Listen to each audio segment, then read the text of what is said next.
ask me, evening.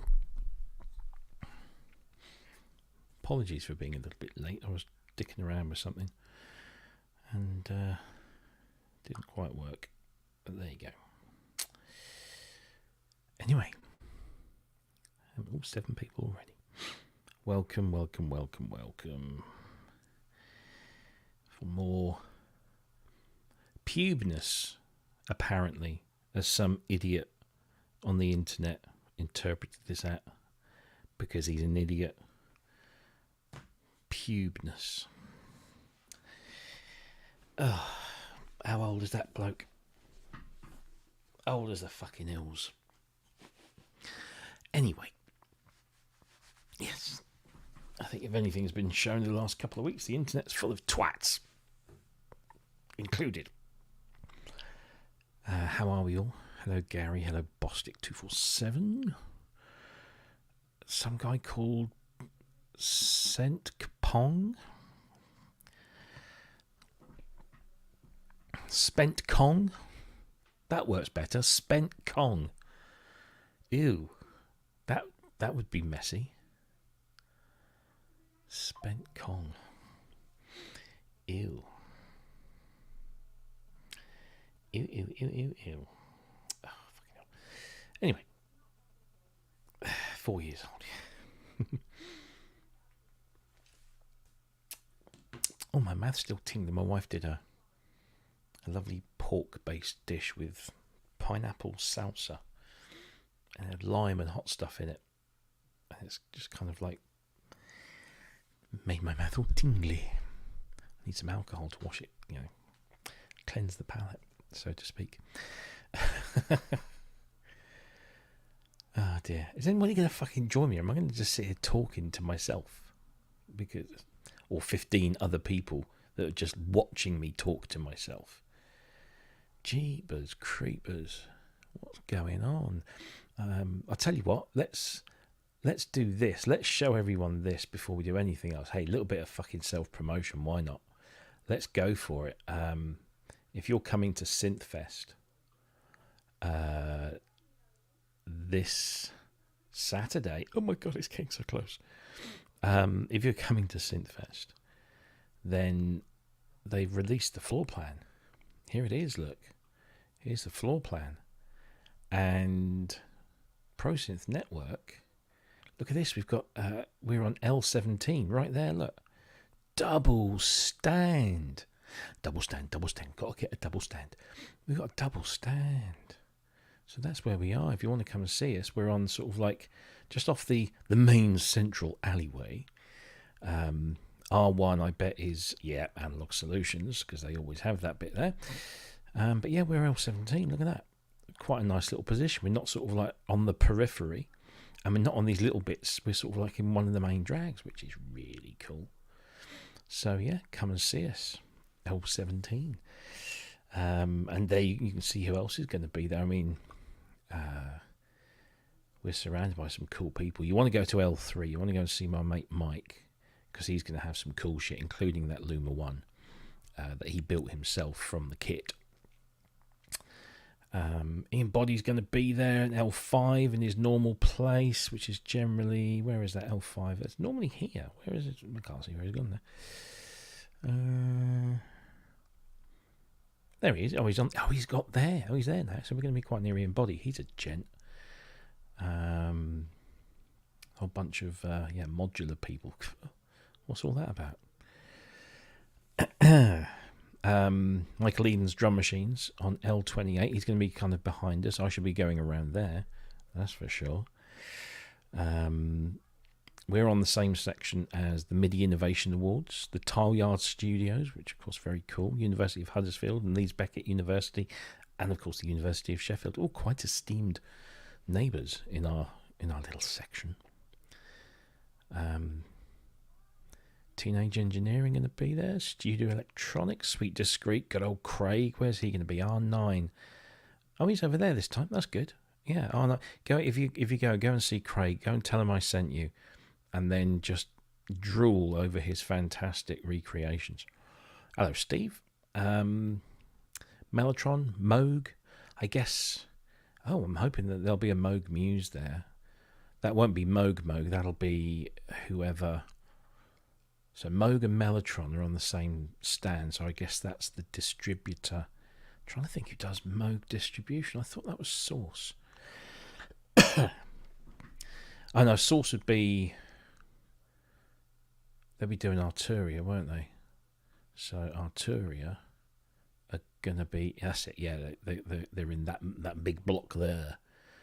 So yeah, PWM, Genelec, Expressive E, Arturia, ASM. They're all in that big. Down on the lower floor where the big boys reside. So Yamaha, I've got the big room again, and Roland and Korg there. Who else we got? Melbourne. Oh, they're going to be there. So maybe there'll be a Delia and a Nina. GRP, GS Music. That's the Argentinian lot, isn't it? I think. So there. So there you go. GRP, GS Music, KMR. So of course, yes, it's the KMR guys. They've got the distribution for that. They have a very long. That's it. Yeah, it's a long stand around the edge. That's it. And then R13. Last year that was Synclavier. Who's there this year? Who's in R13? Soma. That'll be interesting. Rhodes up in the corner there, where they were, I think. They were sort of there or thereabouts before. Not so many retailers this year. Electronic Sound Magazine. They don't like me because I called them out on printing an inaccurate picture of a Fairlight. Will we have some ProSynth Network merch? Unfortunately, no. I'm so terrible in trying to organise this. It's trying to find a company that's global, right? That will do all the sizes that I want, because I am very acutely aware, being a man of considerable girth around the waist, that is. I'm not going to talk about anywhere else, but man of considerable girth.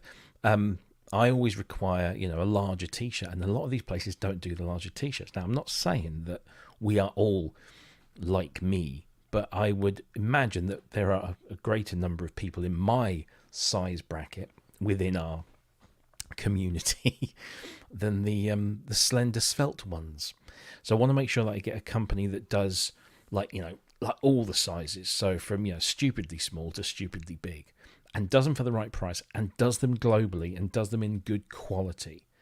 Because if there's one thing I found, and I'm not casting any aspersions on anyone, in fact, no, I won't mention the names and brands, but there are some shirts that I've ordered that they come through and you think, oh, that looks great, and then you find these little holes in the materials, like it's I've got someone on this one. I don't say I'm not besmirching our wonderful friend Ollie, but they get holes in them very easily, and some actually arrived with holes from another company. So I want to make sure quality, price, size, global distribution. I know Amazon do it. They have a merch department, so I want to make sure that I do it properly, and then I also want to make sure that I've got stock, so I can take them to these places and people can buy. So it's all a bit, but yes, I will get around to doing it. But no, sadly, not in time for Synthfest. Certainly not in time for Bristronica the week after. Apologies, but your request has been noted and added with all the other requests, and I will do my best to get something sorted. Somebody please jump in, will you? Just because I'm sat here talking to myself. I'm not a big one for talking to myself. Well, not with all these people watching. I feel very self-conscious. I'm much more at home when there's other people around, if you know what I mean. I know Kent's pinned it up there, so that's good. So none of you got any excuses for not joining.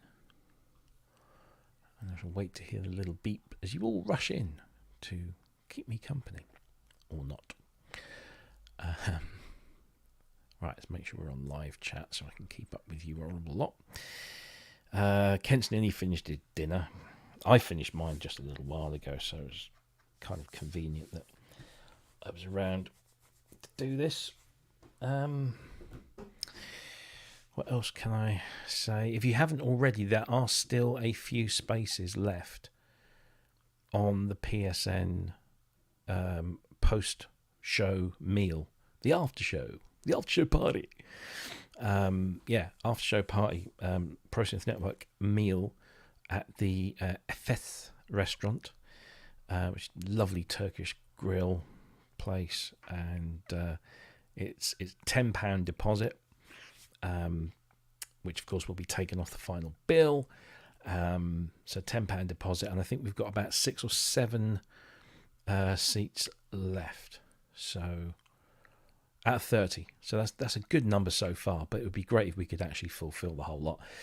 Why not invite Espen? Well, I'm afraid, sadly, I'm sure flights from Norway are probably absolutely full, and he can't make it down. Damn, that would have been nice. Anyway, shan't talk about that anymore. We invoked some ire, shall we say, around the place. Oh, we've got to be quiet for Tasfi music because he's watching from work. Okay, we'll keep the noise down. Or you could turn your volume down. That works as well. Cloudface sub to Espen. Yeah, what is he on? I mean, he, instead of sort of like saying, do you know what? Maybe I came across incorrectly, or maybe you guys misunderstood me, and I apologise. But no, he doubled down. I mean, he properly doubled down. I'm right, you're wrong. I'm Espen Crafton, you're not. Yeah. And don't I love that fact? Anyway, yes. So I'm increasingly disturbed, shall we say, by the way things are working out, like online. Not just with him, but with all sorts of things. It does seem to be becoming, if it hasn't become already, and maybe it's only just sort of making itself known to me. It just. Why? I mean, it's like there are certain channels, and I'm going to try and not name names because they know who they are, and they'll know that I'm talking about them, and they'll probably love it. And then they clip the part of the video and they stick it on their channel, and then take it down again like a day later, either because they're scared of copyright claims or whatever, or maybe YouTube did their job and did that for them. But anyway, no, there are people that are absolutely hell-bent on dividing and conquering, if that's the right term. There's a certain channel where the main protagonist likes to group people and then give those groups silly names and then pit those groups against each other and then change the names of those groups. And it's very... It smacks of, childhood playground antics. Do you know what I mean? It seems so childish. And, I look at the demographics, so I look at the figures that we get through at PSN, right? And I look at the demographic of our viewers. And this is obviously based on the information that you, our wonderful viewers, submit to YouTube. So I'm assuming, as YouTube assumed, that your information is fairly accurate. 99%, and I say that with almost utter certainty. I'll go and check later, but around 99% of you are white males over the age of 40, and therefore it leads me to believe that the vast majority of the people in our section of the community are pretty much the same. So why are they behaving like little playground bullies? Why are they calling people names and giving people names and and dividing people into little groups and then pitting those groups against each other when they never wanted to be pitted against each other. I don't get it. It's weird. It's very weird. But yeah, there you go. It's what it is. You've got to deal with it. And for me, it's never been about that. It's always been about the community. You know, it's always been about the fact that we are this one group who pull together, work together, you know, play together, laugh together, mourn together, as you know we have done in recent weeks, and not, you know, even just the other day, one of our number passed away. A wonderful guy called Simon Appleby, who was an absolute synth nerd, massive Gary Newman fan, large bloke, large character, king of the double entendres. I mean, Jesus, I was going through my messages from him. We used to speak a lot. My God, he could turn anything into a double entendre, and he, you know, snatched away from us. You know, it's horrible, and yet the whole group gets together and pays respects, and you know, it's about togetherness. It's not about dividing. It's about we're all one. I mean, every single one of us is slightly different. Some of us are markedly different, but we're all different people. You know, different backgrounds, different livelihoods, different careers, different levels of skill, different races and colours and creeds and religions and genders and or sometimes non-genders and all sorts. We're all this one big old group. That despite all of those differences, we share a common interest, and we all get together, and we all have fun, and we all respect each other. And for me, that's really good. Tasman Music, I'm a non-white male, and I have found this community to be by far the most friendly and inclusive, with due respect to some other channels. Well, thank you, and it's great. I didn't know that, and now I know that.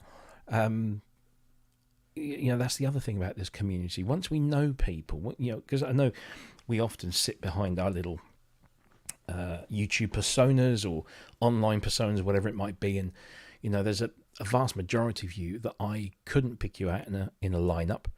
I hope I never have to, but I couldn't pick you out in a lineup, and we don't know these things, and I think because of that, we treat each other with equal kind of respect. You know, we don't criticize a group or what's the word I'm looking for?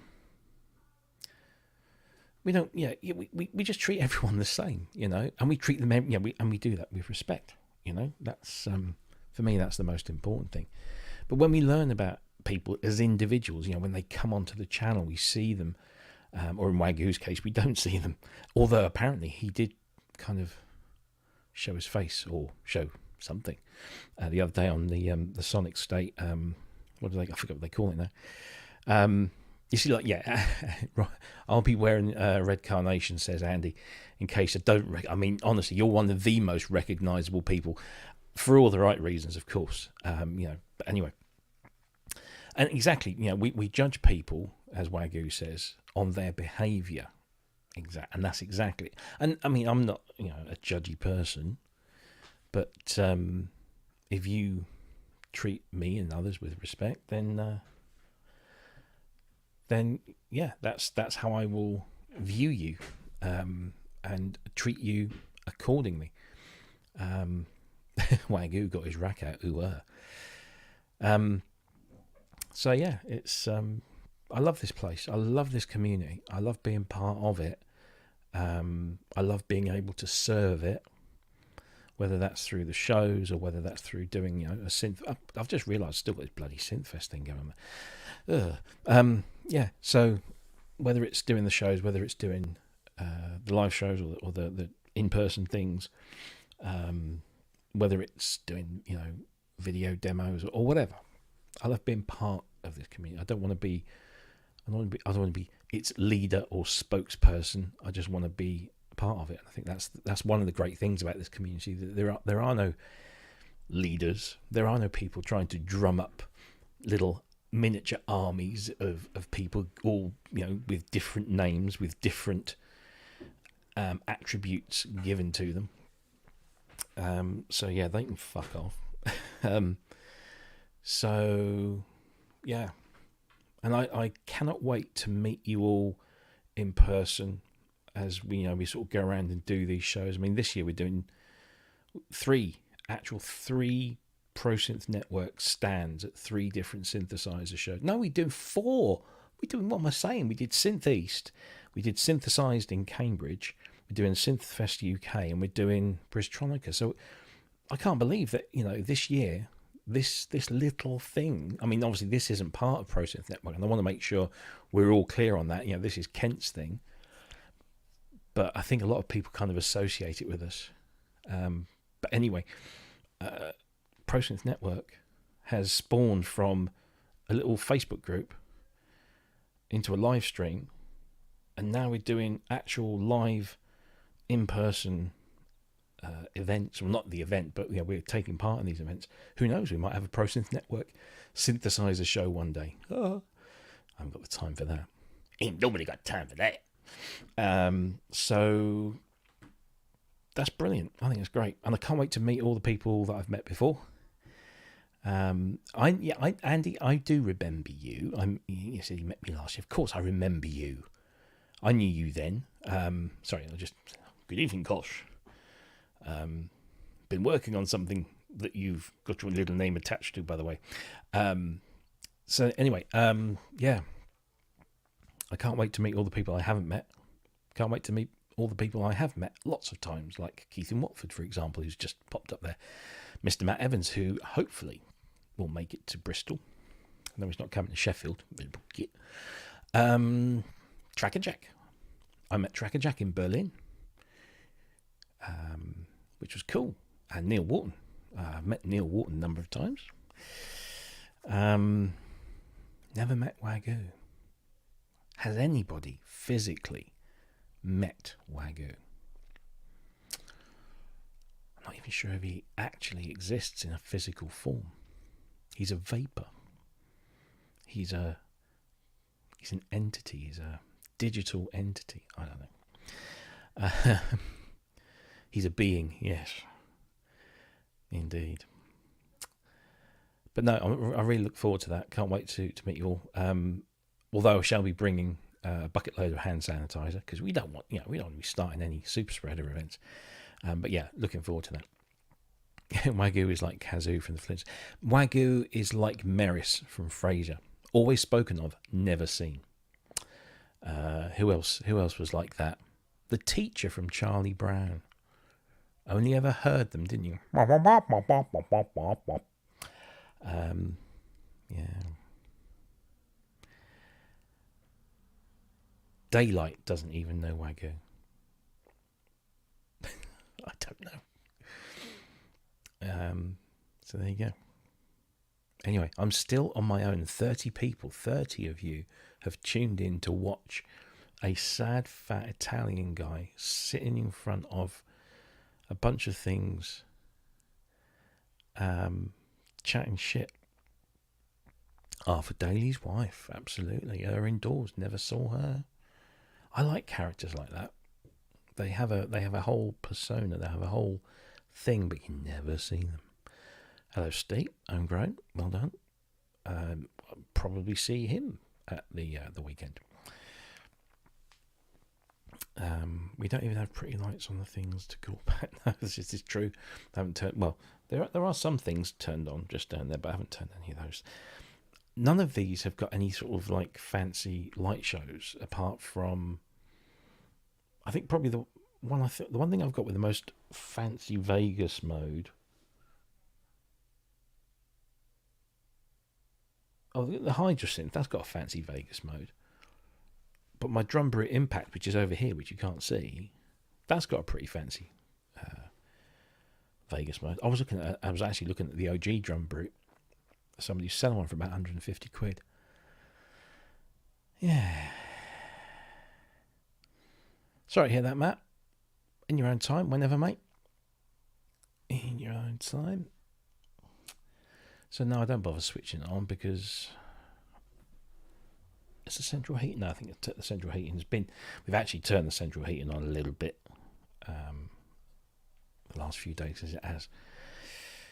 It has got a bit parky, as we say. Wollowitz's mum from Big Bang Theory is another one.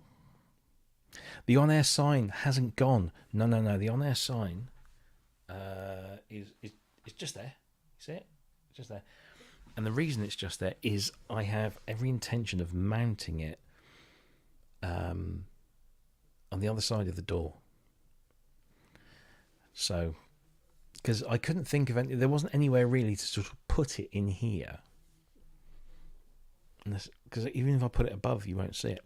So, it's actually going to serve a practical purpose and let people know when to when I'm doing stuff. Because it's not just these, it's not just the shows. I do voiceover work during the day, and I've got 2 kids of working age that are in and out based on their shifts. I've got my missus as well, so all these people are in and out.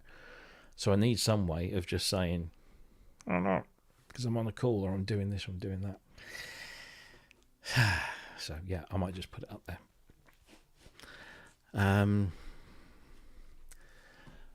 Yeah. Anyway, where were we? I don't know. Change the subject. I mean, honestly, I've been on air now 26 minutes, and I haven't. I don't know. Will you be doing any shorts on the Mask One? Yes, I will do some. It's just up until leading up to these shows. I've been spending most of my spare time either trying to get ahead of myself with my writing so that I haven't got to worry about it, although that's not worked. I've still got 2 or 3 things that I need to write about for next week, which I wanted to get out of the way. I got one out of the way today, but there's a few other bits, things that are coming out next week or during, Synthfest and Bristronica. So once I've got that out of the way, I've got a week off coming at the end of the month. So I might have some time to, because what I can do now, as you see, is I've got all this space here, and I can actually put a stand here and then just pull one of these things off, plop it on. Got me kind of like lighting and camera thing over there. I can just bring that over, pop it down. Robert's your mother's brother, and do a little video. Because there's some, the Mars One is a cracking little synth. A lot of people have poo-pooed it, shall we say? But it's one of those. It's definitely one of those synths, very much like this. I mean, we all know what a Polybrute is capable of sonically because of the last one. What we're not able to ascertain fully is how it plays, because you've got to play it. You've got to get hands-on with it, and I'm hoping that Source will bring their one to Synthfest on Friday. I'm sure they will. It'd be silly not to. I'm sure they probably have demonstrations of it because they have a little stage in their room. So it's one of those things you have to get hands on with, and it's the same with the Mask One, because it's not just about its synthesis method, which is interesting, but not wholly unique. There we go. Yeah. Are you going out for a meal or so? You got a bit swanky shirt on? Or is that a nightgown? I don't know, it's been disco in it, isn't it? With a bit of bling and everything. Medallions on the go. Look at that. Yeah. Cool. Blimey, mate. Actually, that's too much chest. Good God. So. That's very 1976. Yes, and I have the ladies all getting all hot and bothered. Indeed. So. Oh, I see. Now Kent comes on, everybody comes on. Yeah, I'm Mr. Popular, you know. Well, I saw Kent doing the Studio 54 outfit, so I had to come on and cover it. Yes. Oh, thank God for that. I could stop talking.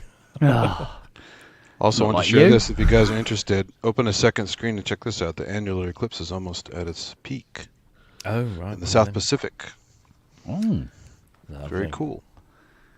Oh, you've gone all left. No, yeah, you have. You've gone all left, Ken. There's even some weirdos there's some weirdos in Easter Island doing some kind of live stream there. There's always weirdos in Easter Island. No, I know, but it's just all like it was spiritual significance. It's like, give me a break.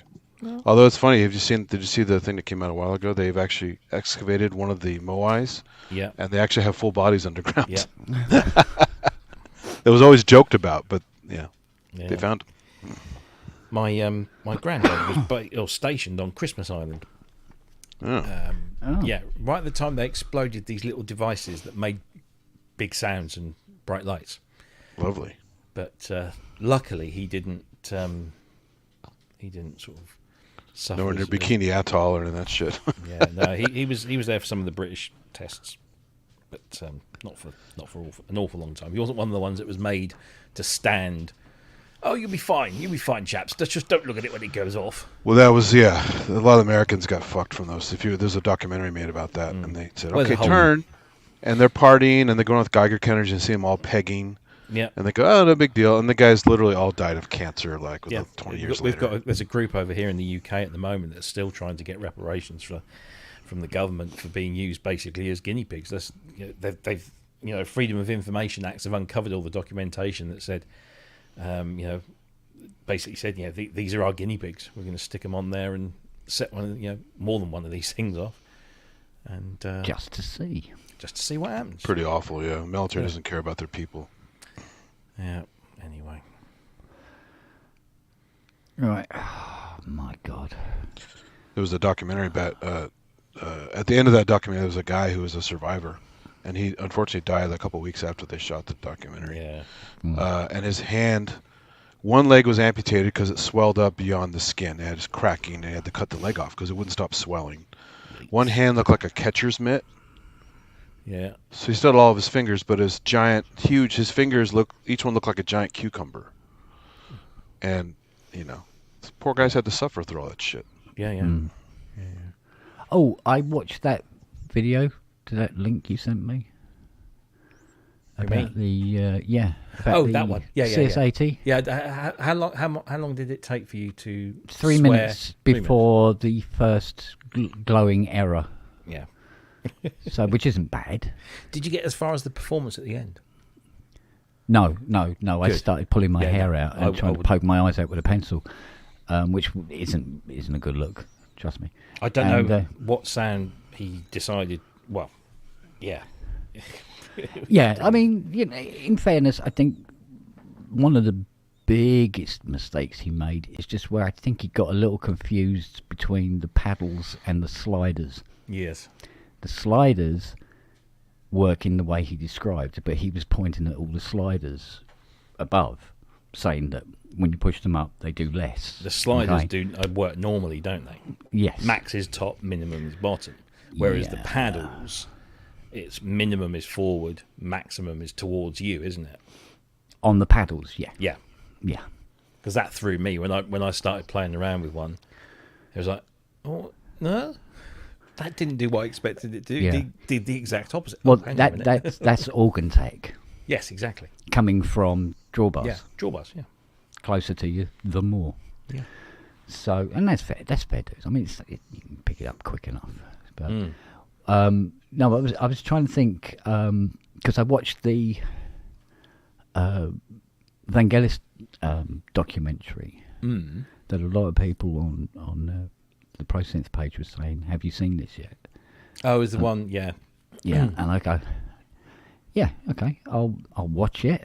I was a little disappointed that Nemo was barely, if at all, mentioned. Where I think most of his seminal stuff was done. But there you go. But yeah, I was quite surprised. I mean, I knew he sort of worked that way. But what I didn't realise is I somehow subliminally, without knowing it, work exactly the same way with the 1,000-foot pedals. And I tried to do everything live. I'm going, so I need one of those weird-looking controller things, do I? Yeah, they are weird, aren't they? They are. Well, they're very specific to his needs. Absolutely, yeah, custom built. I mean, yeah, absolutely. So, and for everybody else on the planet, it's like, what the fuck is going on here? So, but that whole being able to switch between sounds and layer and mix various instruments together from one spot without having to move. I thought it was just lazy, but apparently that's the way I like it. So I'm probably more like him than I thought then. Yeah. Apart from the art, I mean, my drawing is shit. It is shit. I can't paint. The only thing I can paint is sort of like bathroom walls. Really, that's about it. That's my sum total of talent. So, has there been any what's the word? Reparation? No, not reparation. Apology? Maybe not. There is a word, and I can't think what it is, but basically, as Matey Boy with his everything is a scam if it's hardware kind of video, sort of like retracted. No. Quite the opposite. Really? The double down. Double down. They made a new channel too. So he did a reaction video to the reaction videos, and he doubled down on the whole thing and created a second channel called "My Name is I am Espencraft and You're Not," or something like that. But yes, as Wagyu points out, thank fuck for that. Not his style. Now he's got a retro channel. I am the 1880s. Oh, Jesus. It's more like the 18s. Yeah. The land time forgot. Yeah. No. Yeah, why is it with all this gear? When I was watching Sonic State and they were going on about that mixer thing. Zoom, yeah. The little zoom and everything like that, talked about all the stuff it can do. I know it's incredible and all that, but fucking hell, we don't all live in Lilliput. For fuck's sake. Why is... I mean, I can understand it being small, but it doesn't actually make it cheaper. Why has everything got to be so fucking tiny now? Well, for people, I mean, I think the target market for that is portability, is doing things in the field, so to speak, or, you know, it's not designed. I mean, I'm sure they'll have all that technology will materialize in some form or another in a more studio friendly format, but it is. There is a bigger version. There's a bigger version. So, but I think that, I mean, I get it. It's just it's a cool thing. The fact that you literally have no headroom issues at all. You can be as hot as you like, and you won't get any distortion or clipping. Wow. I mean, it's incredible. Like Gaz was saying, you just plug it in and you just leave it, safe with the knowledge that even if you do come through a bit too hot, it's fine. Yeah, I mean, this is what I mean. I mean, I know some people sometimes take my rant as, you know, I don't like the gear or it's shit or whatever, but it's not.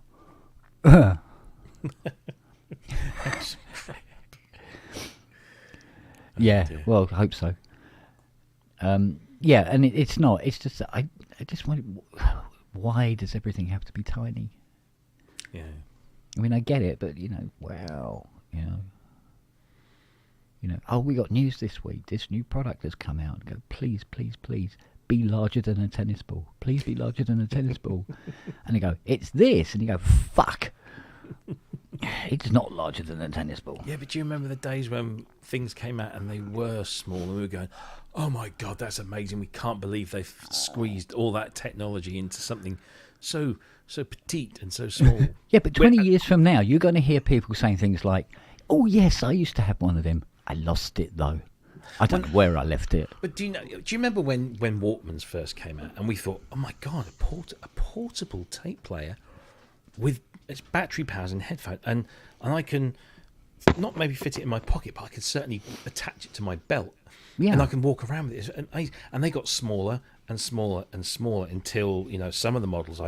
There was one Sony model that was barely bigger than the fucking cassette. It was a gorgeous piece of engineering, and we were just like, oh my God, that's amazing. We've got to have that. We've got to have that. And nowadays we look at some of that tech and we think it's a bit bulky. Well, I remember the tiny ass cell phones I saw in Japan, and everyone's like, "Oh, they're so tiny, they're so cool." And then you try to use them, like, these things are a pain in the ass. Yeah. Well, do you remember I had a Nokia 8210, which was about this big. It was a tiny little thing, and it was brilliant because I could just stick it in my pocket. It didn't fit. I even got one with a slightly fatter back panel, so I could put 2 SIM cards in there, so I could switch between my work SIM card and my personal one. And then they did the 8310. That was about as small as I think Nokia got. And then from that moment onwards, it was almost like there was a reaction, and phones started to get bigger again. And then they started to get touchscreens, and they got bigger and bigger and bigger and bigger. Now they're fucking slabs of toast, Yeah. I mean, especially that is it the Samsung, the one that opens out like a bloody book? Huge. Oh, with the foldable screens now. Yeah. Yeah, those flexible screens. Maybe it's just the old bastard in me now. I don't know. It's just like, why? He's on the outside too, mother. Yeah, true enough. Yeah, the old bastard on the outside as well is going, oh, it's tiny.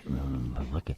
I mean, I don't mean, oh, why can't they make it the size of a washing machine? I don't mean that. I mean, it's just like, make it the size where you can actually read the graphic on it.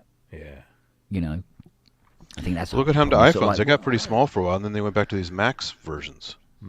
Yeah. So yeah, but they're all getting big XL again, aren't they? versions. Yeah. Because people they don't want to carry an iPad and a phone. They want the best of the middle. So Well, that's exactly why because I always go for the Max, and the main reason is I can't really justify having an iPad. Although I've ever had one. But... I mean, I did have one. No, I used to have. I've had 2 or 3 over the years, but yeah, they always just ended up being put aside. And I'd rather do some. If I'm going to do something, I'll do it on the computer, a bit of a mat and about. Then having a Mac-sized kind of phone. But seeing until Apple finally puts touchscreens in their laptops, it's your only choice to have these cool multi-touch apps. Well, it's going to happen. It's going to happen eventually, but they're really dragging their feet. It's not a perfection thing. They just don't want to cut into their iPad sales. Yeah. I suppose. Yeah.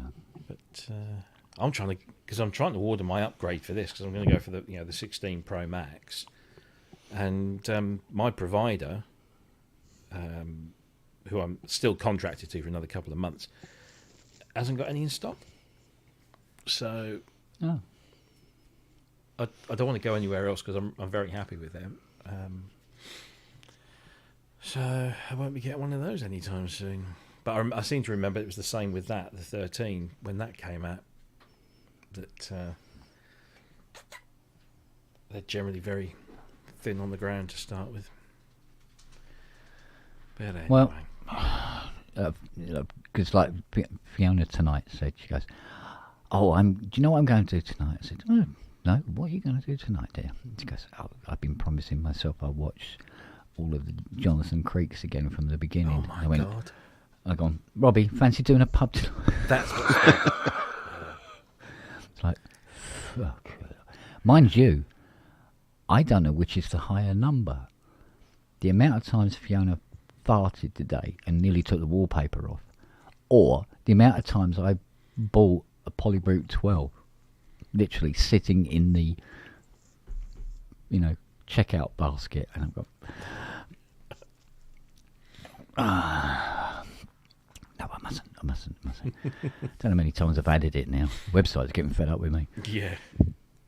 So. Do you remember the days when you used to be able to put something in your basket on an online shopping thing, and leave it there, and then the next day they'd say, "Do you still want it? Because we'll give you a little discount if you do." Oh, the heady days. The heady days, yeah. Yeah. I get that on eBay a lot. I put stuff on favorite, and I get offers all the time for shit.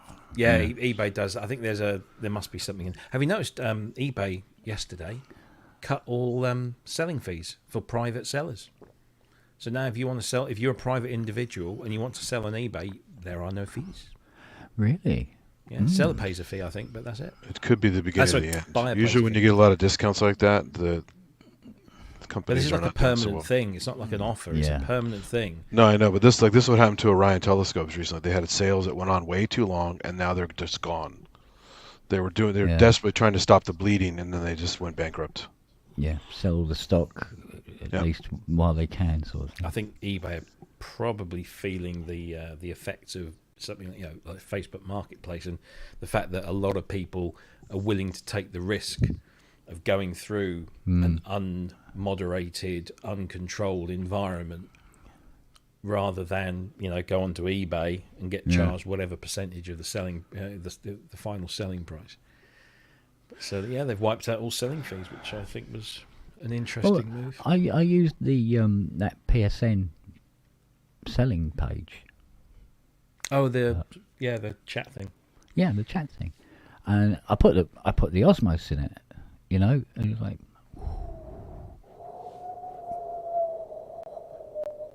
out.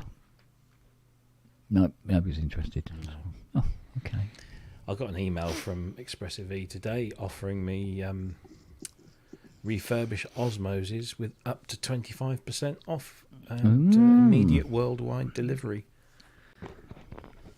Because I don't think they're going for a great deal new now anyway, are they? Not like they were. Well, I'm trying to remember what I paid for mine. They've got stock. Well, we were early adopters, right? Oh, actually, you got later, right? Weren't you a later adopter? No, I bought it months before it came out. You did, okay. So you got the cheap thinking price it was going to be the very, very next greatest thing. Because they're only about, is it 1,200, 1,500, something like that? Something like that, wasn't it? Yeah, wasn't that much? I had visions of it being £1,800, and I'm going. Well, eventually they were. Well, yeah, the price is €1,800, the full price now. Anyway, I didn't get the early price. That's probably why I'm thinking £1,800 was paid for it. But I'm seeing them going now. They're 12 anyway. 12, £1,300. Thomann are selling it at €1,789. So what does that make it in quid? Yeah, I think I was 200 to get it on the list, and then 800 payment halfway through, and then final payment before shipping. Yeah. So overall, it's about $1,300 or something like that. It wasn't that much, to be honest. Yeah, they're doing it 1,500 quid at Thomann, but with these refurbs, you can get a refurb model which they class as very good, which means, according to them, like new condition, no or minor cosmetic defects, clean in the box, potentially worn out of box. And they're doing those for €1,439. So that'd be what, 1,200 quid? Yeah. So you're going to save yourself maybe 200-300 quid. Yeah. Or you can go for a good one, which is slightly used condition. It might be a repaired unit or customer return. Might have a major cosmetic defect, which is a little bit concerning. Depends where it is.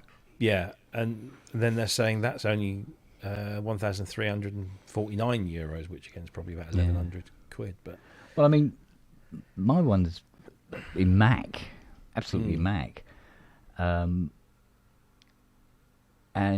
I put it up there, for offers. I mean, I'm not looking to make every penny back or anything stupid. But no, nothing. But then there was nothing for the ES7. What was the other thing? Oh, do you know what? The MPCX. I've just sort of like got to admit to myself that's not a format I gel with. I know, basically. I know exactly how you feel. I mean, don't get me wrong, it's a fantastic piece. Well, you have to sit with it for a month probably, and just only play that and figure it out. And then but even then, it's sort of like it doesn't fit with how I like to write and play. It's not for you. You are a linear musician. Yeah. For one and of the MPC is not for that. Although the more recent models will allow you to sort of do that. You hook a keyboard to it and use it like any other brain. So but it's still very much a clip-based, for want of a better phrase. It is still very, very much a grid-based thing. Yeah, and that's a different because that's exactly what I came up against when I was given a 1,000 and a 500 for testing and sample library creation and stuff, and I desperately wanted to learn how to use it. Maybe the 1,000 was not the best choice. Yeah. The 500 definitely not the best choice because that's just sort of cut down even more. And I just couldn't get my head around it. I'd watch videos, I'd read manuals, look at magazines. It just didn't fit. I understood what everything did, but when it came to actually putting things down, and yet I could watch a video of a guy on YouTube, like saying, right, we're going to sample this break. Okay, so he just drops the needle on the record. I'm jumping, go like this, and then presses record. There's only a few people who get that joke. Presses record, samples that thing in, stops, and then his hands are whizzing around this thing, and it's he's chopping it, and he's shortening, and then like within 2 minutes, he's like banging out this brand new beat that's made from all the bits that he's just chopped out from the. And my mind is blown. It's brilliant. It's absolutely fantastic.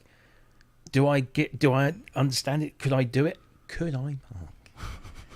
So I gave up, and they just sat gathering dust. And in the end, I sold my 1,000 to a guy who really wanted it. I've still got the 500 because I've offered that up for sale a few times, and nobody's gone for it. And it's because it is a little one. It was a little quirky one because it's only got 12 pads, not 16.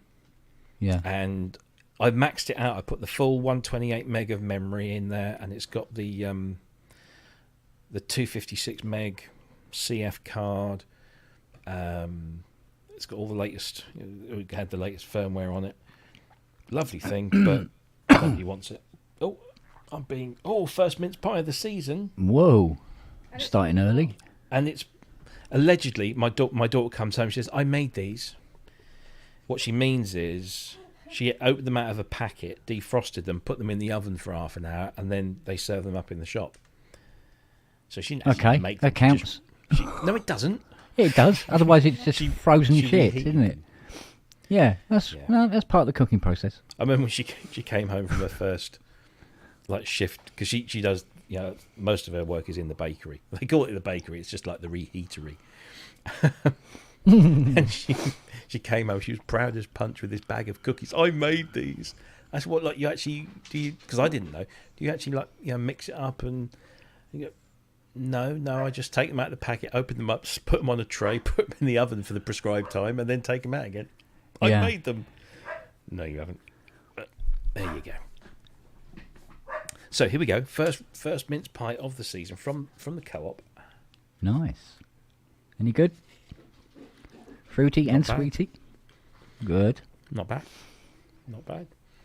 I am a sucker for Mr. Kipling's though, with a whole tin of ambrosia cream custard over the top of it, I must admit. That mince pie has like suet in it, right? Some kind of like lard or suet or something in there? No. It's pastry, but it's got what we call mince meat. But it isn't minced meat, as in and minced. it's not meat, but I thought there was still some kind of lard or shortening or something in there. No, it's dried fruits and stuff. Yeah, because one recipe I saw had that once. I don't know if it was traditional or not. No idea. No idea. No, it's basically it's like I don't know how to describe it really. What are the spices in it? Yeah, I mean Yeah, some you can get more spicy than others. trying to make sure I don't drop crumbs everywhere. Focus. There you go. Yeah. So it's, currants It's like and currants and sultanas. chopped. So fruits and nuts? Kind Yeah. of? No nuts. Not nuts. No. Yeah, look. PSM mug. Oh, okay. But at weekends, Where's mine? do you know the reason I've got this? Go on. It's because when I ordered that batch of T-shirts for Super Booth, for me to wear at Super Booth, I needed like something else, just one thing for about £6 Yeah. to get free shipping. So I was just skimming through it and they said mug $5.99 or something like that. So by the time Well, there's your merchandising right there for Synthfest. Yeah. Are you guys big on those fruit cakes with the glacé fruit in it and all that stuff? Yeah, it can be. Yeah. Yep. There's It's like fruit rinds in there and things like that. Oh yeah, another type. Yeah, no, there's a fruit loaf that Fiona does that has like cherries and croissant as well, and it's really really nice.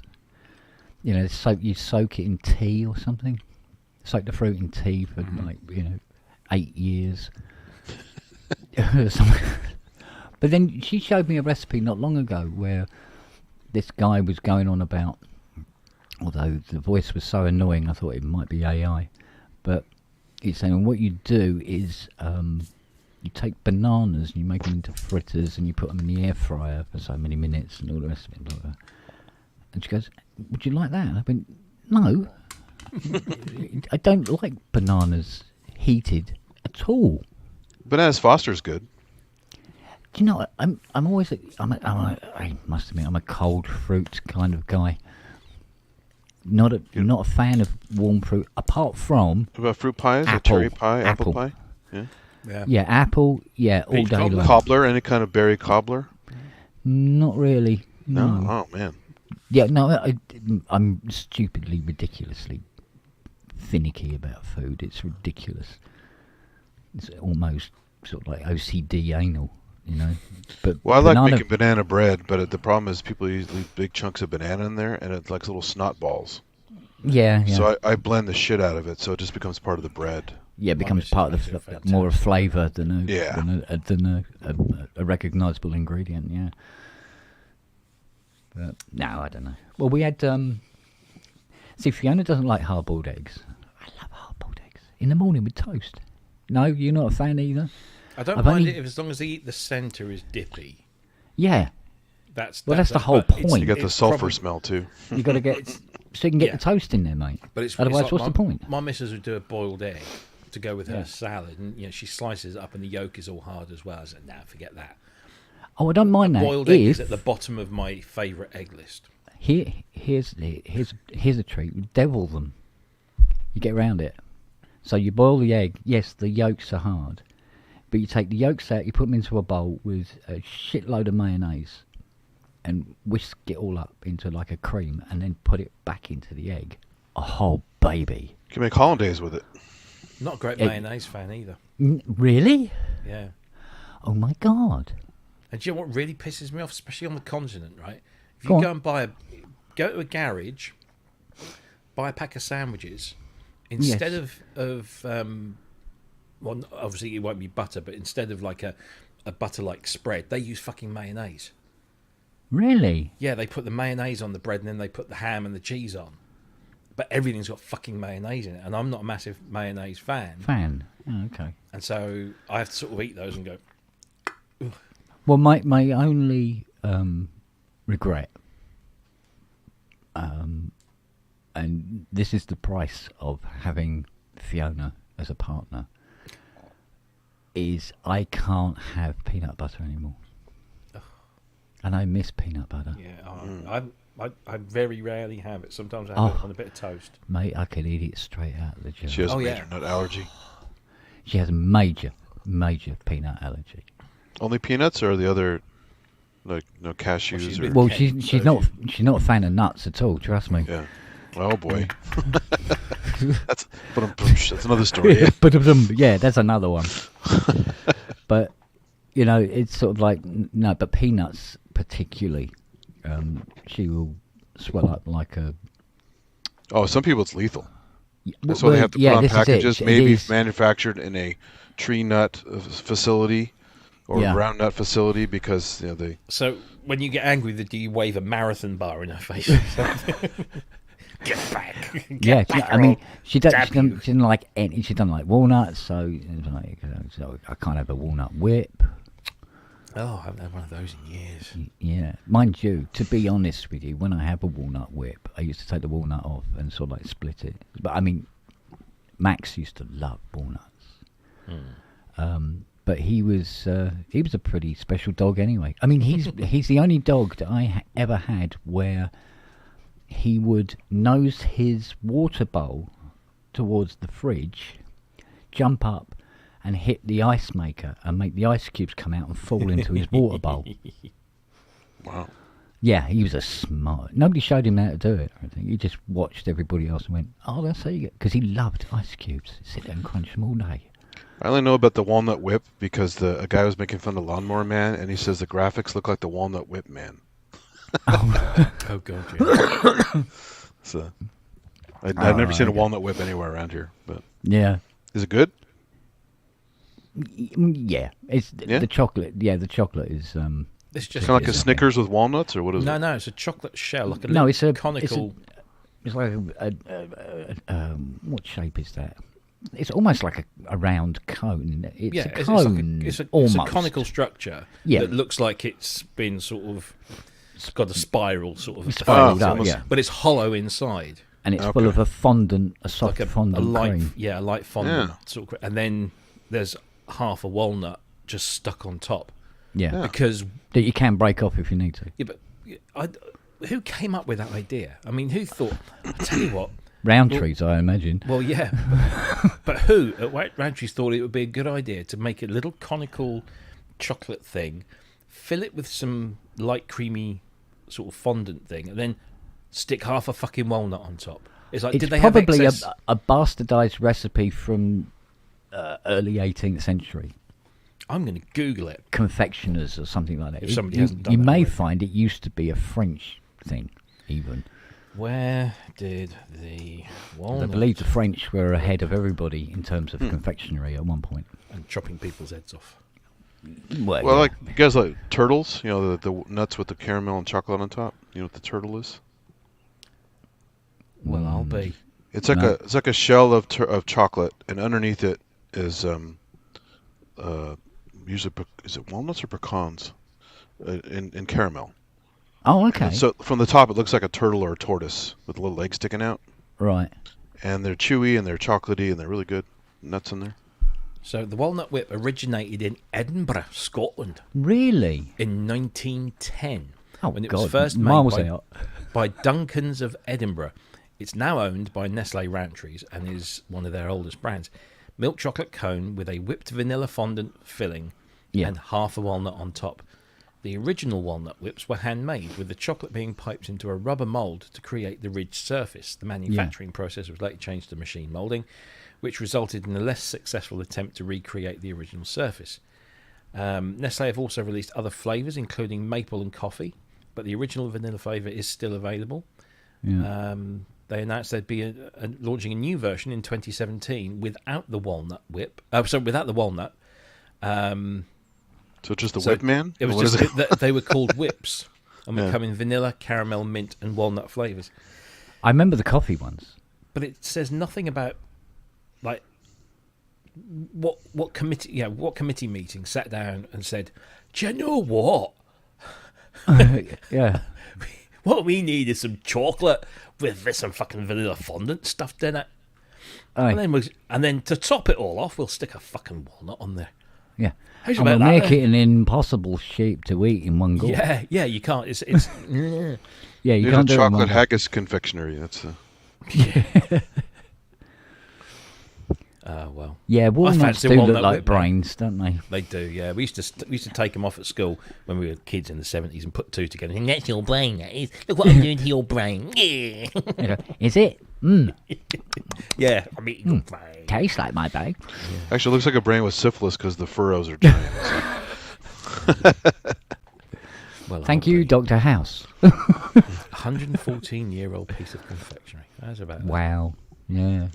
See, you learn shit on this show. I know. Mind you, I I use just the want word to know. show very loosely, but I just want to know, like, What? why? but why not? No, yeah, I mean, know, seriously, I mean, really, why not? But what was the thought process? I don't know. I don't know. Oh, hang on. The original walnut whip contained a half walnut, or more usually walnuts, that had been broken during handling and transportation and were therefore not suitable to be placed on the top. It was later marketed with an extra walnut on top, and subsequently the walnut inside was removed. Right. So I was thinking maybe maybe it's one of those things. It's like, Pete Freen's broken biscuits. You can buy, boxes of Pete Freen's broken biscuits. They're some of the Yeah. best-selling biscuits. And somebody somewhere just said, you know what? We've got piles of these broken biscuits that have all come out of the machine, and they're all sitting there. They're all perfectly edible, but we can't sell them because they're broken. And then somebody pipes up and says, why do you put them in the box and call them broken biscuits? Yeah. And they sell. It's amazing. And another form of recycling. Yeah, Well, it's there great. used to be an iced biscuit that I used to have all the time when I was small. And when I say small, I mean fucking tiny. Are you talking about ice gems, or are you talking about the ones? No, with no, the, no, no. The These were round ones biscuits. with the glossy. With They were. Well, fancy. I thanks to the internet, thanks to Google, I remembered kind of what they looked like and everything like that. but it was just the taste of them was just off the fucking chart, right? And I'd love to find out what these are. And Well, it's funny you mentioned broken stuff. They sell sushi nori, the seaweed wrap.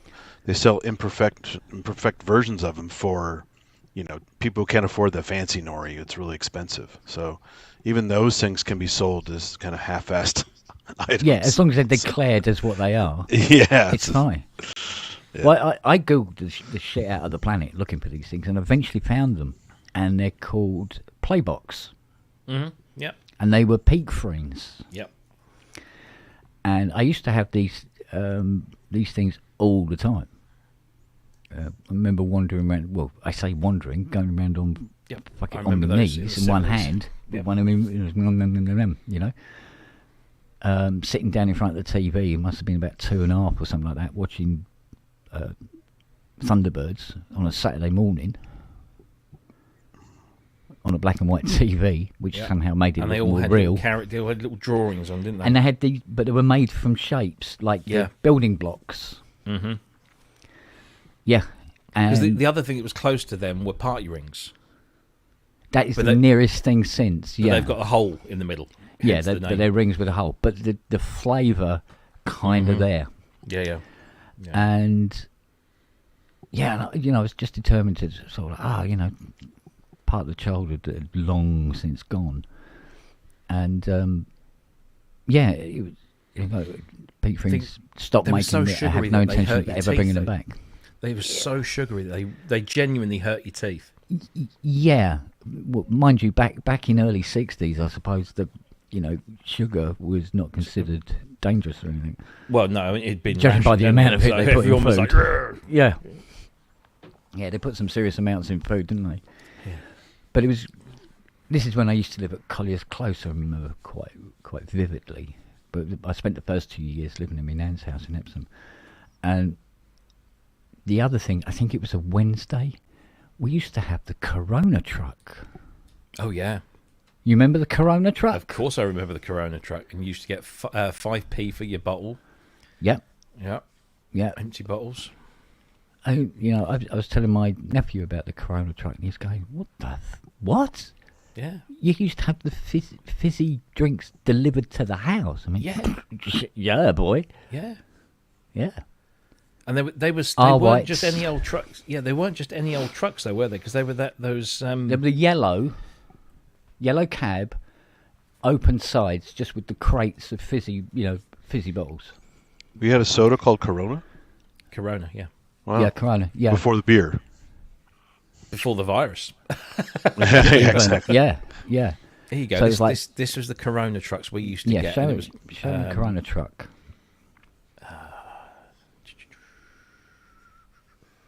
That one? No, it's this one. Dandelion and burdock, yeah. Yeah. Here you go. That's the photograph of the Corona truck I have. Yeah. It might seem, and if you look on the back, they're just basically crates, plastic crates, full of fizzy drinks. And they would come around, and you could take your empties back to them. They'd give you 5 pence for an empty glass bottle. They had that little, they had the little bubble effect, around the top on the neck, didn't they? It was like a gripping thing. It was sort of like so you didn't drop it, yeah. Where did ginger beer. Hello, darling. I've got a story about a Corona truck. Oh yeah, come on in. As a 5-year-old, I drove it. I sat on my father's knee because he used to drive the Corona truck for a couple of years. And Dad was awesome. I waited at the top of our street, and when he brought the truck back, I'd get on his knee and I'd drive the truck down into the factory. Awesome. Yeah. Wow. Corona, yeah. Your dad was awesome. My dad was awesome, yeah. Your dad was loved I by didn't know many. him, but if he drove a Corona truck, he was legend. Obviously, he's a solid, decent guy. Here's another one, pink paraffin. Oh yeah, I remember pink paraffin. Good evening, everybody, by the way. Hello. You used to go to your local shop and be a little thing, wouldn't it? And you could just dispense your pink paraffin. Honestly, can you imagine that today? Dispensing flammable chemicals. I know. Yeah. I was thinking, old Andy going on. Anybody remember the Rag and Bone Man? Oh yeah. Oh yeah. With his horse and cart. Yes. Yeah. and all Any that old whole- Ian? Any old Ian? That sounds rather Welsh there all of a sudden. Yeah, for some reason. I'm I don't sure. know. I'm just, sure there were Welsh ones. at the beginning of the week, I thought I'm not going to get to Synthfest because I came down with a horrible cold. Oh no. Oh. Yeah, Stay which away I am from better. I'm getting better. I'll be fine. good I'll be thinking. fine by the weekend, and I'll wear a mask if I have to. So That's the always Corona my- drinks Well, people disappeared, won't or recognise they still make them? I don't know. Well, Corona became. They were taken over by. Probably Nestle or something. No, it was the. It was. I think it was. Part of it was Foster Coverdale's. Foster Coverdale's became Corona, and that's when my dad worked there. Right. And I mean, that was my playground for the first 10 years of my life. Literally, I had the free range of the factory. Interestingly, I was able to go around the factory. It's now not. It's a textile place now, but but I was able to actually go around the guy. They were closing it just before we left Yorkshire. So we went round, which was really quite. It was just going back in history. It was great. Yeah. Absolutely fantastic. This is brilliant. Might have been So, Schweppes. in 1958, Corona was bought by the Beecham's Group, who right. kept the Corona brand. Right. Under new management, Corona reached a new audience during the 60s, blah, blah, blah. With the rise of supermarkets in the 60s and 70s, the public shopping habits changed and door-to-door sales reduced. In 1987, the company again changed hands, coming under the ownership of Britvic. Britvic then closed the Welsh Hills plant in Porth in 87 and production transferred to Bolton. And this is the best bit. In 2000, the old Corona factory in Porth was converted into a music recording studio named... Go on, have a guess. Have a guess what it was named. Corona. No. Oh, it's What was Corona? It was fizzy Pop. pop. They called it the Pop Factory. oh wow, that's Brilliant. great. That's Recording great. studio. Oh well, fair dues. Does it say anything about Foster Coverdale's? Because Coverdale's. Foster Coverdale's was a Yorkshire firm, and I'm pretty sure that Corona took them over. Because I suspect at that point the factory, what I called a factory, was just a distribution centre for the north, for Yorkshire. It doesn't. No, it just says, it says they were bought by the Beecham Group in 1958. 58. All right. So before then, it doesn't make any mention of any. It just, well, I mean, this is Wikipedia, so it's only. Yeah, it could be. We still have some regional soft drinks here. There's a one called Faygo, Faygo, and it's favored by the Insane Clown Posse. So, God's truth. I Yeah. like the Insane Clown Posse. yeah, they're kind of a self-parody, right? So, Yeah, yeah, I like. What was it? Juggalo Homies. yeah, Juggalos. They have the Gathering of the Juggalos, and if you're not a fan, stay the hell away from there because it's a Yeah. nightmare. It has become a bit of a weird thing. Isn't it? And I'm glad you Like chaps are here McCloud. because you've just stopped me mastering this album. So I'll put the cover back on. Actually, I need to speak to you, Ian. Do you? Okay. You, me, Andy, and Peter are going out for dinner on Friday. We are. I don't know if is Andy confirmed because And I spoke to Andy last night, and he said, "Yep, he's up Right. for it," and Great. suggested a venue. Cool. So okay, cool. So I'm happy to help. I need to pop in and just dump my stuff, which is not far. I'm down at the Carlton, whatever it is, the hostel place. But I'm happy to come and help you load in. You Nice. and Pete. I don't know what this because when you go in, you have to collect your badge. Okay. So if your name's not on the list, you're not coming in. I don't know if that's how it works. If we can Right. just say, I'm sure if Peter just says, look, he's helping me, sort of Yeah. thing, they'll probably just give you like a pass just to A wander visitor around. pass. Yeah, something like that. I mean, I'll have my ticket for Saturday. That's not a problem. Yeah, that'd be good actually. Yeah, Looking because I know forward to it. Andy's got a friend who's giving him a pass or something. Oh, is he? Yeah, He's got a friend. he's got a friend. Yeah. Wow. Oh, okay. So yeah, it's all booked. Deposit was paid on the Saturday night meal. So that's Good all, stuff. all taken care. We've got a few places left. Is Nick coming? Nick Bat? He's coming to Synthfest, yeah. Yeah, no, but is he coming to the meal? Because I don't he think doesn't so. normally, does he? No, he normally sort of Goes crashes. back. Doesn't mix with us. No. Oh, I don't know. He did mix with. He did mix with us at Gearfest. I'll ask. He's not officially part of the Synth Mafia, so he can't join that. That is true. That's Yeah. true. I know I Gaz isn't going. Is he? I've just watched. Gaz has got a gig. Yeah. Yeah. No, I'm going to start making a list of all of these names that we are being divided into by certain YouTube channels or a certain YouTube channel. Is it certain? Which YouTube channel is it then? Oh, you know the one. Oh, it's that one. Right. Okay. Just call him Douche Ninja. That's close enough. Douche Ninja. Oh, don't, because he'll clip this and he'll stick it on his little channel, and then Of course he will. Then he'll make a big deal out of it because he's a coward. He'll back out and all the usual stuff. So Hi, Andy. But come tooled up just in case. Come tooled up just in case. yeah. Exactly. Well, that's why I didn't mention the actual name. So, if you can extrapolate, good for him. But I don't think he's that intelligent. So there you go. Ouch. Oh, I've got to test this tonight, haven't I? What's that?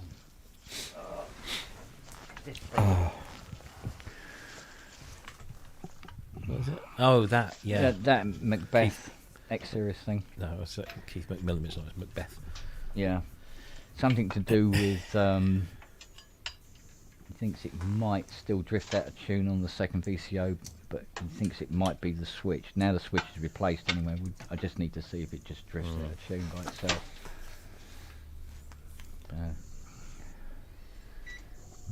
I'm a little concerned that it requires 2 power connectors. 2? Yeah, one for the top board and one for the middle board. And yet, he didn't supply it with power connectors. Thanks. So I have to disconnect 2 Dubreys and then borrow them. I had a guy phone yesterday. He said, or was it today? No, it might have been today. He said, do you repair Doppler modules? I mean, I don't know, it depends. It depends on how SMT they are. And he said, oh, yeah, they're very surface mount. I went, okay. I said, yes. At the moment, it's getting schematics would be helpful. But getting schematics for some of these modules is, forget it. And then locating the correct parts and all the rest of it. I said, so what was wrong with it? He said, this particular sequencer, I think it is. He said, I followed all the instructions and connected it up as per the instructions, and a little YouTube video of somebody setting one up and using it and everything like that. He said, then there was this burning smell and then it stopped working. Okay. Yeah, okay. So I said, so you followed the instructions? He went, yeah. I went, okay. I said, but burning suggests that, wrong power rails. Put the thing on the other way up or something, that kind of thing. And he said, oh no, he said, my power rails have got the casing, so you can only put the power connector in one way. I go, I don't know, mate. I said, don't these things have voltage protection on them? Or is that asking a little too much? No, it is asking too much. I think Andy will know, but I don't. Some do and some don't. I think. I'm right in thinking. Is that right, Andy? What's that? Sorry. So some modules have power protection and some don't. Oh yeah. Well, maybe recently the Deptford ones do, but generally they don't. So if you put it in backward, goodbye module. Yeah. So right. You got to be very careful with that. The marking on the plug. If they're not shrouded headers, you have to be very careful and make sure you get the plus part correct. The red stripe on the ribbon. Yeah. And the little either a plus on the thing or positive or whatever the hell they write on the. Sometimes there's no room to put it on the actual circuit board. So without a shrouded header, you better know what you're doing. Basically, the best thing to do is if you're not sure, never unplug the ribbon from the module itself. Always leave it hanging and plug in the other side because they've already put it there for you. you can use draft excluder. No, seriously, you can use draft excluder if shit really hits the fan with it. Ideally, yes, it needs to be the felt. I think, if I remember rightly, if you do a search for it on Amazon, you'll get a roll show up. Yeah. Wait, draft excluder, that's the Trump feature, right?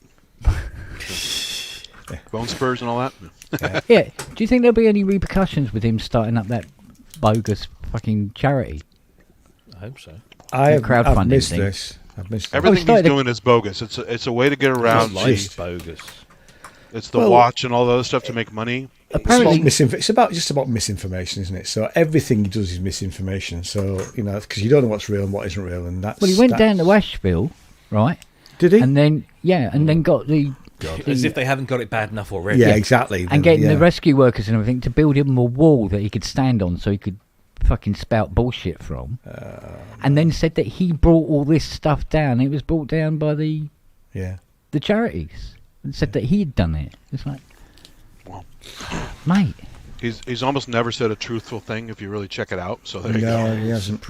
I mean, Art of the Deal wasn't even written by him. It was a ghostwriter. His name is out there. You can look him up. Yeah. And he's, as people Next have should said, be telling me he didn't cut his own steaks or teach at his own university. exactly. Exactly. Wow. How many failed businesses do you have to have before you're the actual loser? Not calling other people losers, but he is a serious loser. I mean, there's quite a lot, isn't there? Because I remember seeing a documentary. I think it was on the BBC actually. Was it a 3-part documentary series about him a few years when he became president? I think it was. Yeah. About his There was the fact it's daddy's money. I mean, how do you fail in Atlantic City? How do you have failed casinos? I know. Right? What the hell?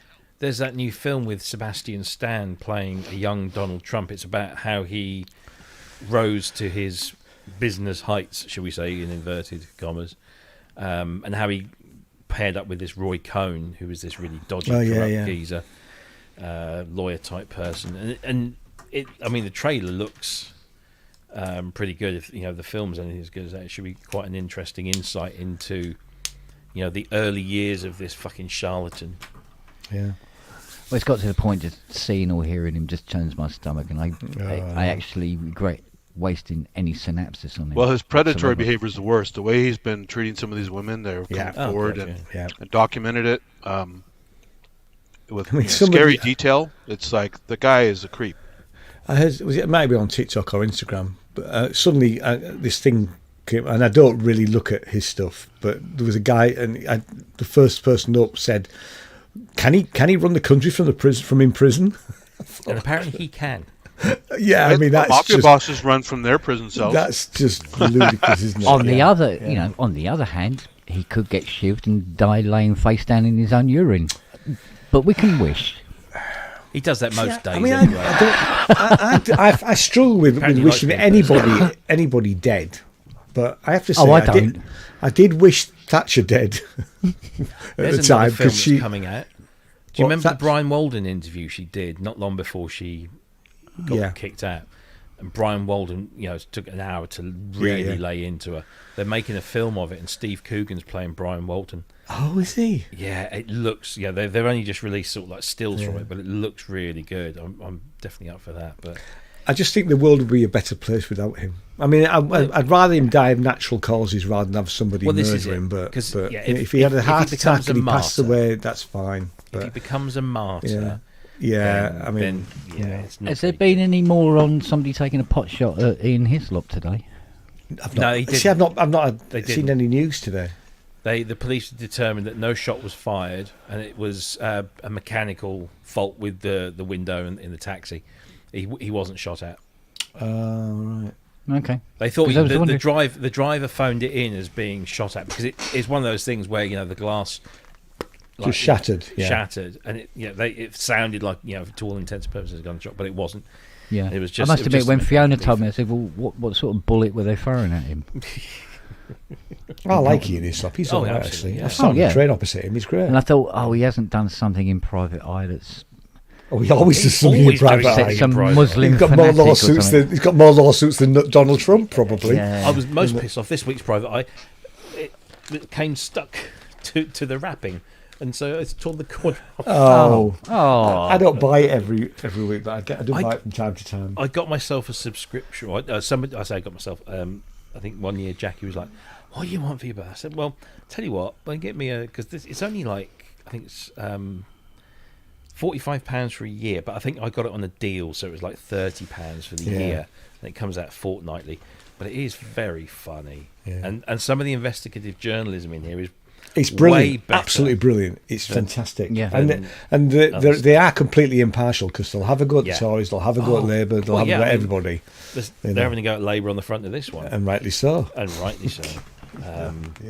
But they did this thing with Boris during COVID, and then they carried it on with Rishi Sunak, and now they're carrying it on with Keir Starmer, and it's like his WhatsApp group, and it's hilarious, absolutely hilarious. Before he was, I mean, this is probably about third or fourth hand, and I don't even know if it's true. Go on. But somebody who was working with the Labour Party, and Starmer had a nickname, and it was Mr. Wet Wipe. Now, like I say, I have absolutely no evidence for that. Allegedly. I have heard that before. So. Right. Well, I've ever seen. Well, you might mean me because I've called him Mr. Wet Wipe ever since I heard that. Yeah. You know. So you may have actually got that from me. So if I'm starting rumours, sorry, Sir Keir.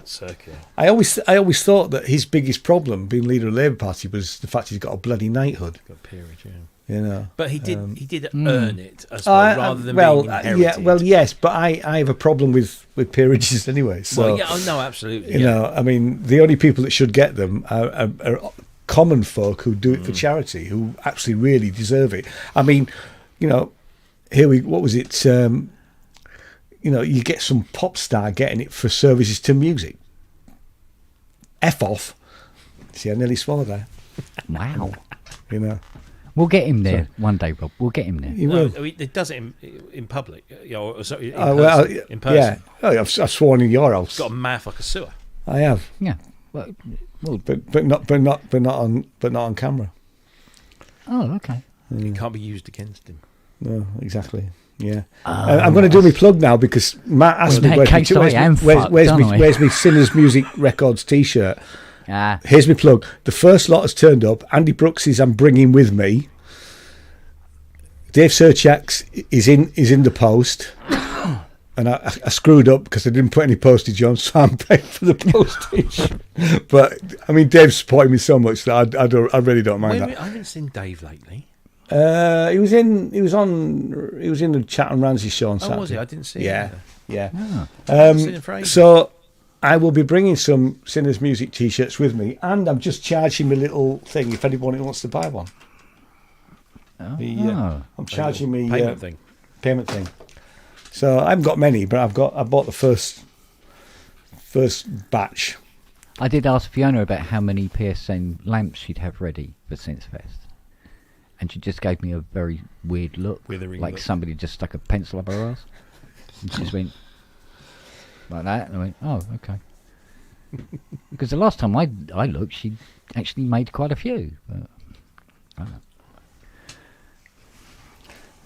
Wash my hands. It's fine, Matt. Let me know what size you want. I'll send you on, and then you can pay me when you're ready. What's the biggest size you do? 2X, 3XL, I think. Let me just check. It's a fucking horse. Well, no, it's not. Andy Brooks is having a 2XL, and I went, "You're not that size." And he went, "I like it sort of baggy." So let me just have a quick look. I think it's baggy? 3XL. Room for 3. I have 4XL. What? Yeah. Have they changed what XL means or something? Yeah. I put an XL on and I look like I'm going camping. A 4XL is a loose, as you can see, it's a loose fit. But I like, because I'm just an odd shape, and it just, I like a loose. I mean, I'm an XL, but I have a couple of T-shirts which are large, and they're not tight because I've got man boobs, but I just like them sort of more baggy. Go on, give us a look. I've got his man boobs as well. No, let's have a look. Come on, show them off. No, Jane's the only person that sees my man boobs. Ah, I don't even do the. Funny that she's the only person that sees mine. Yeah, but she has to pay you. Well, yeah. No, I was saying at the top of the show, somebody asked if I was bringing any merch to Synthfest. Sorry. And I said no, unfortunately, because I'm trying to find, whenever I go to a gig, 3XL. Sorry. So whenever I go to a 3XL, gig, small to 3XL, or anything like that, it's all, nothing goes beyond like 2XL. If you're lucky, 3. Yeah. But Right. they're just a 3XL. I can get away with mostly. But 4XL is just like, yeah, it's lovely. It's nice and baggy. It's fine. Because I have a thing about like stuff that's tight around my neck. I don't like them too. I mean, I don't like a V t-shirt. I like a normal, like this one. You know, but but sometimes you get them and they're actually too high. Yeah. I don't like that. No. I think the only thing I own that's XL is my anal beads. That is it. Yeah, so I've got looking nothing for a XL at all. company that can print the t-shirts, supply all And of the he's worried about sizes that I swearing. want, and distribute them globally. We're making about a pound a shirt. So I'm not worried about making the money. Steady. On them, just people want it. But I'd like to find somewhere local to do them and make a bit more money. But actually, it is a risk about how many of each one you buy. So that's why they're sort of, I'm buying them in small batches, really. Yeah, I get my dildos from Dyson. Yeah. Matt. And your anal beads? Hey? And your anal beads? Well, sometimes shower rings work. This is taking a weird turn. Oh, it always does. On this show. Yeah. Shower rings are a great replacement for an Arab strap, aren't they? They're a little bit firm for a cock ring. Sorry. Just thought I used a bollard. This is why I won't sit outside pubs. What a load of bollards. What a load of bollards. Oh dear. Shocking. We had a request for membership on the Process Network Facebook page today from Barry Manilow's personal blog was the name of the account. Well, I hope you turn it down. That's a busy blog, isn't it? So yes, What string synths did you use? There was when we had Pocket Into Music, we had a phone call. It wasn't Barry Manilow. It just made me think about this, but it was some sort of cheesy UK equivalent who had a few hits in the past, and he was coming to play York, and he was ringing around trying to get a digital piano, and we actually didn't have one in that we could rent him one out, but I'm trying to think who it was now. It just made me think about that, the fact that, because you get celebrities coming in music shops. We had Mark Radcliffe, one of the best blokes. He was there he had a cup of tea with us. We'd already bought tickets to see the show, and we were sitting on the front row, and I'm thinking, oh God, he'll think we're actual real fans, real. And his show was great, but no, he came in the shop and he was great. It was fantastic, Yeah, but Demis Roussos tribute band. There's a thought.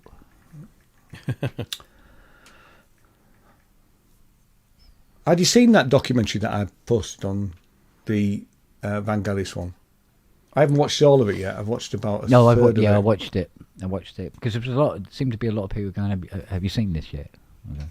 Yeah, I asked the question, but then did answer. I asked it for you because I thought if you haven't seen it, I just stumbled across it because Yeah, I watched it all. It was quite eye-opening in places. And was it? Yeah, absolutely. Yeah, absolutely. I need to watch the rest of it. Yeah, I didn't know about his artistic side with his paintings and stuff. All right. It's not that uncommon, though, is it? Because no, not really. Because quite a lot of people will do their own album covers. Was it John Fox was very? I mean, that was the whole idea of Ultravox, wasn't it? It was an art project because he was finishing off his degree or masters. Yeah, and he would work on the album covers and stuff like that, and take photographs. My God, Nana Muscuri. Oh God, yeah. My mother liked her. Didn't she turn up a couple of times on Two Ronnies? Yeah. As the musical interlude. Yeah. Yeah. Yeah, John Squire.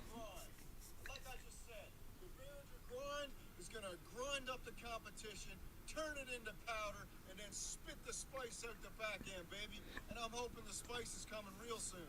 And I've been holding off on getting the crave.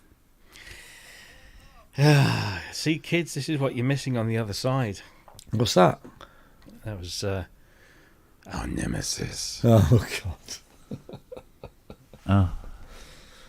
Oh, apparently John Fox is going to be at Synth East next year on the Friday night.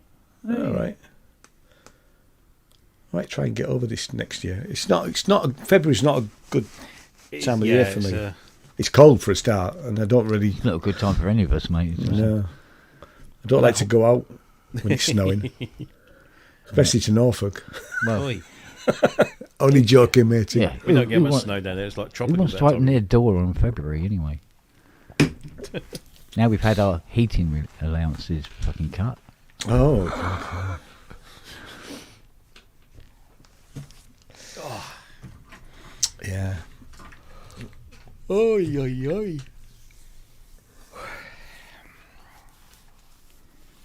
It's like Fiona was saying about it. She goes, yeah, I can see where some of that's coming from, especially when the means testing isn't done very well and you got people who are entitled to this 300 quid yet have no use for it whatsoever. They're already extremely well off, thank you very much, and all the rest of it. And I go, yeah, probably, but at the end of the day, the companies that that don't need the fucking money. It's not about them, though, is it? It's about the poor people that actually genuinely poor people. Like I said, I think I said before, like my mother. I didn't have two pennies to rub together. Yeah. We know that when I did finished her estate off, really. She had a little bit of money in the bank, but less than I think it was about $3,000. That was it. That's her whole life savings. That's right, Matt. The likes on this do not matter a single fuck. You don't have to worry about the likes, mate. Honestly, I haven't liked it, so it'll just go up to 18 now. There you go. Only 18. It went down. Must have gone down. Somebody's left. What it needs is it's two thumbs, one up, one down for liked the show. Yeah, because the down thumb doesn't mean anything, does it? It's just that the algorithm likes that, Oh yeah, you can unlike, can't you? Can you unlike? Yeah, you just click on it again. Yeah, you just click on it again. It goes to unlike or not like or indifferent. Oh no, it's taking it away. Oh, there you go. Oh no, I don't like that. Oh dear, that's a pint of milk that I won't be able to buy next week. Yeah, exactly. Yeah. 23. I'll have to refresh, I think, because mine still says 18. Now, you say you like it, but we have such a small percentage of the people who are regulars actually come on. That is true. I mean, they must be sick of seeing our faces, surely. Yeah, come on. Talk about what you want to talk about, because us lot, we will talk about anything. We'll talk about anything. That's why I said show my face. Said crap, people look at a keyboard instead of my face. That's probably better. So. No, I mean, we'll talk about what's the best wallpaper paste. You know what I mean? We'll talk about anything. Do you remember vinyl wallpaper? I do remember. I used to be a parent for 18 months. I was an apprentice painter decorator, so I know about decorating. I did it as a 16-year-old, right, for 18 months. Great taking it off, mind. And it was fun. You bastard. Great fun. Yeah, and the steamer out. At 16, I knew I didn't want to be scraping paint and wallpapers for the rest of my life. So I packed it in. Mm. and got a job in a builder's merchants. Well, that's an improvement. Yeah. Well, the builders merchants was that was the day job, but the night job was much more interesting Yeah. because I was gigging. I did work 6 months at a glass factory making ampules. It was Oh, it yeah. smashing. Oh yeah, no, mate. I tell you what, when some of those machines went wrong, holy fuck! Because you had Yeah, tubes yeah. of glass sticking out the top, and you had to load them up, and they'd be going around, and they do all the. You had all the flames set, and it pull it and heat up the glass and everything. And what would come out the other end is your ampule, and then you'd load it all up again. But you had to keep an eye on the machine all the time you were there, just in case something went iffy, which it did regularly because these machines were old.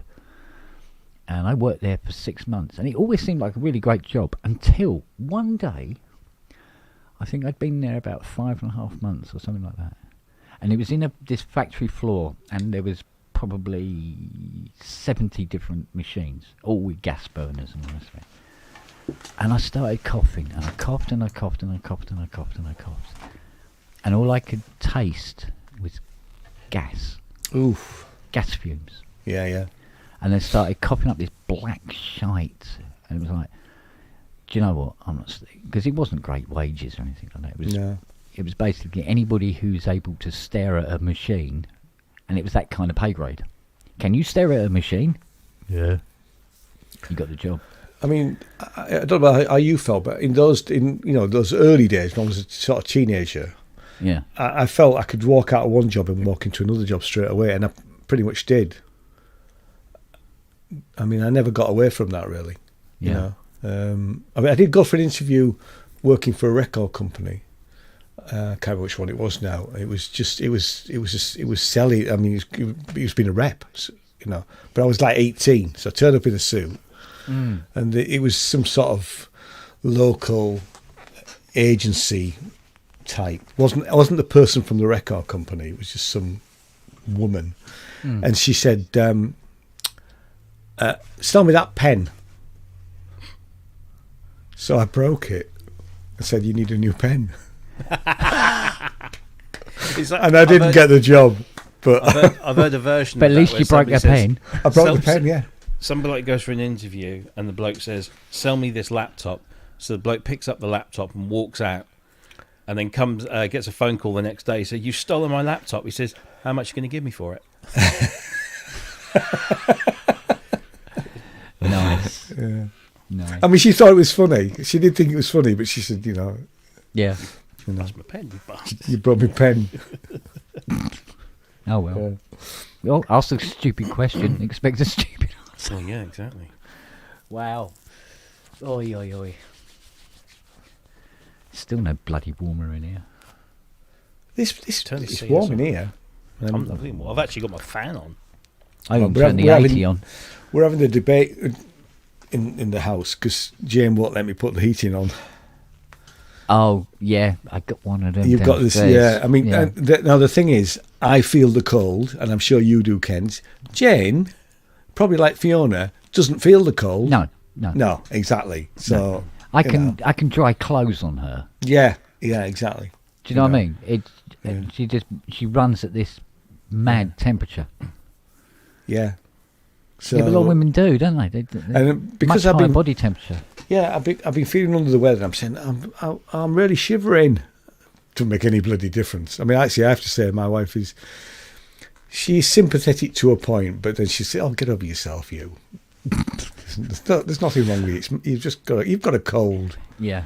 And then I'm in bed shivering like this, you Yeah. know. Going, Yeah. Although she did ask me today, "Are you feeling any better?" I went, "Well, a bit, you know." Mind you, if I get cold in bed now, all I have to do is go, "Who's a good girl?" Oh yeah, I've got two yeah, big yeah. dogs laying beside me and go, "Right, you stay there." It's like, "Oh, that's lovely." Yeah. Especially that Siri. I mean, Jesus Christ, I could wear her like a shirt sometimes. Yeah. She could try. It's interesting because we've got a couple of little electric heaters, and we couldn't find. I said to her the other day, I said, "This time of year, we rather than heat the whole house, we'll just put a heater on for say 10 minutes. It will warm the room up, and then turn it off. You know." Yeah. I said, well, actually, where's those heaters? She went, I don't know. I said, well, they're not here. They must be in the garage somewhere. Anyway, I found them today. So Jane's away tonight, so when I leave here, I'll go put the heating on. She'll know. No, she won't. Yes, she will. Yeah, she will. Yes, she will. Yeah. Oh, yes. Yeah. No, we used to have those because we used to have this dry air heating system, which was about as useful as trying to warm yourself with a match standing in a fucking swimming pool. It was useless, right? But it would burn up the gas like nobody's business, and everybody's going around going, "It's still fucking cold." And we got these halogen heaters. And they sort of like slowly rotated. Oh, that's exactly what I've got. I've got a Yeah. 2-bar one, which is okay in a small room, and then a 4-bar one. But you don't need them on for very long. Yeah, but they used to make the squeak. Yeah, they squeak. Squeaking. Yeah. But it was one where right from the day we got it, it wouldn't oscillate. Yeah. And it would just sit there. So we put that one in the front room. And Max clocked this one. He goes, "Oh, it doesn't move. I'll lay in front of that one." So he'd lay in front of that, he'd go, "Oh yeah," and he'd lie down and get all snuggle. And we'd be watching TV or something like that. And then after a while you go, He's on fire. "Yeah, he's fucking smoke coming off this dog's arse." Didn't give a shit, right? You have to pull him out. Oi, look, jeez, ow. They're apparently quite efficient, for an electric heater. Yeah, they are. Yeah. They're pretty. Yeah, they're better pretty than good. sort of, the bar type heaters. Yeah. The thing I used to Mm. hate about the Rads, the Rads that we got now, yes, they're very efficient. And they do not cost a great deal and all the rest of it. But you turn the thing on and then go, "Well, come on then." Yeah. Well, our last house, which wasn't a particularly warm house anyway, and I know it's 2 or 3 degrees colder up in Yorkshire, but they Arctic Circle, mate, isn't it? well, it is, yeah. The radiator in the front room, and it was quite a large front room, clearly was underpowered for the size of the room, and we literally had it on 5 the whole time, and it would over half an hour it would warm the room up, but you never bothered turning it down because it never and they do stupid things like there was a tiny radiator in a cupboard.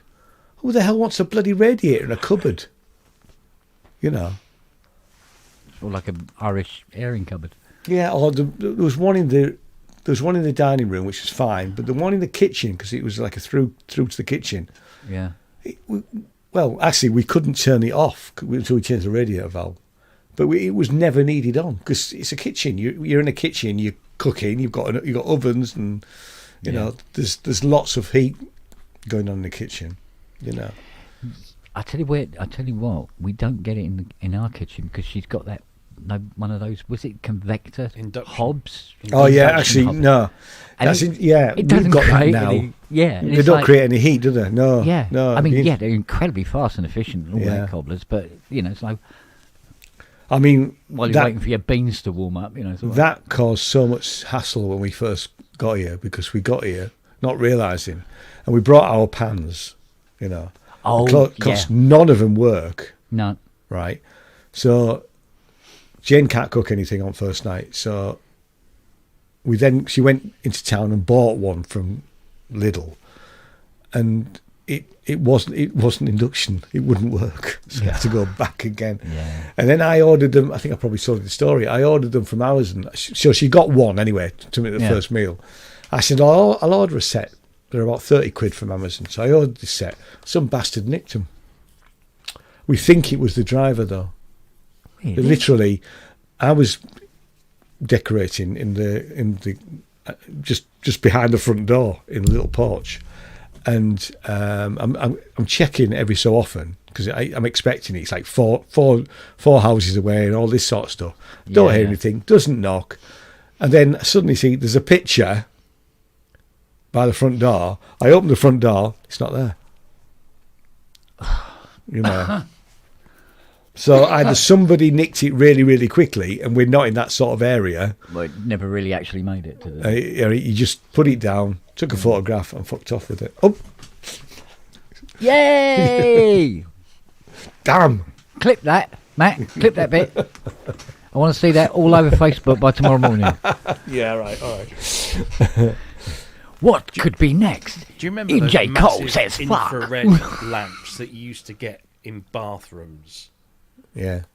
When we lived with my nan for a year after my mum left my dad, we lived, and she had this old Edwardian house that she only lived in one half of, and everything was everything was.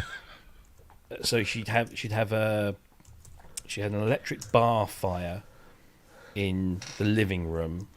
She had an open fire in the dining room, if you will, the second, and then literally nothing else anywhere else except in the bathroom. And the bathroom was at the back of an old outbuilding, but it was all covered over. But you had to do this little rat run between the dining room where you could go and warm up and this bathroom. And in the bathroom, when you turned the light on, these two big infrared lamps, they're just big red bulbs basically, but in a metal casing. They were sort of above the bath, and they would give you this heat, and then turn it off when you finished. And shit, they were so miserly. I mean, it's not like they had a few quid, but she was a real penny pincher. I wasn't allowed to watch the TV after school because the electricity was more expensive during the day than it was in the evening. Yeah. It's all the kids' programs. Same. Yeah. It's funny I because got caught. Do you remember when Channel 4 launched in 1982, 83, wasn't it? Something like that, yeah. And it was like, oh my God, we've got a new TV channel, and it's going to start at like 4 or 5 o'clock in the afternoon. So I snuck in, and they fucking caught me. Oh man, did I cop some shit for that? What are you doing watching TV during the day? It was nothing about what was on TV. It was the fact that it was using up electricity. Yeah. Do you remember them using the red triangle thing? We used to look forward to the red triangle movies, But it's interesting you saying about that, because Josh and Aideen, they rented this flat, and it was on a first or second floor flat. Quite a big. It's all open plan, because that's all the rage, isn't it? Converted school, right? And they've done quite a nice job on it, but full size windows, because it's a listed building. This school, no double glazing. Right, and they moved in spring, and it was fine. And then the first winter, I mean, I went to visit them in sort of October, November, and it was absolutely freezing. And when they moved out, they admitted that they actually spent some time. The only room they could get warm was their bathroom, and they'd put cable with a heater into the bathroom, warm it up for 10 minutes, and then just sitting there with a couple of chairs. Because the place was absolutely freezing, Yeah. No, but I've only known proper cold in a house was when I was, either when I lived or when I would stay at my nan's. I mean, it needed double glazing, but you couldn't. It wasn't allowed. It was a listed building. You couldn't put double glazing into it. She had to contact the council before she could fix the back door. I mean, that's the listed building thing. I mean, we looked at a house that was listed building, and a friend of mine up in York said, "Don't buy one." I mean, she had exactly the same thing. Their front door was rotting at the bottom, and it took them somewhere like 2 years to get permission to actually change the front door. Water's coming in every time it rained. Water's flooding into the porch, into the hallway. I mean, that's when it is just absolutely stupid. Yeah. I mean, yes, you want to keep you want it like for like, but I mean, come on, Yeah, I mean, it was quite a night because when I considered that everybody else's house must be like this in some way or another. I had no idea. Like for instance, her back door, which was in the kitchen, it wasn't a massive kitchen or anything like that, but it had this back door. But that door was 3 inches thick, solid oak, with like the big cross beams on it and everything like that. And it used to actually lead out to where the stables would be, and all this sort of thing. Even though it's a townhouse, it was an inn, in what would be then a village. And you think, everybody's back door is 3 inches thick and weighs, 4.5 tons. And, you go around friends' house when you get older and stuff and go, oh, no, they're it's not. quite unusual. Yeah, most people's doors have got glass in them and everything.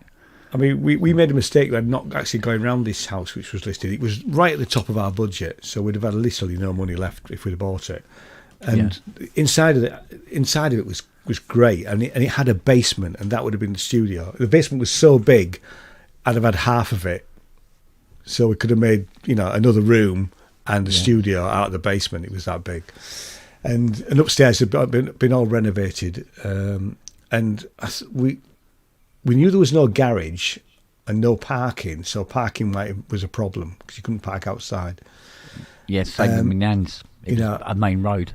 And it was right at the top of this hill, which, and I took the boys up there, and I went, that's the house we're looking at.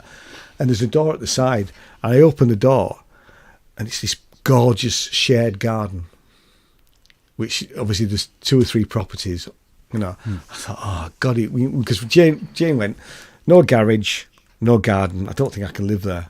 And I'm going, yeah, well, I'm with you on that, but we should have gone round.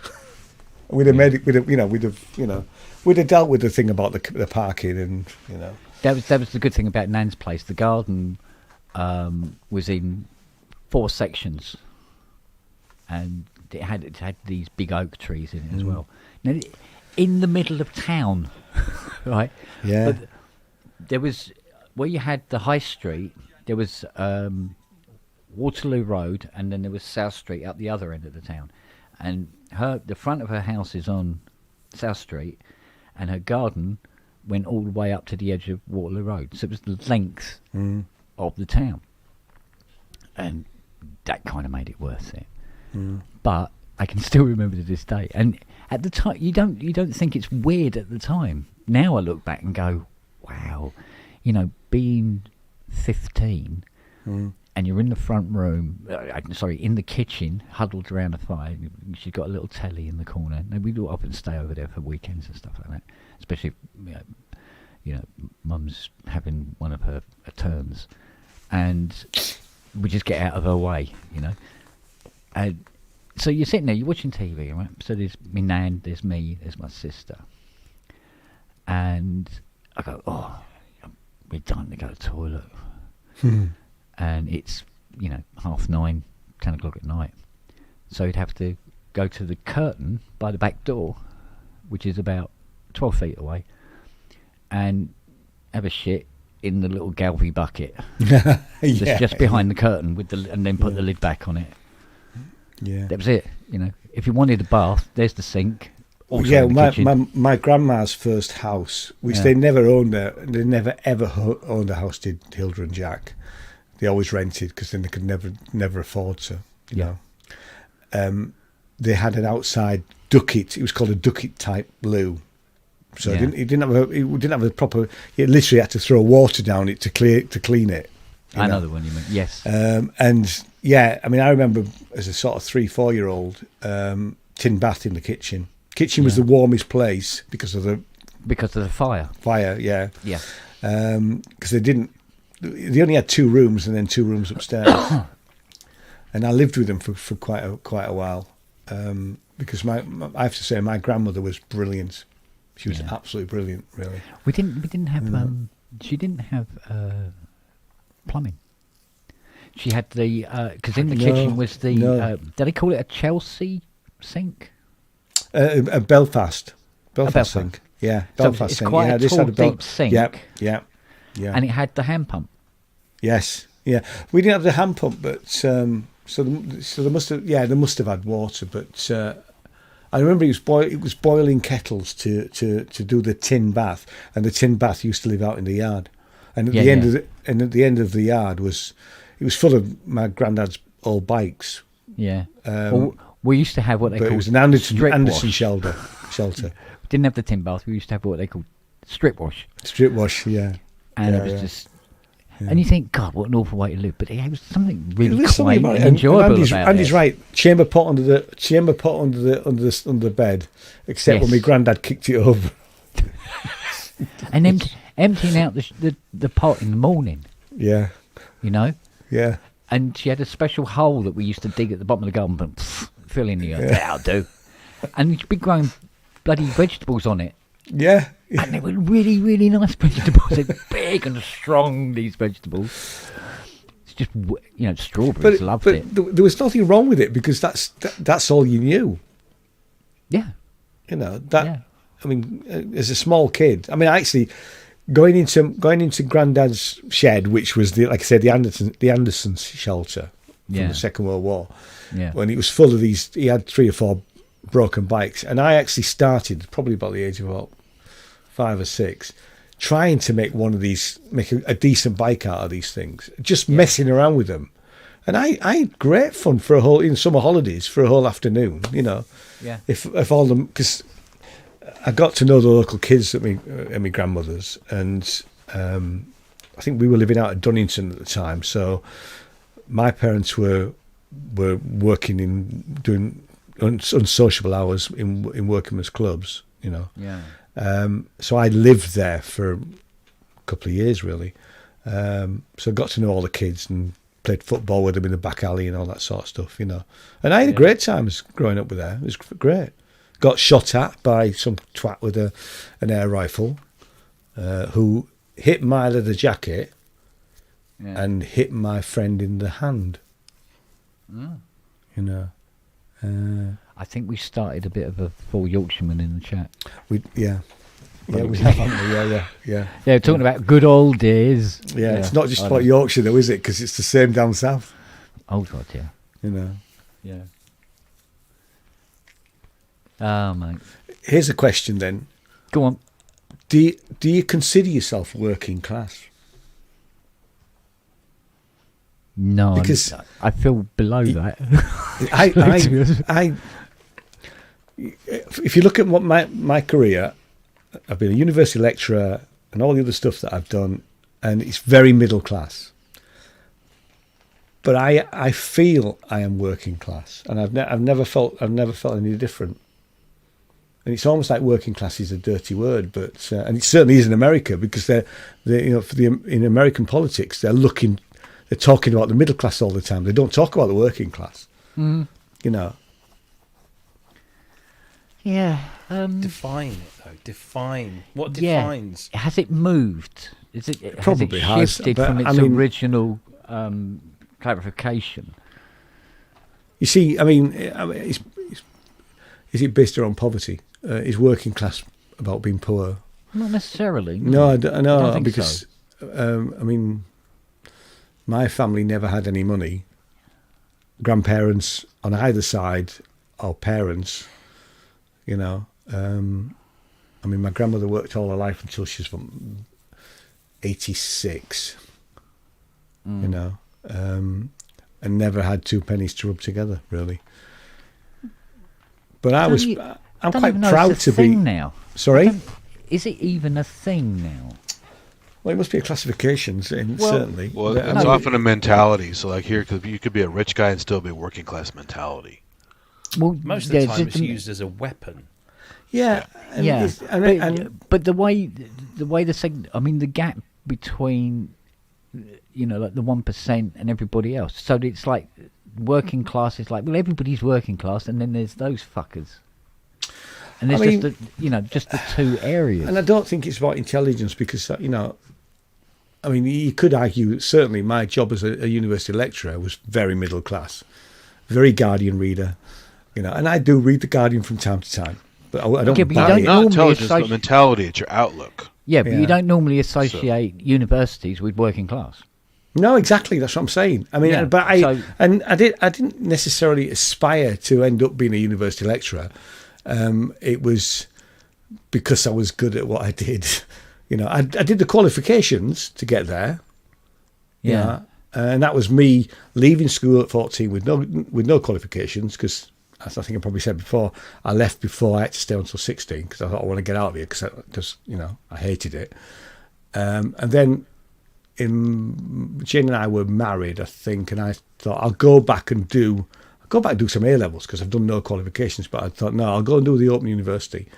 So and then kids were small, so did OU, degree in computer, carried on, did a master's in educational software, and then by that time I'd got a job in a university as a technician. And I said, right, thanks very much. I'm off now because I'm going to go and get a better job. Because I'd got the bug of working in the university by that time. And at that point they said, right, okay, we want to keep you, can you write your own job description, which was weird. And they matched. I got an offer from Durham University to go and work there. And York wanted to keep me, which was lovely. It was nice to be in that situation.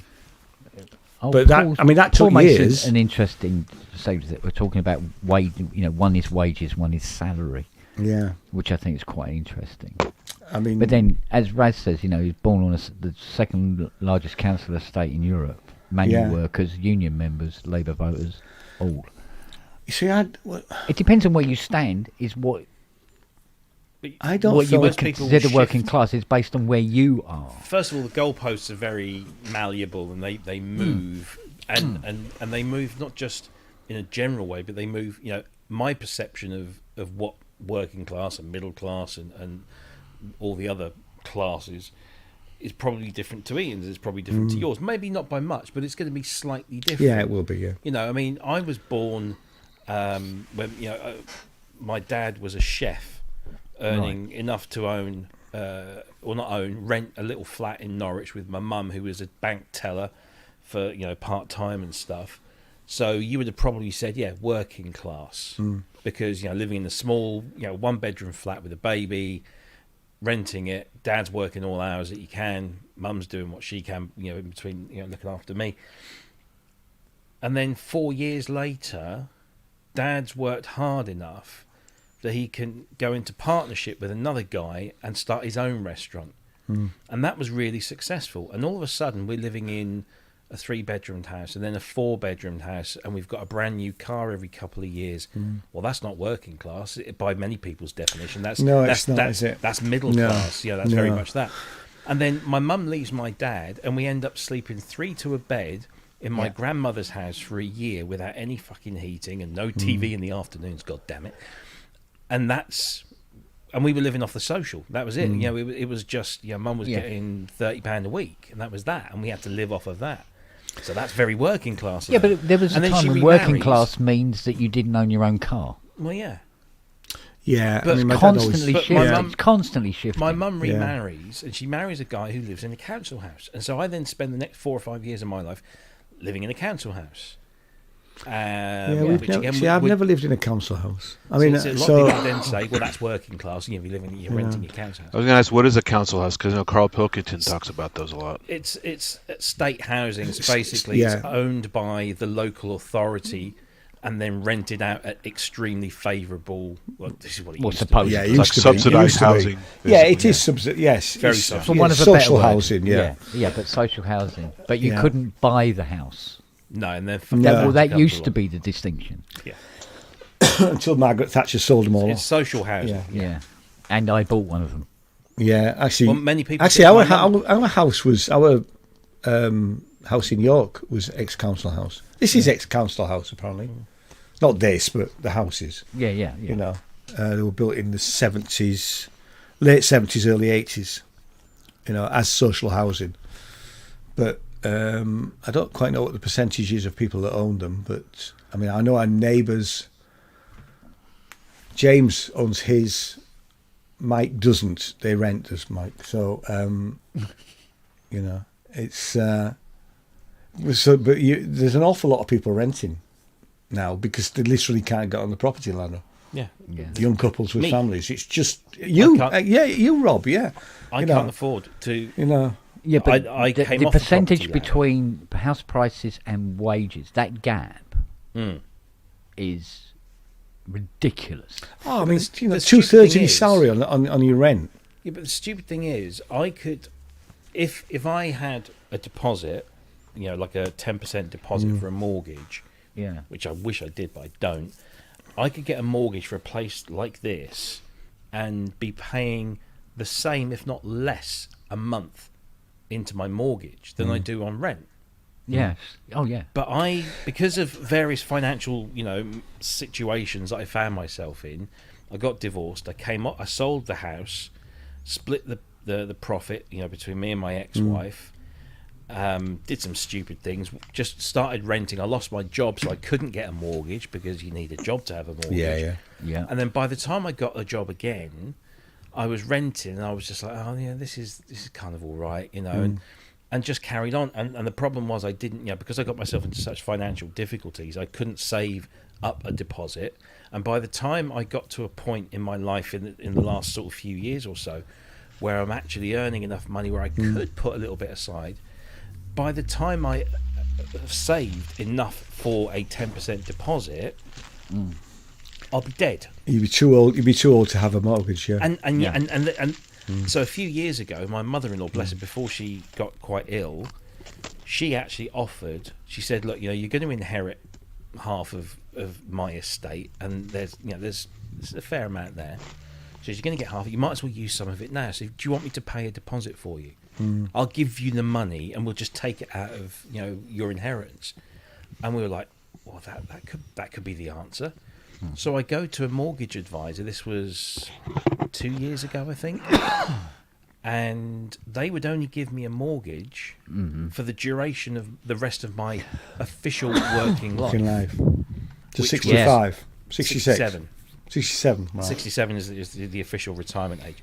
So they basically quoted me for a mortgage for about, I don't know, what was it? 14 years. I think it was 14 years. That was the most they could give me. Yeah. And that meant that because I'm borrowing enough to buy a 3-bedroom house, my mortgage payments would be double what I pay in rent. Double what I pay in rent, because I'm having to pay it over a much shorter time. Now, I could tell them that I fully intend to work beyond my 67 years, but they don't. No, they won't. We don't. Okay. We can't trust that, so we have to do it like this. So there's just absolutely no way I can afford, unless somebody gifts me a house. I was lucky. Lucky to a point of getting the job. Had I not been able to get the university lectureship, and obviously the bump in salary, I wouldn't have been able to help the boys through university, because we paid their accommodation for the 3 years that they were both at university. And then my redundancy package, which I did have to fight for, helped them get on the property ladder, knowing full well that it was they shared the flat together, right? Knowing full well that at some point partners are going to come along, which are now wives, but it meant that both Matt and Josh were able to get on the property ladder in London. Yeah. And although their mortgages might be, I don't know what their mortgages are, but they might be eye-watering by comparison. At least they were on the property ladder. And if they move out of London, which they probably will do at some point in 20 years' time or whenever everybody moves out at some point, don't they? And moves, they probably stay in the south because they're connected to Bristol, because they went to university in Bristol. So I was pleased that we were able. Had that redundancy package not appeared, I wouldn't have been able to help them with that. Yeah. So there's absolutely, and how do you help your kids get on the property ladder unless it's something like that? Exactly. We're just not going to be able. We can't get ourselves on the property ladder. No. So we can't get. No. We can't help them, and unfortunately, they're acutely aware of the fact. So we were able to get. When we first married, we managed to get a 95% mortgage.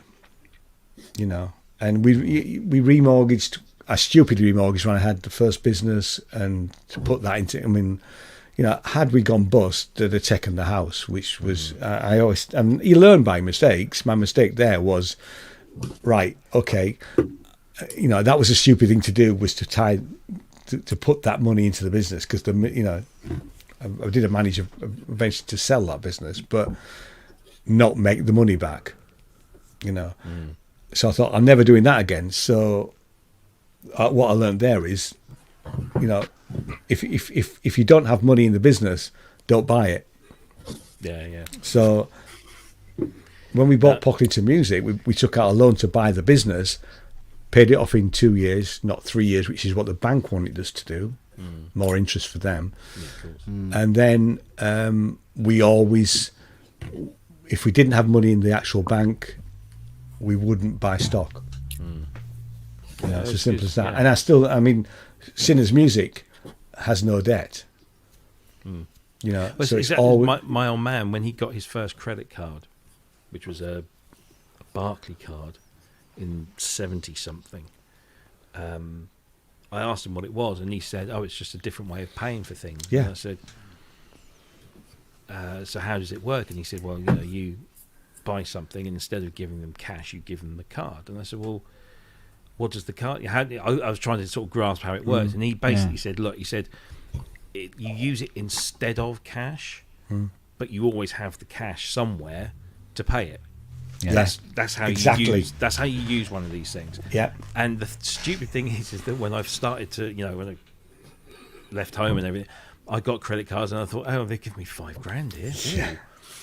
Yeah. And so I went silly and learnt my lesson the hard way. Now, I didn't have credit cards for many, many years, and then I was travelling somewhere and we needed a credit card. You can't basically can't travel without one. Yeah. So I got one of these Capital One cards that were specially designed for people with poor credit ratings. Yeah. And it allows you to kind of, you know, improve it. And the first thing I did was set the payment to pay off in full. Every change month. it. Yeah. Every month, pay it off in full. So therefore, anything I put on that card, I know it's going to come out of my bank account, and that's enough to stop me from thinking, "Oh, you know that synthesizer? I haven't got the cash." Well, for it's it, the but same. I've got-" Yeah, it's exactly the same for me. I mean, you know, I have two Barclay cards. One is for domestic stuff, and one is for business. And they look, you know, I put a sticker on one of them so I know which is the business one, because the bloody Barclay cards look identical. Yeah. One used to be one was a Visa and one was a Access card originally back in the day. Yeah, Access. Yeah. MasterCard. Which was easier to, Yeah. you know. But no, they get paid off every month. Yeah. You know. Well, you know, I did all of Touch Digital on a card. Credit cards, yeah. Yeah. I tell you what, in the Didn't for a second take the 29% APR into account. yeah. Tell you what I have done in the past. I mean, there were times when we were so poor that we were having to use credit cards. You know, I can remember there was one year we couldn't afford holidays and things like that of any description. And luckily, Jane's cousin was a manager of a caravan site in Cleethorpes, so the kids got a holiday, which was very sweet of him actually. But we were at that point then when we had, you know, I was having to not take a salary out of the business. Jane was working part time, so we didn't have an awful lot coming in. We still managed to pay the mortgage, the kids get fed, but we were using the credit cards, and that business of splitting putting all of that credit card onto another credit card to sort your payments out. And I remember doing that a couple of times. So because you get interest free credit for 9 months with a new card. Yeah. So we transfer the whole amount and then just split it over those 9 months. So we paid it every month. And I would say to Jane, right, love, we've got X number of pounds to spend this month. How are we going to split it? What do we need? You know, you and me can go without if we have to, but the boys get fed, you know. And when I bought my Essence FM, that was over $1,000, I think it was. And I knew I'd got a bonus coming up, but it wasn't going to be coming up for a few months. So I stuck it on one credit card, and that's the one that I earn like cash back. And then before the payment was due to come out, I did a 0% balance transfer to my other credit card, and it was interest free for 18 months. Yeah. So I just paid it off a little, and then when I got my bonus, boom, gone. And that was it. You know, so you have got to play the system somewhat. You do have to. Yeah. My uncle, who is a notorious debtor, up to his eyeballs, and probably still is. He was a real chancer, and we went shopping somewhere, and we went into this store and we bought something, and he opens up his wallet, and I couldn't believe the amount of credit cards in there. I was like, how many credit cards do you need? And he says, well, this is the one I'm currently using. This one is currently paying that one off, and that one's paying that one off. I'm like, for fuck's sake, how do you... So, yeah, I've always vowed, I've got 3 credit cards for various specific reasons. Either, Barclaycard always give me great zero balance transfer for 18 months. So I only ever use that to do that. My Capital one is where I get the sort of bulk of the cash back, the benefits. And I don't know why I've got my NatWest one. I think they just offered it to me, and it was just like a backup. But I've got a NatWest bank card, but it's not a credit card, and I just have the 2 Barclay cards. Actually, there's 4 really, because it's the same account, but Jane's got one as well. Yeah. Although she never uses the business one, but she's got a business one. And she occasionally uses the domestic one, but I won't get a credit card on my business, not just yet. Anyway, I'm getting to the point where I might do. But I just use a domestic card. Because they charge more for business accounts. There's all this crap about. Well, Monzo, because I'm with Monzo for business. All right, and it's like £5 a month. Right, which I'm happy to pay £5 a month for all of that, and they do all, they take. Yeah, but my NatWest charges per month are £7.50. Yeah, unless you're banking cash. I remember when we because he does that. When we were at the shop, we would be banking £1,000 worth of cash a week, and to get charged to do that was just seeming ridiculous, really. So we try not to. Yeah. So we would transfer it into, we'd pay ourselves with cash and, pay the tutors in cash. And then, it was up to we were always honest with tutors. We'd say, look, you're a subcontractor. We are keeping books. What you do with it, whether you keep your own books, is entirely up to you. But we will, if the taxman ever turns up, we will show him our books, and it will say that we paid you. Yeah. And we did it that way, really. But we were just honest with people, My books are being done for the first time on the business this month. My first year of accounts. It's looking good. It's looking healthy. Good. Yeah. My end of year's coming up soon, so I need to spend some money. That's what I need to do. It's always the same at the end of the year. If you don't want to pay tax, spend some money. Although I paid corporation tax last year for the first time in a couple of years. Yeah. And I just done my VAT, which was fine, really. It was fine because of Edinburgh. VAT. We always get a refund because we spent £3,000 on accommodation, and we get the VAT back on that. I'll be spending a bit on accommodation and travel and subsistence this coming week. Yeah, we don't tend to claim much for it. I don't think we claim at all for subsistence. I know we probably should, but Well, I generally, if I go out for a meal. If it's, you say, well, we don't do that. If I buy a sandwich at a petrol station, I don't. Yeah, no. If we had a business lunch, which we never do, then yes, we probably would. But we don't ever do that. I think we've done it probably twice in the life of Sinners Music, if I'm honest. Right, I need to wet my whistle. I'm going to go make a cup of tea. Anybody want tea? Well, that concludes Money Matters for this week. Yeah, exactly. Yeah.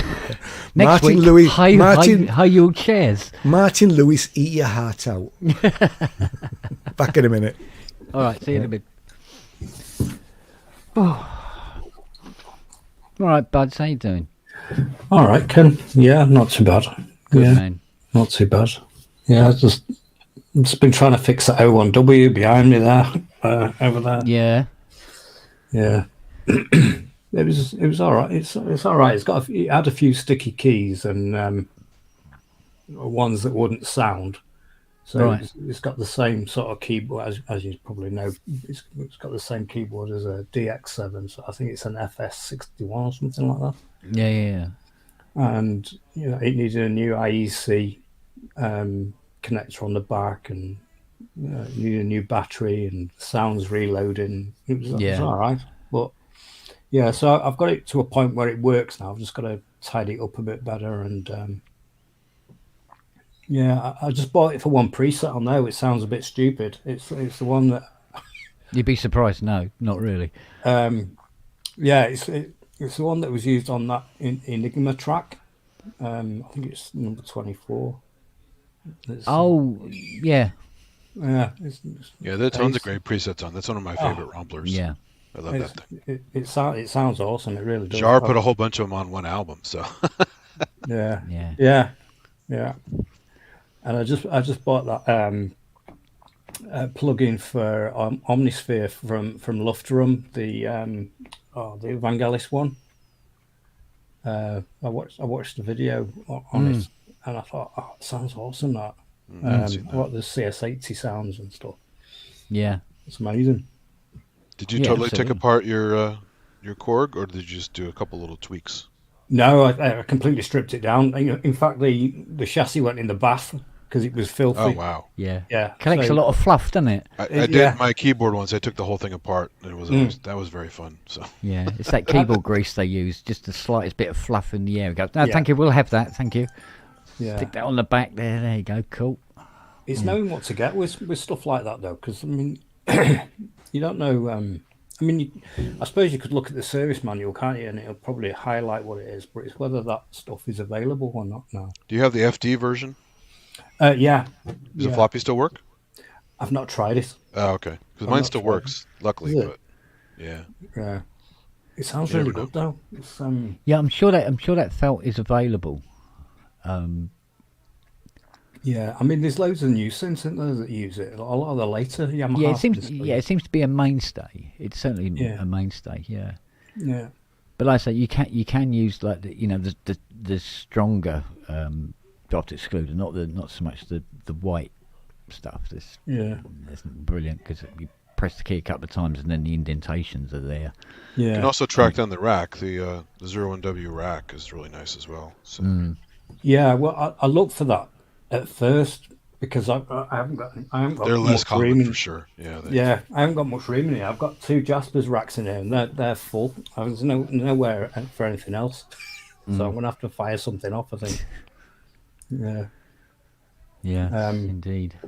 but I've got a Mint M1 as well, and that's really good. That's got the same keyboard in it.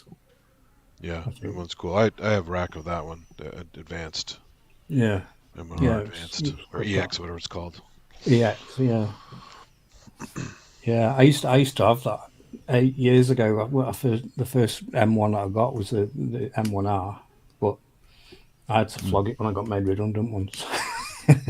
Just leave it on the universe patch and Yeah, Yeah, yeah. That was the selling patch. yeah. lower universe. There are a bunch use some of the same core sounds, but there Yeah. a lot of good ones in there. Yeah, absolutely. Yeah, God, I paid £2,200 for my M1. Flipping heck. That's a lot. Yeah. Well, those two Well, that's how keyboards are much very they were. similar because the M1 Yeah. is called AI synthesis, and the O1W01W is AI2 synthesis. Yeah. So It's basically the late, same isn't it? architecture with better quality sounds and stuff like that. Yeah. It's the one that superseded the T series, wasn't it? The 1W. I think. I think so. Yeah. Yeah. Remember they had a big remember ad getting- campaign. It was Tony Banks and what's his face? Thanks, carrying the Wags. That keyboard. makes me feel a lot better. Cheers, man. They had Phil Collins and Tony Banks carrying the keyboard throughout the field or something like that. That was one of their ads. Yeah. Because they're pretty heavy buggers. Thinking about that, I bought that M1 on HP as well over 3 years. Jesus. What was I thinking? Yeah, I got my first one was I think it was £1,200 I paid for mine. When I I first got I do know that by the time, well before it was actually paid off, I was sick to death of that bloody piano. Oh, because it was on house fucking piano? everything. Everything, Yeah, yeah. it was everywhere. yeah. Yeah, they call it house piano. It was, I think, at the time it was supposed to be a proper piano sound. You know? Exactly. Yeah. They found a use for it. Well, exactly. Yeah. Unfortunately, I didn't because I'm trying to do like Vangelis tracks, and it's like, oh, God, that's a bit jarring. Yeah, so like, clang, clang, clang, clang. No, that's really not doing it for me. Find an old Mellotron piano sound of it. Oh yeah. I mean, this is why when the sample library started hitting the shelves, and you were starting to hear the pianos on them and going, oh God, here we go. Oh, yeah. Yeah, baby. Well, that's why I got Ivory when I could afford it, because Ivory was amazing. Yeah, absolutely. Yeah. So like, wow. And of course now we're just spoiled, really. So, I remember Like- spending hours trying to make an acoustic piano sound on a Poly 6. yeah. Yeah, and actually the DW8000 got close because there was an acoustic piano sample in there.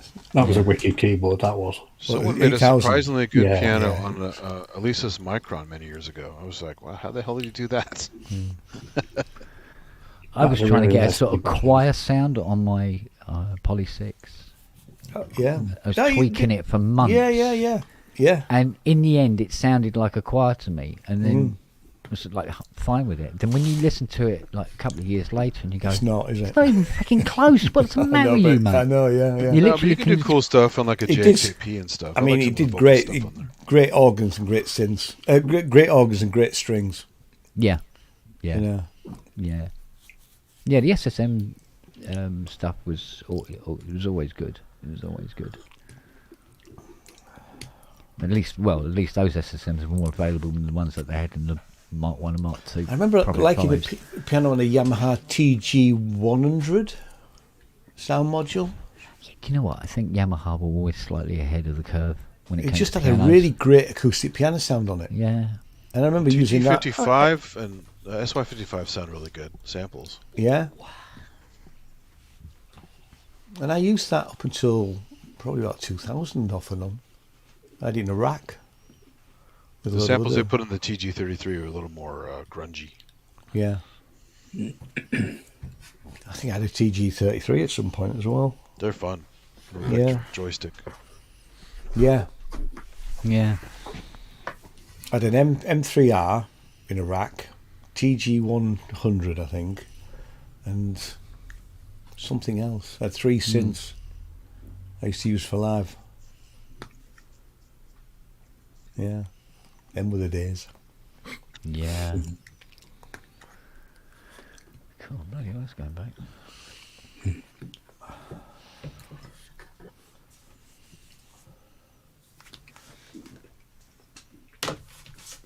Oh. Hello, babe. Hello. We charged up it. We can sell stuff again. Yay. Wee. How much your t-shirts, Ian? $18.99. I'm afraid. I'm sorry about that. I know. It's not me. It isn't me. Sadly, if I can get them cheaper at some point, I will. But they're certainly this because they're print on demand. I'm afraid. No, that's fine. But you use the finest Pima cotton in there, right? Is it They are Fruit of the Loom Oh, shirts. So they're hopefully they'll Fruit of the last. loom, eh? I've got a bit of fruit on. Yeah, Sorry. we'll see when I've washed it. You were a tidy Well, actually- teenager if you wore one of them. If actually, I've got to be careful because it may go pink. Because if Jane washes it, I bought this T-shirt. I went to this jazz harp concert, and it was the hip harp orchestra. Bought the T-shirt, really good night, and then first wash. I said, Jane, what happened to my bloody T-shirt? My white T-shirt, it's gone pink. Oh yeah, I put it with some reds. Great. No, Paul, I told her I haven't got a distributor in the USA, I'm afraid. So, but I can ship to the US. You offering? Yeah, if you're offering, I can ship to the US for about a tenner. I think it's 10 or 15. And I've just done the. I tell you what, the paperwork on the t-shirts is a pain in the ass. How much? What's the weight of the cotton? What size is it? All this crap for U.S. Customs. Yeah, what's funny is I have old enough shirts now that I don't even do separate white loads anymore. I just put everything in the load. Yeah, yeah. Yeah, I wanted to get a SpaceX T-shirt, but they wanted as much for shipping as it was for the T-shirt. Yeah. Yeah, well. Mad. I did see a band t-shirt the other day on the web for 35 quid, which I thought, come on, it's a t-shirt. I mean, Yeah. I know that, 18.99 is a bit pricey, I think, but, if I There's could buy it, a like I whole said- vintage T-shirt market. I mean, they're like movie Oh, yeah. T-shirts from the '80s and stuff, and you Yeah. can easily spend $200 on a T-shirt. Yeah. This is a good example of a t-shirt that hasn't worn very well. This is Mary Hell's t-shirt. It's not that old. You can't even read it. Yeah. It's been washed probably about 6 times. You can't, and it's just it's just a grey t-shirt. No. The trick, unfortunately, a lot of those, the silkscreen is one thing. Often they're like iron-on or some kind of cheaper Yeah. technology. But you have to Yeah. wash them inside out, and you can't dry them. You have to air dry them because they will just flake right off. Yeah. We had Hardware Jams was selling merch for a while for some of the festivals, and the first hoodie I bought in the festival, I think I washed it 3 times, and you can't read it anymore. I'm like, what the hell? I washed it 3 times. It's like the logo's starting to come off my PSN shirt now. Yeah, those original ones were Those original ones, yeah. vinyl. Yeah. Not very But good. it's And- taken a hell of a long time to do it, I must admit. to Poor be old honest. Andy Brooks's one lost the square around the sine wave, didn't it? Yeah. Eventually, and then so I gifted him a new one, which was done by. Who was that done by? Oh, it was one of the ones I think that Andy Longhurst had made. Mm. So who are you using for t-shirts, Rob? Well, the ones I got done for Super Booth, just for myself, was Vistaprint, Right. because I got an account with them and they did a fairly decent deal on like 5 or 6 shirts, I think. Right. And I always they're get quite- crucified with them. They really do. Yeah, but no, I need to say, I'm always being tempted by the Amazon merchandise offer because it just makes it very, very simple and it's global All right. because it's Amazon. I didn't even know about that. I need to Yeah. look at that. Yeah, Amazon merchandise. They do it. It's basically you just give them the design Yeah. and say I'll have T-shirts, I'll have mugs, I'll have whatever, and they'll take care of all the manufacturing and distribution. They take a little cut and you get the Yeah. rest. You just gotta be careful where you go. I had some Cafe Press stuff done once. It was awful. Yeah. I need to look into that. I do. I mean, it's a new venture for Sinners Music to have a T-shirt. To be fair, we did have band T-shirts a while back, but they were like iron-on, which when you got a big picture, it's actually quite uncomfortable to wear. Yeah, yeah. And I never wear it. And I like the shirt. I like the design, but This one that is that from Simon? from Ollie. Yeah. I don't know whether it's one of those ones. I think it kind of goes into the fabric rather than being a stick-on thing. Seems a much better sort of quality Yeah. print because my PSN ones that I got done for Vistaprint, that's kind of like in the fabric. Well, it's not it's not part Yeah. of the fabric, but when they put it in, it kind Yeah. of goes in, so it doesn't peel off like those other ones. Yeah, proper silk screening will really stick. Yeah. Yeah, I've never done anything with Teespring, so I don't know what I they're used. like. Oh, who was it? I had a one-off thing done. I recreated my Frankie Goes to Hollywood. Back in the 80s, I bought an original Frankie Say War, Hide Yourself. And it was a proper official original and everything. No flipping idea. I mean, that would be worth a few £100 now. But I managed to mock up the entire design right down to the font and Paul Morley's copyright logo and everything, and just had it made up. And unfortunately, it was great. Eventually, after a few years, it started to fade and stuff. But a problem with a lot of these T-shirt places is that the space that you get to print on Yeah, they don't isn't give you maybe as much. big as you want. Yeah. Because I wanted the Process Network one to be sort of like right across the chest, Yeah. but they could only do it sort of like in between my nipples, sort of thing. Oh, right. Yeah, I'm just using some visual indicators here. Yeah, yeah. Yeah. So I mean, it wasn't the best in the world, but they couldn't go any bigger, and that's one of the problems with sort of like using these third-party printers, that they're very strict sort of dimensions. Yeah, it's like there's quite a good printer in Walthamstow which Josh had used for Matt's stag weekend, and they printed the T-shirts. We turned up and picked them up. But it's in Walthamstow. I'd rather have somebody in Frome if I could find somebody in Frome and we get the price right, And then it's like, how many do you have done of each?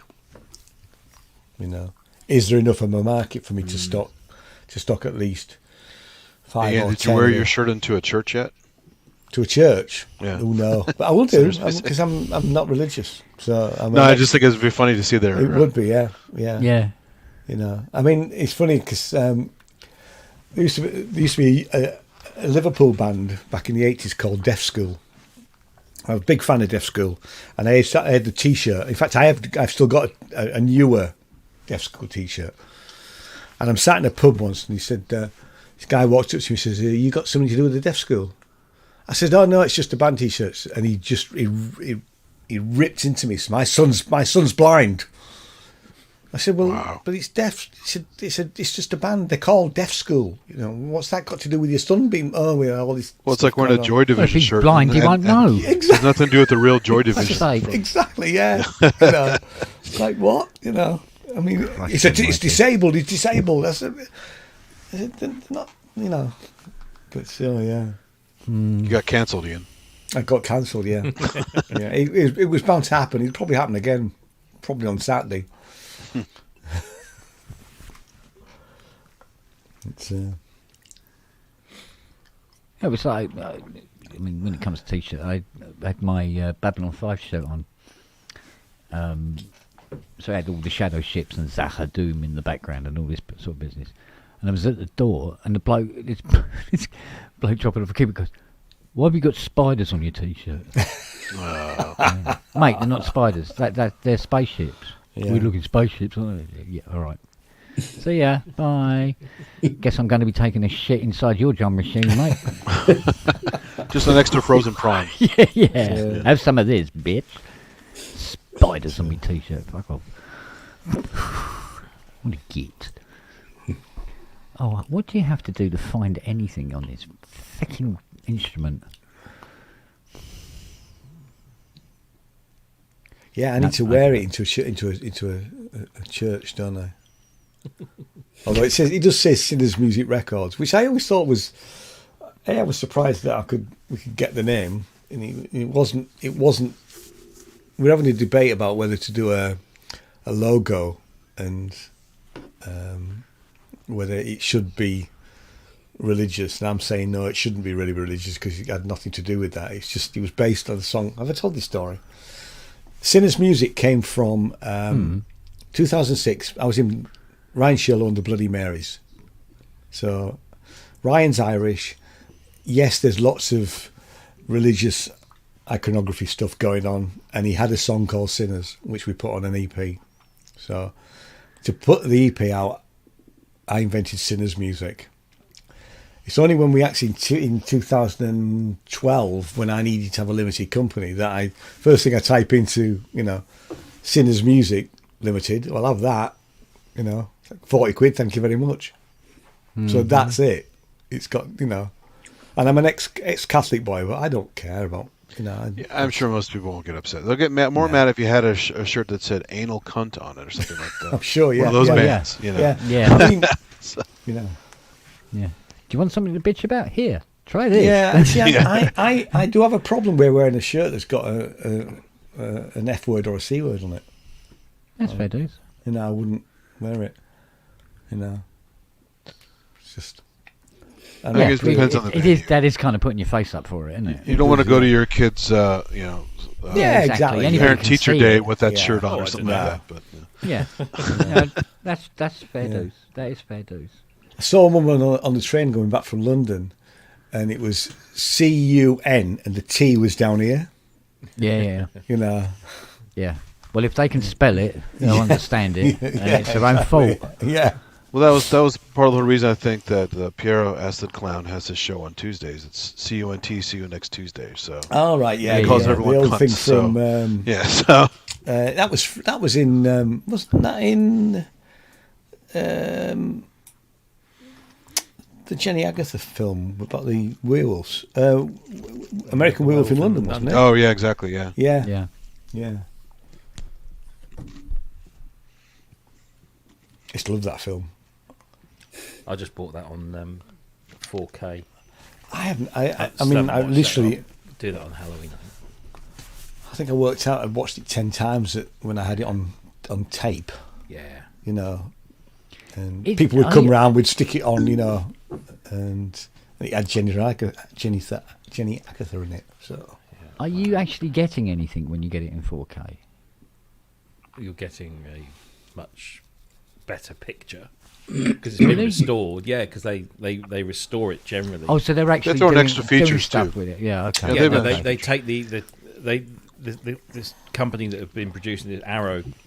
Yeah. They do a lot of these. They get the licenses, and then they get the original, or as close to the original negatives as possible, and Got then ya. rescan them at 4K, so you're getting as close. So when But- you take a film like American Werewolf, which was filmed probably in 35mm, I don't know whether it was, can't remember if it was anamorphic or not, but Yeah. it doesn't make the picture. It doesn't make it like super clean and stuff. It will only restore it to the best quality that it was you recorded. say, does in. it it must upscale it a bit, doesn't it? Yeah, I'm sure there's a little bit of upscaling going on. You get but better dynamic range and stuff. much better dynamic, Got much ya. better color depth. Audio would be better.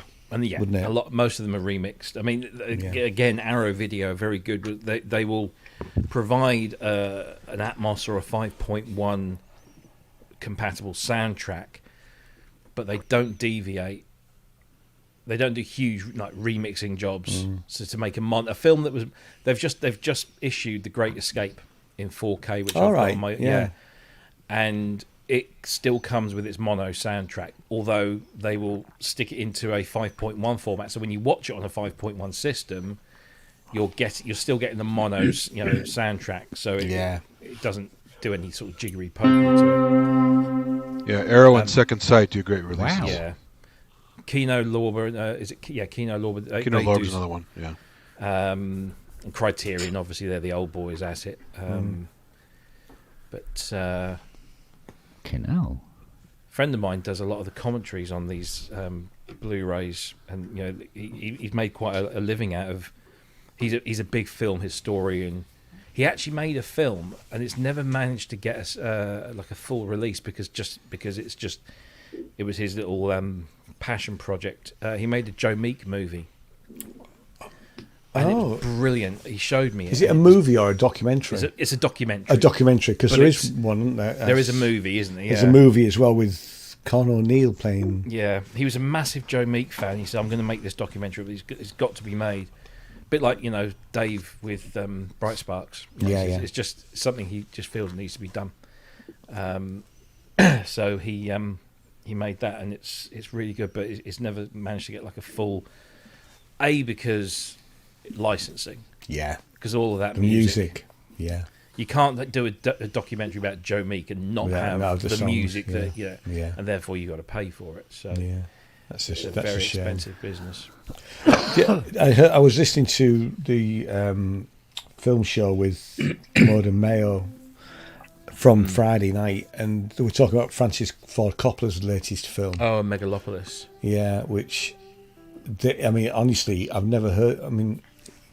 Well, I heard he's going broke because of that, because he had the wine. Yeah, he he's put his apparently winery he sold a on the market. winery to pay for. He's paid 150 million of his own. Yeah, money I was just into at the it. winery like 6 months But ago. apparently, according to Commode, and I don't always like his reviews anyway. But I mean, I take what he says with a pinch of salt, and I'm a great believer you should go and make your own mind up. But he really rips into it. He said it was one of the worst films he's ever seen. Well, a couple of his last few efforts have been pretty bad. If you've been Have they? watching, that vampire movie he made was really bad. Yeah, he said it's worse than that. I've not seen that.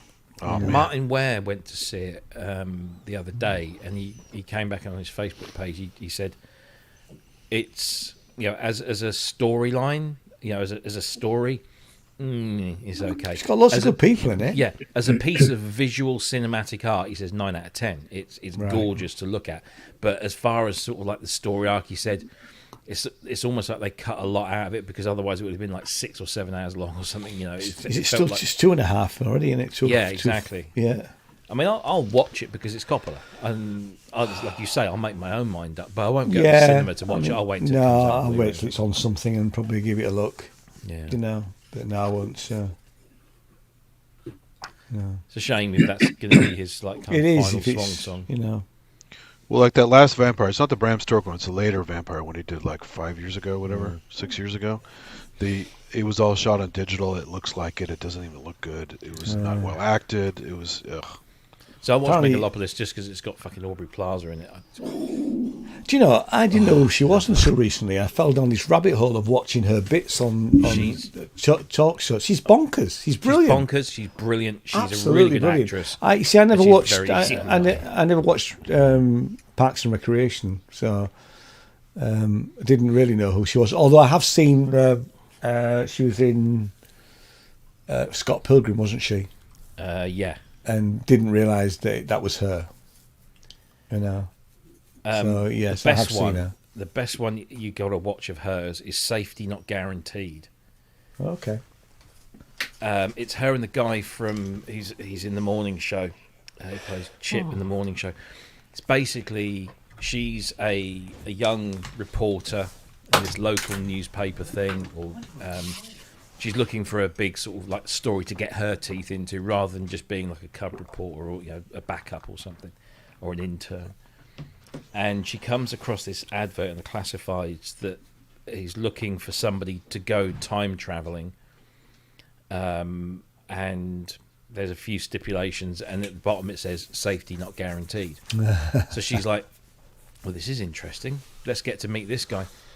And of course they think that this guy is absolutely bonkers, you know, he's talking about time travel and all this kind of stuff. And so the whole story revolves around there's 3 of them. So there's Aubrey Plaza, there's this kind of the senior journalist, and then there's the photographer who's kind of a kid like Aubrey Plaza is, or, you know, I say kid, you know, a younger sort of intern type thing.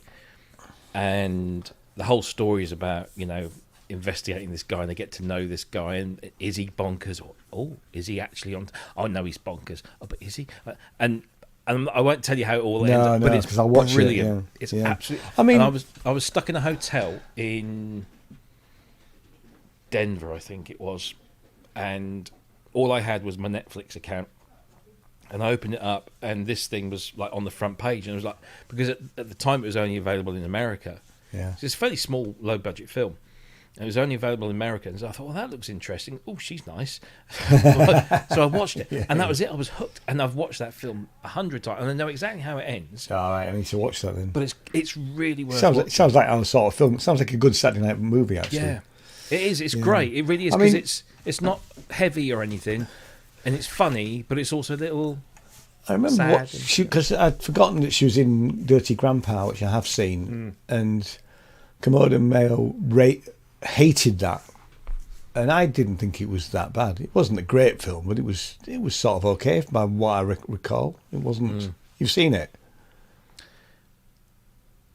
I think I have. Yeah, I mean, because I end up watching all these films late on a Friday or a Saturday night, and I don't remember. Yeah, I mean, and I know Jane didn't watch it. She didn't, but she's in the new Marvel Agatha All Along. She plays a bad witch in Agatha All Along. She's just delicious. There's so many things I want to see. I'm working my way through Sarah Connor Chronicles. Oh yeah, I need to dig those out and have a look. Yeah, because I think I probably said I downloaded them illegally and missed most of the first series apart from the pilot, and Yeah. none of it really made. I enjoyed it, but it didn't really make that much sense as a They're narrative. all much the better way than you through. think they're going to be. That's They the thing. they were Yeah. really good. Yeah. Yeah. No, they are good. I'm about halfway through, not quite halfway through the second series. Even that little punk from 90210's in it, and he's decent in it. I forgot his name. I never watched 9-1. One of the actors from 90210 played the wimpy DJ guy. Right. I So, I watched the it's- first Terminator film again the other night. It was on TV and there was nothing else on. We just flicked over. And thought, yeah, we know this is good. It And is it's good. Still a great. is good, yeah. Even when you get to the end, when it's just the machine, he's been melted off, and the Harryhausen style, animations. It's so obvious it's an animation, Yeah. but I'm so glad they never cleaned that one up. Yeah. Because there's a TV series now, isn't there? A new TV series. Apparently, yeah. Yeah. I'll give it a look at some point, but there's something on ITVX that Jane was watching as well. Now that we don't have,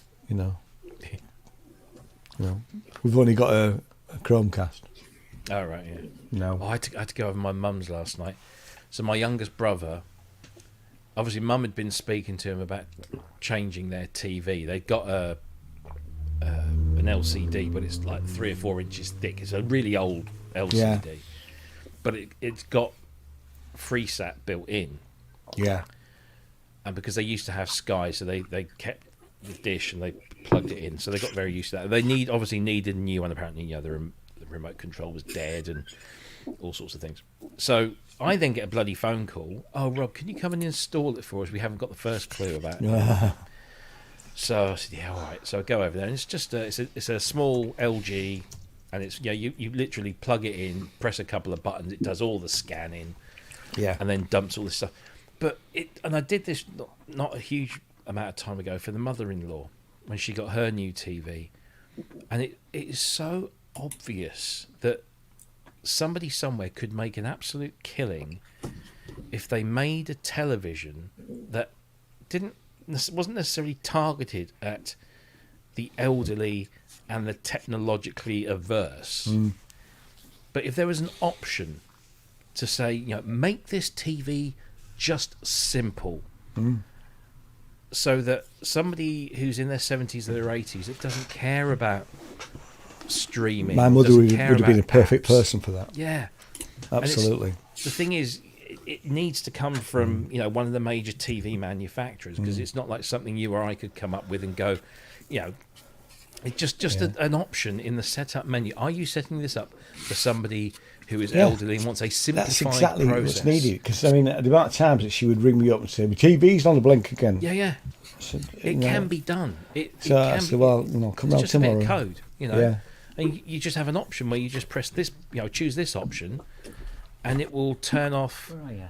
Because this TV, it came with a thing called LG channels. It's an LG TV, and it automatically set up the LG channels, which is all free stuff. It's a bit like what's that free channel that's come on recently?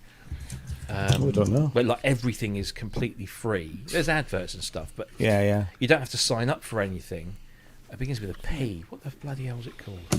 Anyway, it's like that. So it's just like a bunch of, it's not Hollywood movies, or if they are Hollywood movies, they're low budget, straight to video kind of stuff.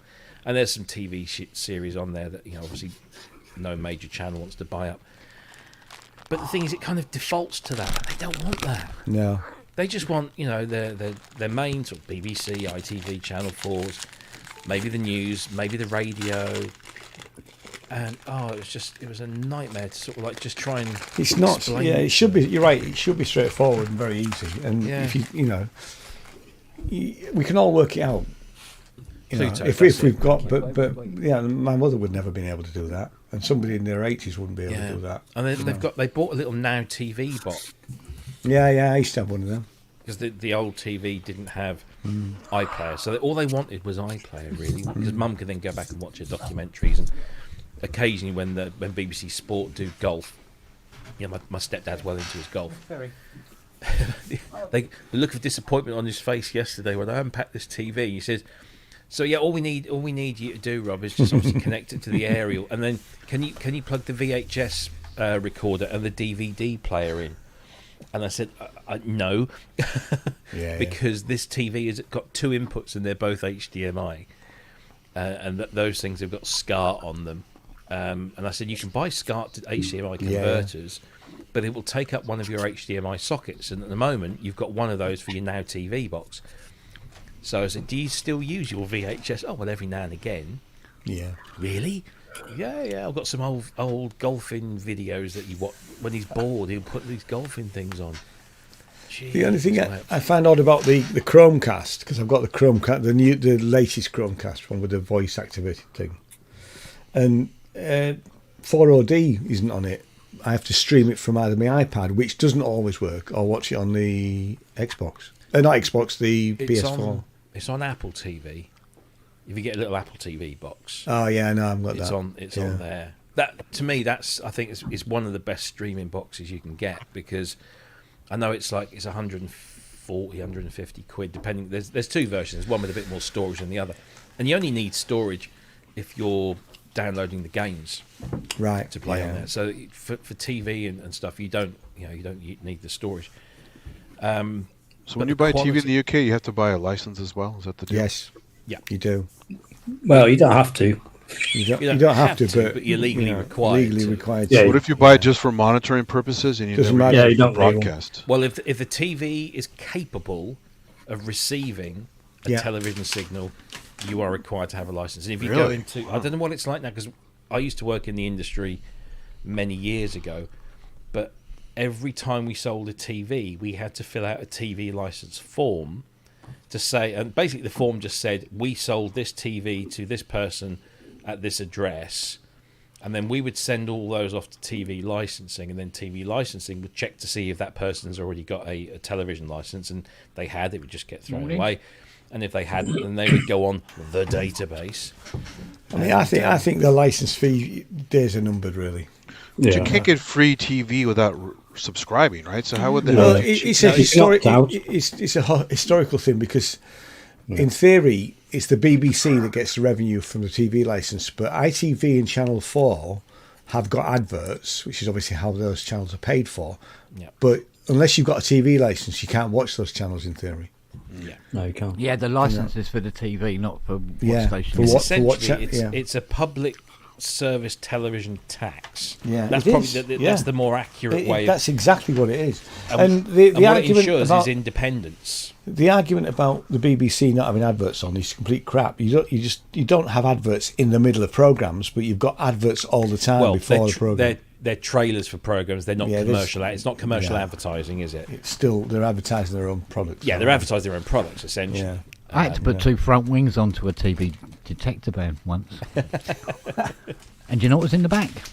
Nothing. Fuck all. Yeah. I heard no that. such thing as a TV detector van. Well, I used to when I used to work for this. Had to chits up a few people. When I used to work for this company that wrote software for the magistrates' courts. We actually went and sat in on a TV licensing court session. Where's Noah? And it's the most dull, because normally courts are quite interesting. Yeah. But for TV licensing, you generally have 1 magistrate as opposed to 3. You have 1 clerk, and you might have an assistant, and that's about it, because nobody turns up, because they'll be summoned for not having a TV license. Nobody will show up, and it's basically Fred Bloggs, no TV license, hasn't arrived, stamp, boom, fine. Stamp, boom, fine. And they do that. It's just like a machine all the way through the day of this TV licensing thing. But no, I mean, the BBC, at the very least, I mean, people criticise the licence, but when you look at what you get, I mean, what's it, 150 something a year? I don't know. We pay ours. I do my direct debit. But the BBC don't just provide multiple television channels. They provide multiple national radio stations. They provide even more local radio stations. They provide. You used to have a radio license, so I remember that. Yeah, they provide a website. which is multifaceted. So it's news, it's sport, it's entertainment, it's all that kind of stuff. They provide the BBC proms and all the gigs in the park and all these other free or subsidised events. They have a company which is a commercial company called BBC Worldwide, where they take the programming that they make and they sell it. And that's where the bulk of the revenue for the BBC comes from, not from the public purse. That's the thing. I mean they have cut back on a lot of things, because I remember in the early days, well, not that early days, but probably say 5 or 6 years ago, they used to always go up to Edinburgh Fringe and they'd have a great big tent. Like in 2012, when the Olympics that were on at the same time. They had great big screens that people could just go and you could go and sit there and just watch, what was on. And they did that, and they had shows. They'd have free shows. It was ticketed, but so they did quite a lot of stuff like that. But all that stuff's gone now. Yeah, it's all been. In fact, cut back because they've frozen the TV license. Yeah, they don't. I don't think they had something on Radio 4, I think, a half-hour show about Edinburgh Fringe this year that Jane listened to. But, I mean, a lot of people say, well, if you want to watch the BBC, well, then just make it a subscription service or something like that. Yeah, well, I'm all for that, yeah. Which is fine, because it's essentially what it is, but it's a compulsory subscription service. Now, the thing is, by being a compulsory subscription service that is funded by the great British public, it means that it is accountable. Now, you might argue, how accountable is it, where it's got, an ex-Tory in charge of the bloody thing at the moment. But it is accountable. You, as a citizen of this country, can challenge the BBC. You can raise complaints with the BBC. Whereas if you try to raise a complaint with... obviously, we're slightly different in this country because we have Ofcom. But, if you try and raise a complaint with a commercial like Sky or something... It's not... forget it, because they're not accountable to you. Although they do have charters and stuff, because the laws in the country that regard, television provision says you've got to abide by a whole bunch of set of rules. So, well, who complains to the BBC more than anybody else? Rupert Murdoch, Mrs. Trellis. Mrs. Trellis. Does nobody listen to? Sorry, I haven't got a clue. No. Really? There you go, but there you go. Sorry, just to quickly jump in, to say the BBC criticises and reports on itself. Yeah. So when all these things that were kind of connected with the BBC, like Jim Will Fix It and the Strictly Come Dancing thing, the BBC News reports on those things independently. Once it's out of the bag. But actually, I tell you what we've noticed is, because Jane listens to Radio 4 News, and the Radio 4 News is more accurate than the BBC TV News. It's interesting because the stuff that I listen to, I don't listen to live radio ever. Can't remember last time I listened to live radio, but I listen to night tracks every evening. When I'm reading my book, I listen to Late Junction, sort of more experimental stuff on Radio 3. I listen to Six Music, and I listen to The Freak Zone with Stuart McConey, and Unclassified. Now, if the BBC wasn't there, that programming wouldn't happen. And I mean, Stuart McConey, I'm not his biggest fan, but actually, he has said, I think he was on, it might have been on Martin's podcast, actually. He said, it takes him quite a bit of work to put the Freak Zone together, because it's out there. It's there's all sorts of stuff that he plays, from the Fall right the way through to some really avant-garde stuff, which is brilliant. I love it. It's almost like the Fall weren't avant-garde. Well, they were an art project. They weren't in that sense. But you guys had was it John Peel, right? Who played all the we had John Peel, yeah. But he was very much we've got his pop and rock. But we also had Jimmy Savile. Yeah. And they were a bit slow reporting on that. Do you guys have an equivalent to Fox News out there? Yes, we have GB News now. GB News. It's fairly new, though. And its viewership is incredibly low, and it's constantly in trouble with Ofcom. And it's referred to as GBBs over here, because there's a children's channel by the BBC called CBBS, and they call it GBBs because it's pretty much it's Fox News. It's fake news. Yeah, they have all sorts of conspiracy theorists and all the ranty people are on there. Australia has one as well. And they're all everyone. That's pretty. Like, really? Wow. Well, I think it was Sky News in Australia is very right wing, isn't it? Well, Sky News depends. You see, this is the thing where Rupert Murdoch hates the BBC, because in this country, because of the fact that the BBC exists, there are laws and charters in place that all TV stations have to adhere to. And as long as you've got one TV channel or TV broadcaster that is compelled by law to follow all of these rules, then all of the others, by virtue of that fact, have to sort of kind of fall in line. And Murdoch hates the fact that he doesn't get free rein, whereas in Australia, in America, anybody can set up a TV channel pretty much and just say whatever the hell they like. Yeah. Can I just say, Biscuit's right. John Lydon might be a bit of a git, but actually he was spot on about Savile. Absolutely, yeah. And I mean, I've seen where he said, about Savile fairly early on, because it was well known. But somebody said something about Rob Harris as well. And they got push. The BBC don't always play it straight, I must admit. But admittedly, if there are going to be people within the organisation, you can't police individuals. There are going to be people that are going to try and sweep things under the carpet for whatever reason. Yeah, but the corporation was sweeping them under the carpet. But the beauty of the fact is that they are publicly accountable. Eventually, when the shit does hit the fan, they have to do something about it, and they are accountable to us as the people that pay, the TV license. It always used to be that the BBC was a bit of the old boys network, wasn't it? So Oxbridge graduates coming out, and but you also hopefully that we've gone past that now. If it wasn't for the BBC, if you think about all the things that the BBC has done across its entire lifespan, we wouldn't have the radiophonic workshop. No, if it wasn't for the BBC. But to be fair, sorry, I'm talking with my mouth full. Right. Yeah. They screwed up the radiophonic workshop. They didn't understand it. They stuck them in a cupboard, and they didn't know what they had there. They really didn't know how until they how did. Brilliant, and, They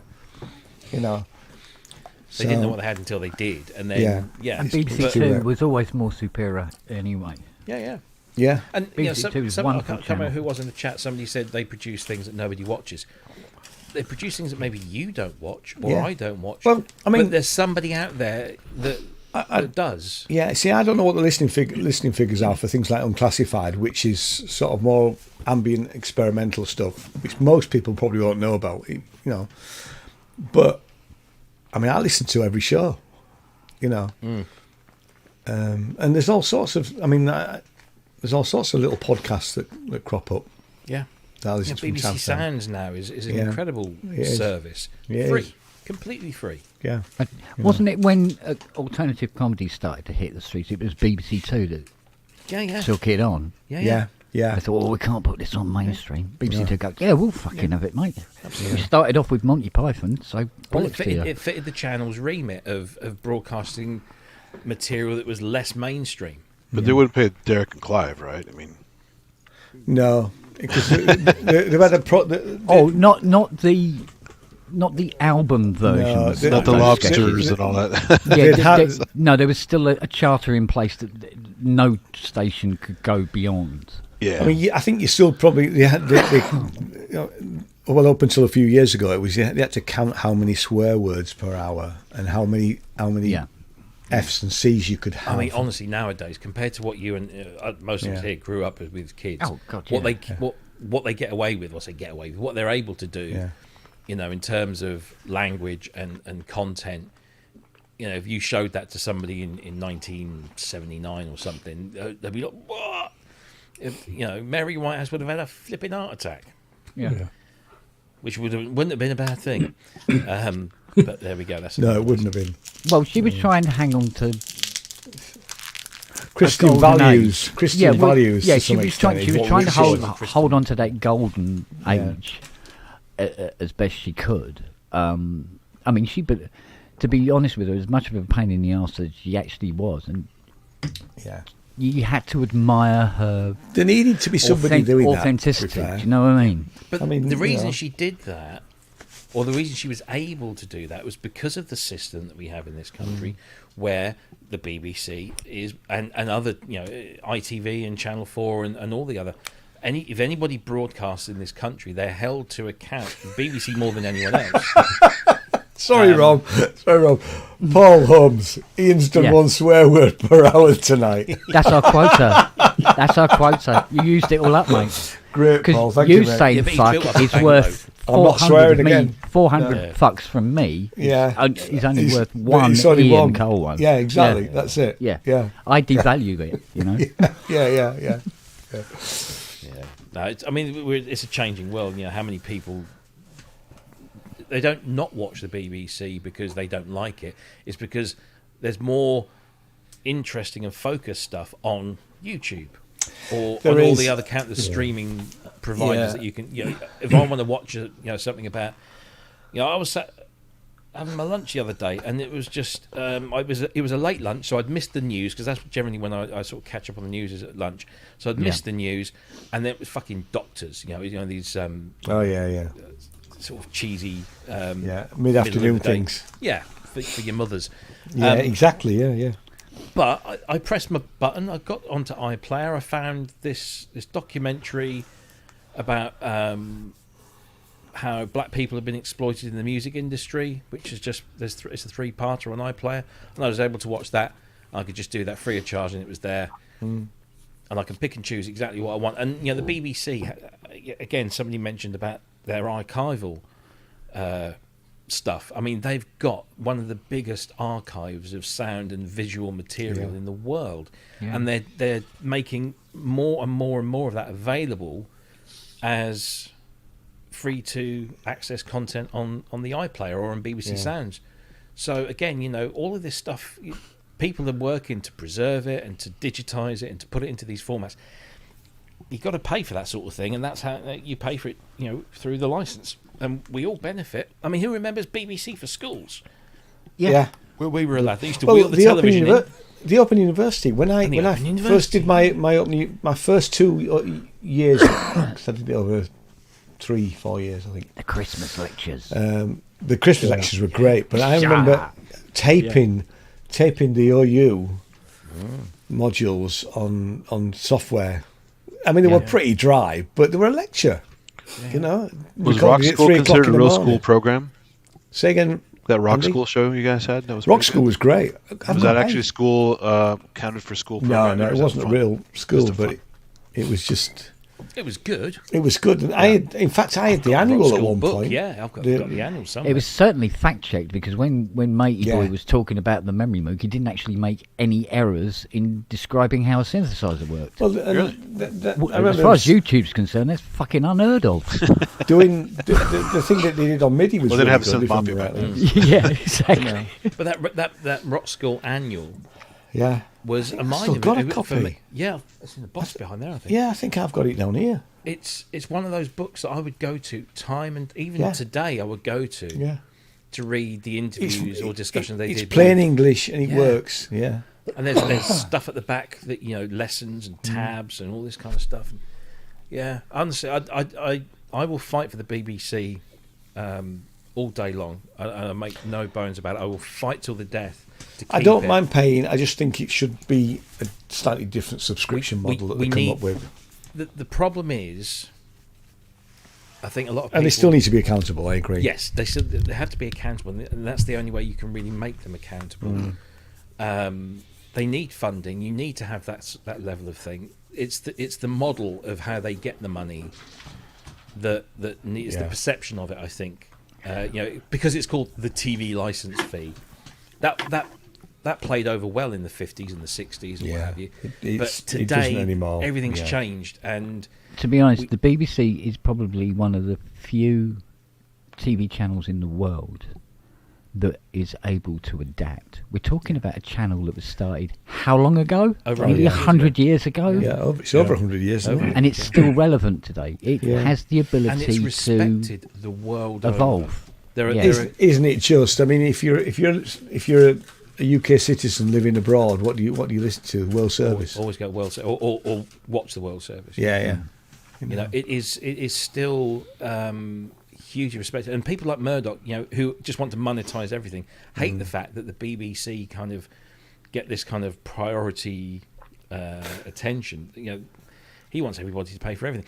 Honestly, I promise you, and there's no way we'll ever find out if this is true until it actually happens. But I promise you, if they took the BBC the license fee away, and the BBC had to become 100% commercial and was therefore just like any other, we would notice a massive shift in not just the things we watch on the TV, but the way that our news is reported, the way that we would just have it would just be game changing. I'm not so sure about that, because Bert makes a point about the BBC still one of the most trustworthy news sources. I'm not so sure about that. I've been very dubious about some of the BBC TV news reporting, which I think is different from Only radio. in this era of fake news has that really started to happen. And do we think that because we are told by so many people now that we shouldn't trust the mainstream media? Well, and so people just say, if they no, don't I- like what they hear, they say, well, that can't be true. It Sorry, doesn't go on. matter how you look at it. The government still has that reign over the BBC. And trust me, the BBC, most of the people you talk to at the BBC will tell you they could really do without Yes. that physical connection. If they were to go subscription and break free of the government, it'd be a lot better. But when because they'll get some until it's taken chinless over by one that some- will come down saying the Prime Minister said it's probably not a good idea, or word it this way, and they have to go along with it, otherwise they don't get their budget. I don't think it's as obvious as that. No, it's not as obvious as that, but it happens. I'm sure. I mean, and in some it will form happen or other. everywhere, Yeah, some caressing goes on. Yeah, I would tie ITV with the same brush to some extent. I have to say the BBC Channel 4 news I always thought was best. Channel 4 News is superior TV It's news. superior. I don't watch it so often now. ITV News is very...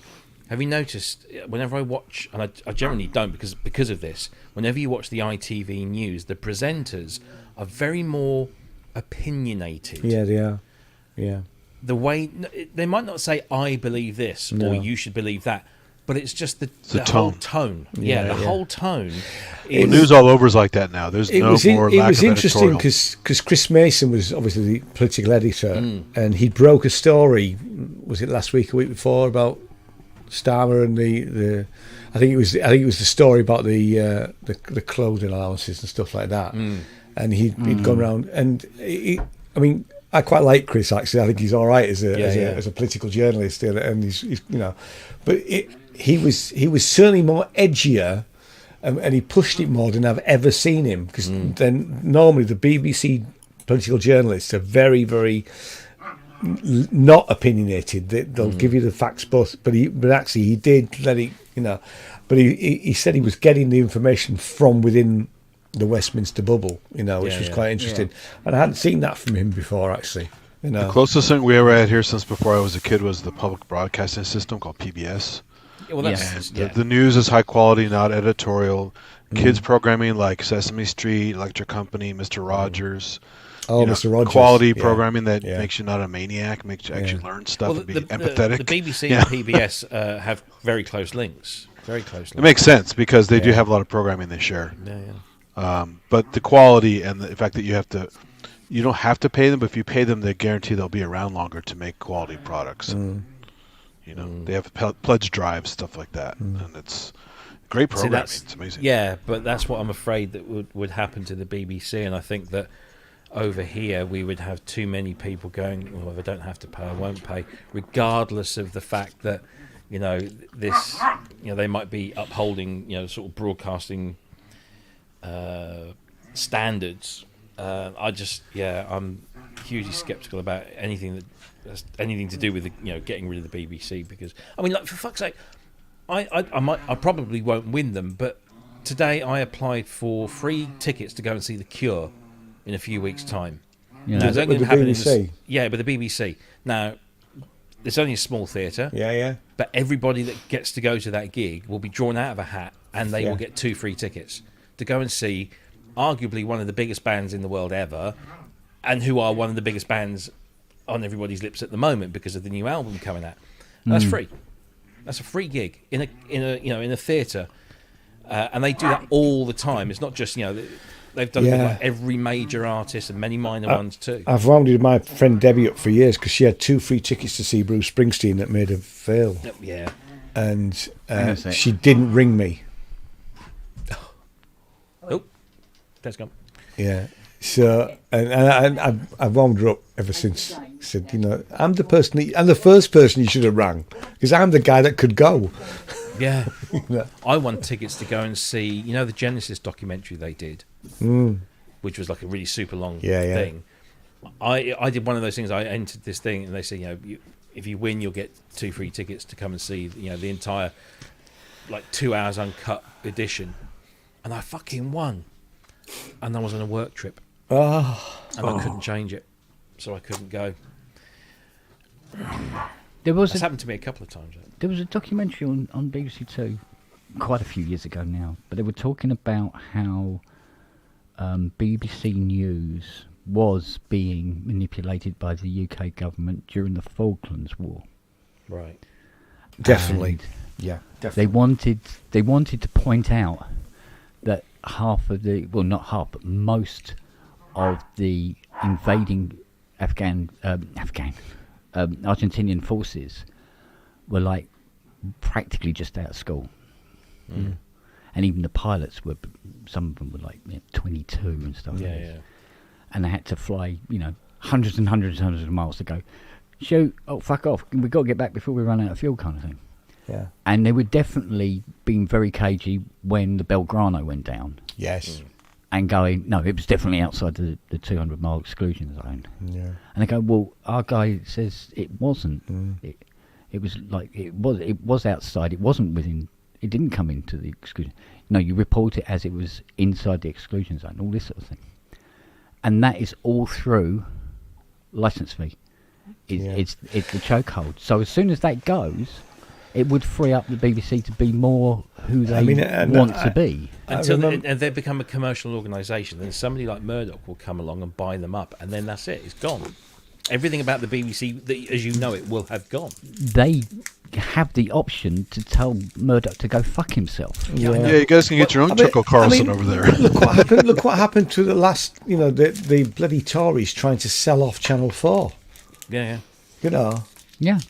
So, I suppose Rob's right to some extent, but actually I do agree that whenever we've got a situation like a war, I don't trust mainstream media very much. I'm more inclined to look at something. I'm more inclined to look at something either.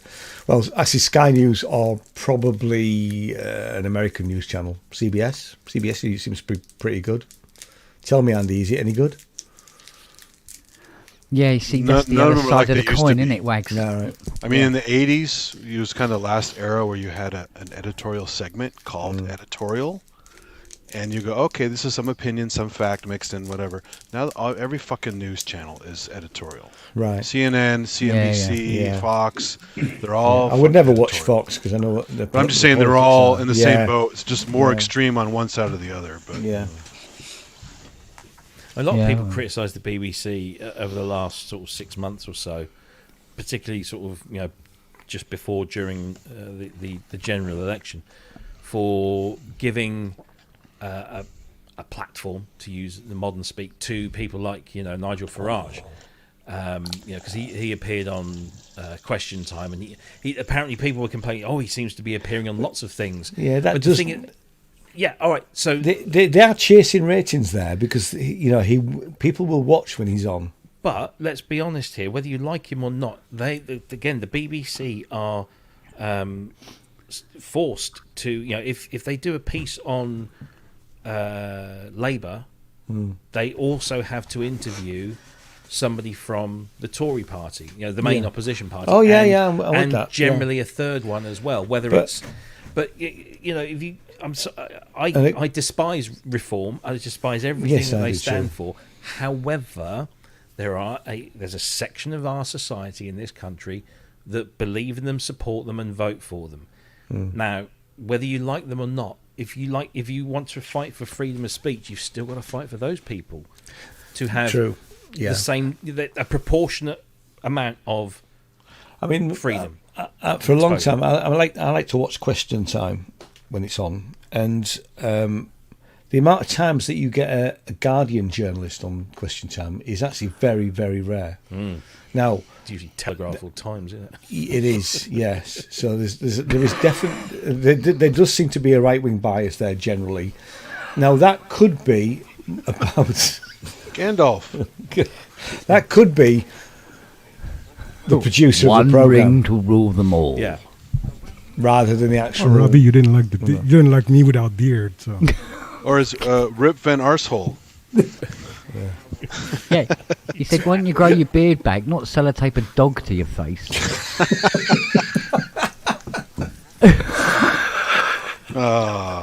It's been bugging me ever since he shaved that off. He looks He so reminds different, me of he does look very different, and it perturbs me. ZZ Flop. He reminds me of someone. Is it Paul Giamatti? Who? Yeah, it's Paul It could be. Giamatti. Yeah. He looks like a brunette version of Paul Giamatti. That's it. Yeah. That's who he reminds me of. Oh, okay. Do you know who Paul Giamatti is? Yes. Oh yeah. He played For Stoke. John wasn't Adams he? for a start, didn't he? He was Yeah, yeah. doing lots of stuff. Yeah. He moved to Crystal Palace. Yeah. That's Yeah. him. Yeah. Yeah, 3.5 minutes. Hey, Yeah. tell you what, I'm enjoying this. It's good, isn't it? Why? Very good. What are you doing with it? I'm reading it. What do you think I'm doing with it? I haven't bought it. It's a mine library boggles. book. You know, Oh. we have things called libraries in the Southwest, That's where what I was you can gonna say. borrow books like this. Just to inform Yeah, those gathered here today, yeah. the Go to your local library. colour TV licence is £169.50, Ian's got the horn. Wow. Right. I've got the horn. Oh yeah. and you can still get a black and white TV licence for £57. And you can get subsidised TV licenses if you are in certain situations, and also if you are living in houses of multiple occupation, you can Yes. what have you. Yeah. So there are. However, in the early 80s, I can remember the colour TV licence being Yes. 39 pence. Yes. Oh God, I don't remember that. They were very. And they said different it's times. now that in keeping with inflation. So unless a loaf of bread costs 840 quid, I don't see the connection Yeah. Yes, in line with but- inflation. Yes, Then but stick that when up it was their fucking 39p, how many BBC TV channels were there? Was there in the internet? arse. Well, it's still Did the they have best some- ones. Yeah, but there was Yes, just like we had radio stations. vastly No, different. we had No, no, radio it's- stations. We had mate. yes, but you didn't have the whole internet service. You didn't have all these things. You just had 2 TV channels and 4 national radio channels. Okay, and what and a sort of handful of percentage locals. increase are we talking from 39p to 170 quid? I don't know the bloody numbers, but Hey, for Well, it fuck's ain't sake, that it's so many obvious. fucking channels, is You it? can I tell you one thing I wish I'd like the the- organisation. There's one thing I'd like the BBC to do better, Go on. and that's grassroots music acts. They pretend to Yeah, to the introducing thing has come up. introduce Yeah, you it to was it. that Bollocks. cheap. Half God, it was that fucking cheap. It's- I remember that going was- down to the it- post I mean, office to that get is- the fecker. yeah, that's the second swear word into my second hour, bollocks. Yeah. Oh bloody hell! Where's Matt? Matt, BBC introducing is crap. You know. crap is a swear word, isn't it? Yeah, but it's Exactly. not. It's not a bad swear word. It's is just it? slipping into debauchery as the In evening Well, wears on. it's hanging on with you tossers. That's what it In is. 1946, Fuck it is. in 1946, the TV license Oh, right, Siri. cost £2. Wow. In 78, the mono license was He's not 10, listening. the colour was 25. Yeah. So no, I'm not entirely sure about the 39p thing myself. Yeah, they need to do more for Maybe I dreamt it. I'm sure Well- it used to be. I'm going to Google this. Well, that's what I've just done. And Yeah.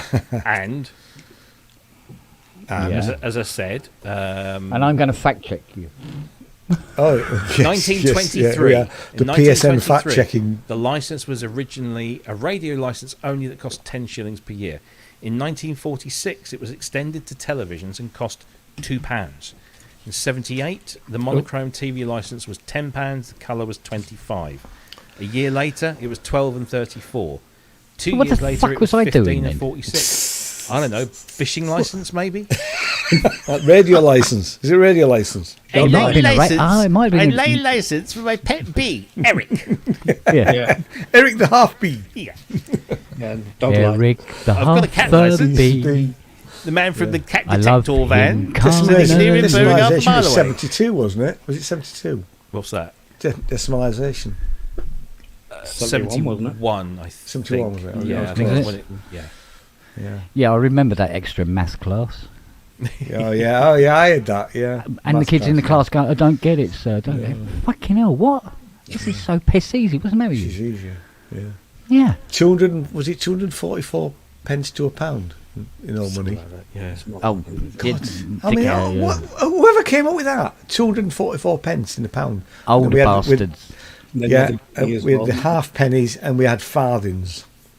Yeah. Threepenny Threepenny bits. bits. Threepenny bits. I quite liked the threepenny bit actually. I like the I only like- sixpence. I do like the threepenny Sixpence. bits because it's brilliant Cockney rhyming slang. Look at the threepenny bits on that, or the frups. Yeah. Look at the frups on that. Yeah. Doesn't mean anything now. This is very England centric, isn't it? Oh, yeah. good grief. You know. Yeah. Yeah. Yeah.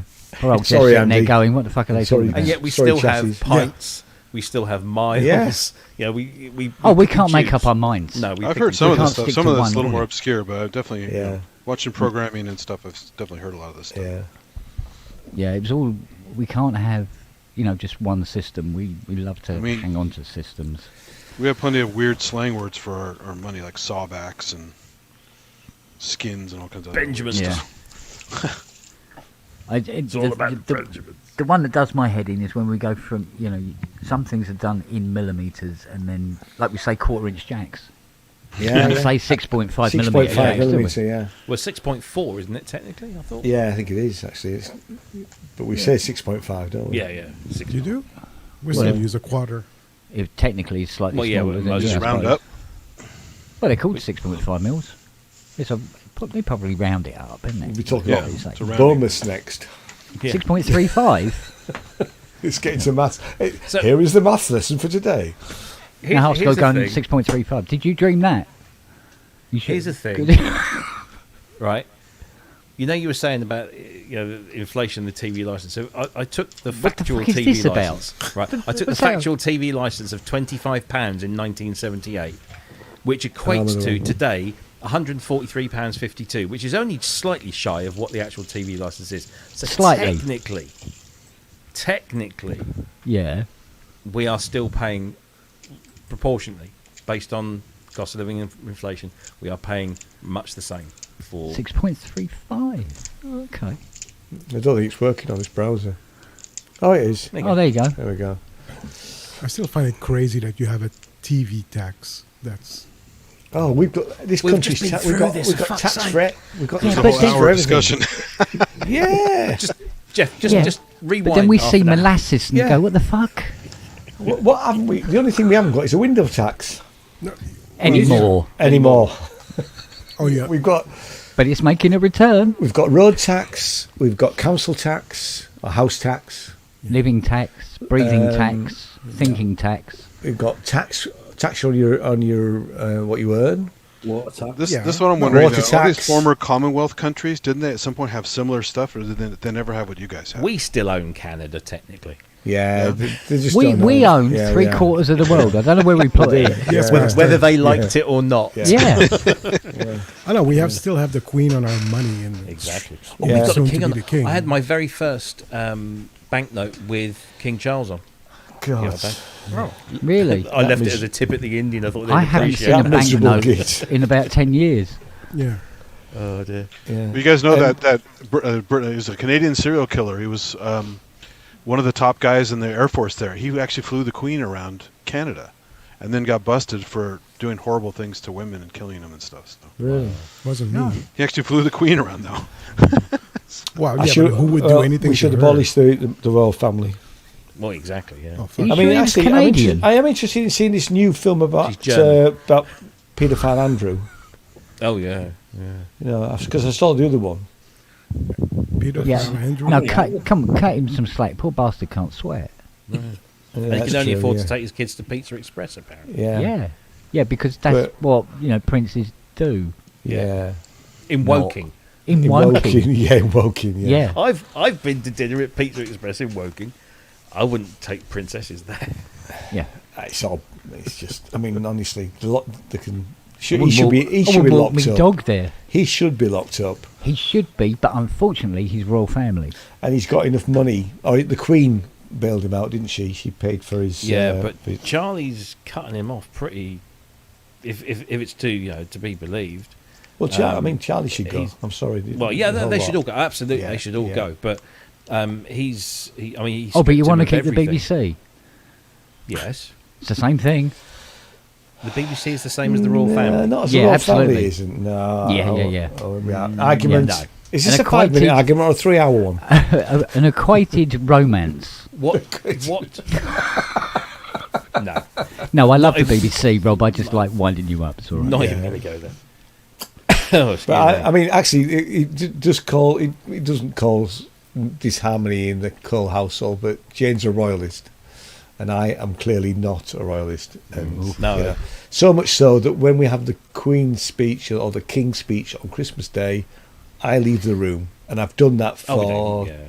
15 years. I used to watch the Channel 4 thing, the alternative, Mm, which was quite fun. I used to go and watch that upstairs. yeah. But they just, I mean, nobody else in the house bothers. I just do my own thing, really. You know, it's not an argument really worth having. But But did they used to ask you to stay in the room until you trolled enough? They told you to leave the room. I've always just left. Yeah. I don't want to hear. I don't care about a monarch telling me as a proletariat anything, because I don't believe in that system. Mm. We're all equal, except that he was born into privilege. You know, he didn't earn it. He didn't earn any of it. None of them did. And that damn Habsburg jaw and the whole thing. You know. so they can all go. Yeah. Quentin Crisp. I'm with Quentin you there. Crisp. What about Quentin Crisp? What about him? Yeah. Quentin Crisp. How does that come about? Oh yeah. What? Okay, Quentin. What Quentin about him? Crisp, fantastic. I mean, Brilliant film, by the way. absolutely superb. John Hurt is John absolutely Hurt wonderful. fucking nailed Yeah. that. Just brilliant. I'd like to read the book at some point, actually. Mm. You know, Yeah. very eccentric man, but you know, and incredibly brave when he, Mm. Oh God, yeah. you know. But, Yeah, it took some. Didn't yeah, it? it did. Weirdly, Yeah. I was going to say it took some balls, and I thought, no, Yeah. Well, yeah. He would often take some balls. not Biscuit going says, down. "Thank you, Biscuit. You're great too." There you go. So loving. Right, what else have we got to sort out? We've done the monarchy. We've done the BBC. What about the government? No, Can let's we not pick go No, there. Let's not pick go there. another country? Not the No. government. No. No. Let's talk about Italian politics. Oh, yeah. I don't know. What, in the 15th century? Well, Wang- whatever we talk about today, it'll be different tomorrow. Tomorrow. No one, Well, yeah, that's true enough. yeah. So World peace. I don't think that'll ever happen. Well, Israel is rather too much worrying. money to be made, isn't there? Oh gosh, let's not do Israel now. No, please don't. Yeah, I mean, I think I mean, Italy, there's a lot of things I'd like to do to Israel. I think Italy as a country seems to suffer from sort of like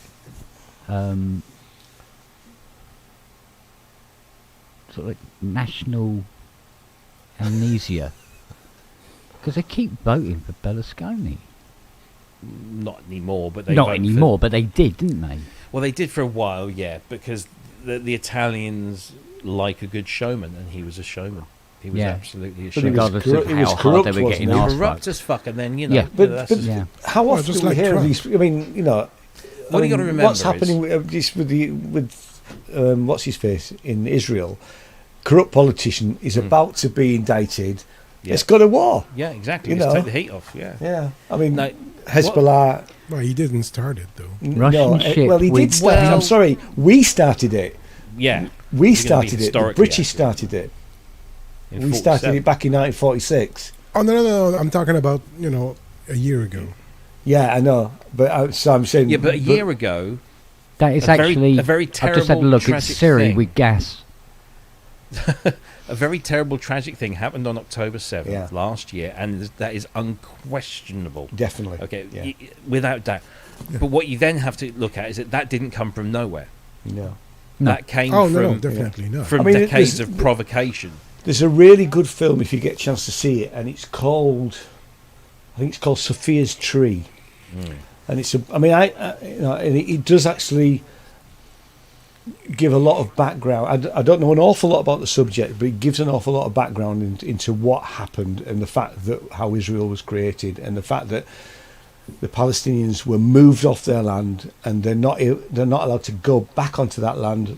And it's heartbreaking, this film. Right, because but also These one thing people that- still have the keys to their houses 40 odd years ago. I get know, that. I get you that. know. But we also have to remember that none of the other Arab countries didn't give a shit about the Palestinians. No, I know. So I mean, Yeah. it's not like No. I mean, now Iran helps them and Hezbollah and all of that, but And it's not all Israelis, is it? Not all Israelis. no. It's, No, you no. know, I mean, you know. yeah, Matt wants to talk about the horny toad. don't we all? Okay, well, I'm the horny frog. But, Okay. Which I think life cycle: born, Shag. eat, shag, die. Get wet somewhere. Maybe during the shagging. I'm doing two of those, and hopefully, probably You're the doing third two one. horny toads. No, What? I was born and I eat. Shagging, and I'll probably die. Yeah, I know it's overrated, mate. To be Yeah. honest with you, In it. in it. Innit? but we can talk about Canadian politics. The cool thing is the horned lizard. It can shoot Well, blood that's- out of its eye Yeah, to let's freak talk you about out. Canadian Born. politics. I know Yeah, nothing about Canadian pol- politics. Canadian politics is born, eat, shag, die as well, isn't it? Pretty much, yeah. And maple leaves. And maple better leaves. than- And yeah, maple that's about syrup. it. It's like most Yeah. other politics is to say please and thank you more. Yeah. Is your Prime Minister any good? Still. I mean, he's in trouble. Not, is he any good? I mean, I've Is it never still- voted What's his face? Trudeau. Justin Trudeau. Yeah. Yeah. He's the one Melania was checking out. Oh, really? Yeah. There's a great photograph of them. Well, Melania and well, Trump's daughter as well. Oh, really? Yeah. Yeah. Well, he's a good-looking guy apparently. So, Yeah, Oh, yeah. yeah, nice. All But, she had to, I mean, bloody hell, Melania, all she's got to look at Donald and go and look at a dog shit and go, Yeah. hello, dog shit. You're nice. You're You very smell shiny better." in the sunlight, I aren't love you? that clip of him turning around, looking at her. He turns back around, and she goes from smile to frown in half a second. Yeah. Yeah, but to go back to Justin, though, I mean, he's not bad, No. right? Right. But he's in trouble right now Is because he? he's got a minority government. All right, okay. And there's been 2 votes of non-confidence in like 2 weeks, triggered by the conservatives, the right Right. wing, which the leader is Pierre Poilievre, and he is like Trump. Okay. He same kind of Christ. fucking discourse, and So yeah, but I mean the other parties vote to keep Trudeau in place Yeah. just because they don't want the Oh, you can conservatives. also have a because- Trump. That's nice. Yeah. Well, we have a Trump, but yeah, I mean, Everywhere's got a Trump to some extent. yeah, Yeah, that's true. That's the because the right. I read an article quite a while ago. It's when we had Boris Johnson, who was our Trump, wasn't he? Really. But there was an article saying that it was happening across the world, that the rise of the right wing, Yeah. Oh yeah, political. no, that's exactly know, what's happening. I mean, you know. in Europe it is, This is and France and yeah. yeah. But But Le and Pen the in same France, thing isn't here. there?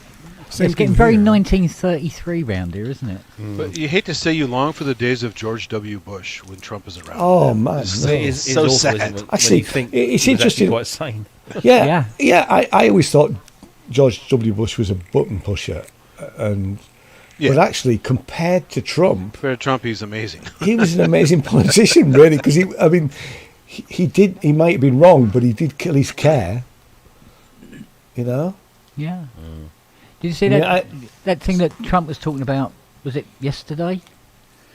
Where he was at a factory, and obviously, his assistant or whatever has whispered in his ear, they make metal jackets for computers. So he started talking about the fucking film. But when he said, he goes, and so they brought in this great actor. I won't mention the name, i.e., retranslate. I don't know the fucking name of the actor. Yeah. And he started talking about the plot of fucking Full Metal Jacket. Go and watch. Well, he didn't go to Vietnam, so he wouldn't know. Well, yeah. He doesn't even know where it is. This week's. No, he's been there. Oh, has he? He still with doesn't his know where it boyfriend. is. He went with his boyfriend, Kim Jong Un. Kim Jong. Go and watch this week's Daily Show with the Monday night episode with Jon Stewart. Yeah. Yeah. And about what Trump is asked and what Trump's replies were. I mean, it's obviously it's Jon Stewart is going to be fucking hilarious, but it's also incredibly telling, and how a large proportion of the American public just don't see this. Well, you saw that. You talk about the hidden video that was released, the secret recording. No, this was asking about Ukraine and all that stuff. No, this was just him on TV shows or town halls or whatever. Town halls, yeah. And he'd be asked a question about something, and he would just talk about something else completely unrelated. Well, in the debate with Kamala, it's the same thing. And he would say, "Bear with me. I'm gonna do this. I'm gonna come back to this." Doing his weaving as he says he likes to do, and it's just batshit insane. Yeah. I don't know if you guys watched the debate last night. Yeah. So, and Vance was doing the same thing. They were asking a question. He goes, "Well, first of all," and he always began with "first of all." It's called a pivot, isn't it? And well, it's Gish Gallop is what it is. Yeah, but it was interesting though in that debate that it was quite a civilized affair, and also they both agreed with each other on certain points. They both turned around and said, "You know what? I think we're actually sort of we want the same thing." It's more like an old-fashioned debate. It was, and it was a little bit like that classic. You can get it on YouTube. Reagan versus Bush the First, when they were having it was a Republican primary debate, but just between the two of them, and it was so incredibly civilized. I mean, it was just unbelievable. We've fallen a long way. It was, Well, we have. I mean, it's world politics, though, isn't it? You know. Do you know what? It's actually a shame that Spitting Image isn't on TV anymore. It came back, didn't it? And it wasn't great. It wasn't. It wasn't great, and it was. But I mean, but if these guys won't know. Do you know about mate. Spitting Image? Jeff and. Oh yeah, Yeah. It was. Wasn't the Croft guys working on that too? I think that was the Croft brothers. It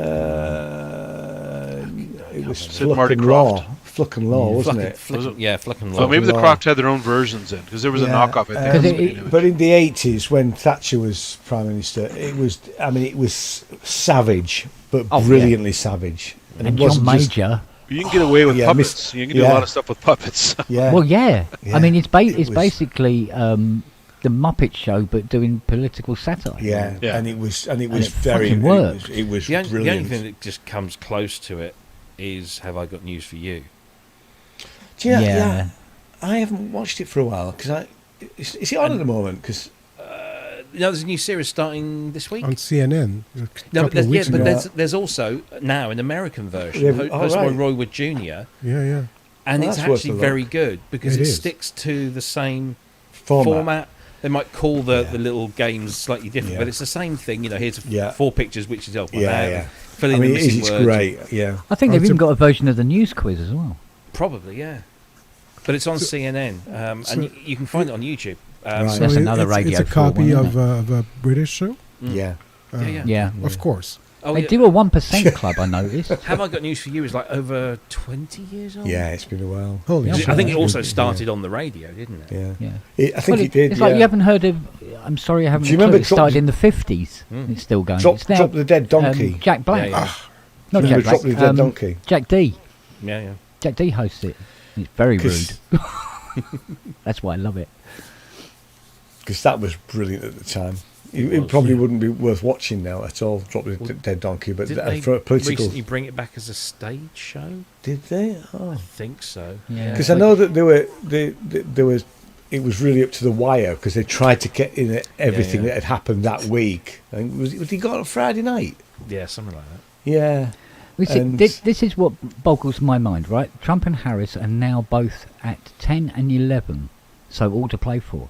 And I just can't get my head how Trump can Could be be right. at 10. Yeah. Well, How...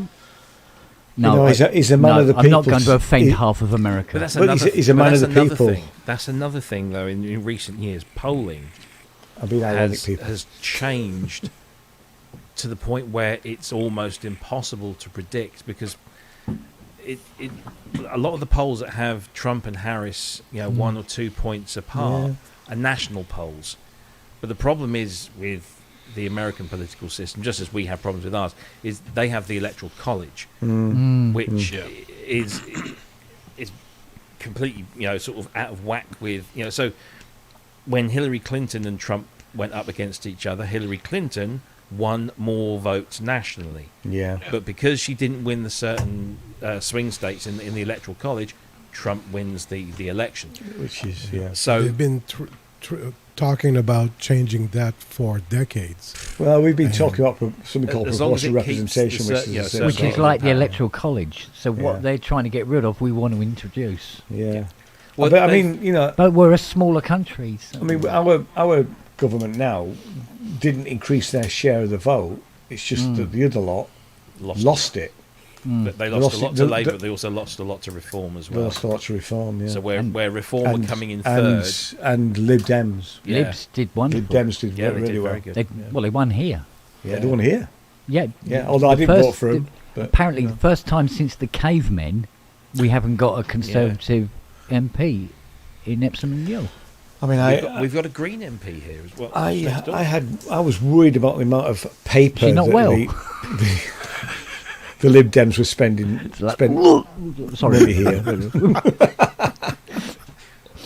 I do beg your pardon. We were bombarded by Lib Dem leaflets. I mean, not once, but like every week we were getting 4 or 5, and God, it people was were like the complaining fucking about. Luftwaffe around. And that's here, partly mate. why I didn't vote for him. I voted Labour.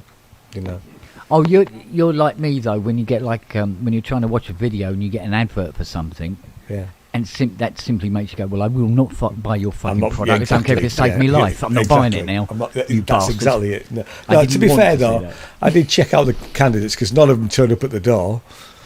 No. And actually, well- the Labour guy was local man, worked his way up through the Labour Party, seemed like a decent bloke, and that's why he Yeah. got my vote. Simple as that. Whereas, No, what our her Lib name is- Dem representative. What's her name?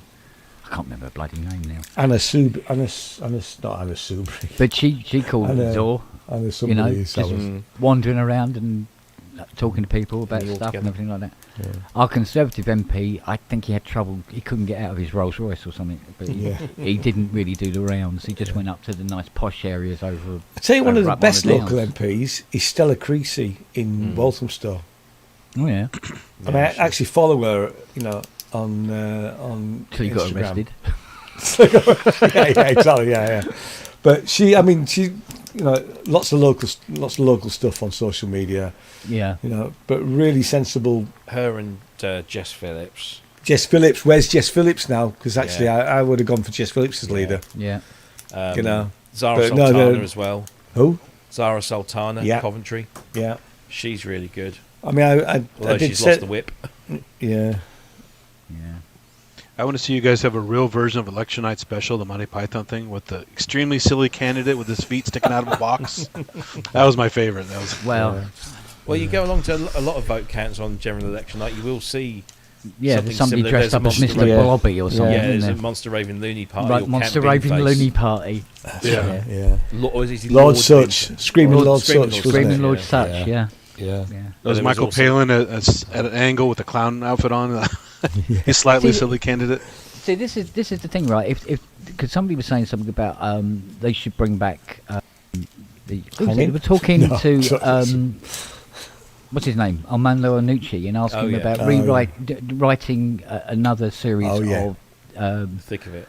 The Thick of It, and he said, I can't. No. I can't do anything more grotesque and funny than what they're already doing. Because The Thick of It was meant to be a comedy show, but it was a documentary. Turns out It was. It was a documentary. just set slightly in the future. Yeah. It's like Idiocracy. Yeah. Yeah. Yeah, essentially, yeah. So, and then when you see things that are even more bizarre than what was in that show happening for real, and you go, oh my God. It's incredible, isn't it, really? Yeah. Yeah. Now you look at an episode of The Thick of It now, and it looks quite sensible. Yeah. It looks even more, like you say, Robbie, it looks even more like a documentary Yeah. than a comedy show. Sorry, gents, gotta move. I might be back. Sorry, it was a short, but it's good to see you, night, Jeff. everyone. Good to see you too. See you later. And, I might come back. Good man. All right, man. See you later, babe. Bye. The balloon. The balloon has gone up. Oh dear. Right. Bladder's cooling. What's this Paul Holmes say? Can't call my bluff. It's not doing it, is it? My penis is 2 foot long.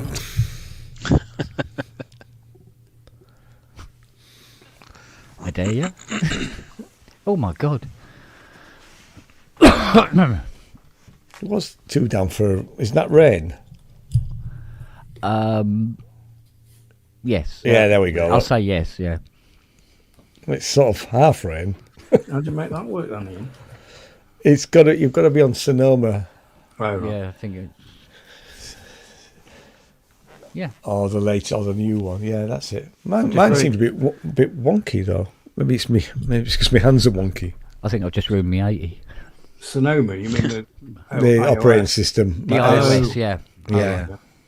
No, it's not doing it. It's recognising that one. Yeah, it's a certain OS and a certain browser, right? Yeah. You can activate it in any browser, but you have to activate it. So I'm using Chrome here. Oh, right. Yeah, I came across this by accident. Oh, wow.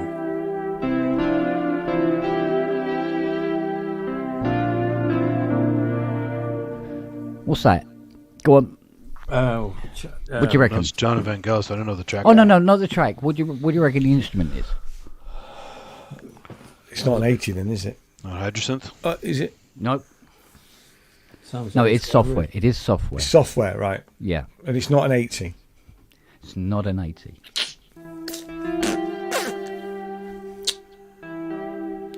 Is it one of the GeForce things? Nope. It's a Shuria. Nope. Oh. Contact. Is it that Behringer plugin software that was so good? Oh, don't we wish? Don't we wish? Yeah. Compared to what was promised, yeah, it Is should it be. the GX thing from Cherry Audio? No, that is definitely copying the CS80 thing. Yeah. I give in. Is that the Elka? Wagyu says Is it Omnisphere. Elka, maybe? It is Omnisphere. Yeah. Well done. Yeah. And it is the I can never pronounce them. The Lufstrom Ambient 2 library, Oh, wow. and it's Never currently 39 quid. Oof. Someone else was mentioning that. Yeah. I think they've got So- a sale on as well at the moment, haven't they? Yeah. There's definitely some stuff going on there. Yeah. I just bought the Vangelis one for Omnisphere. Yep. There's another plugin from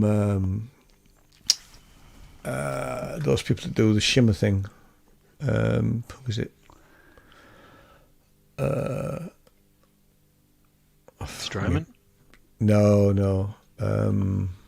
Software only company. Softtube? No, I need to find it.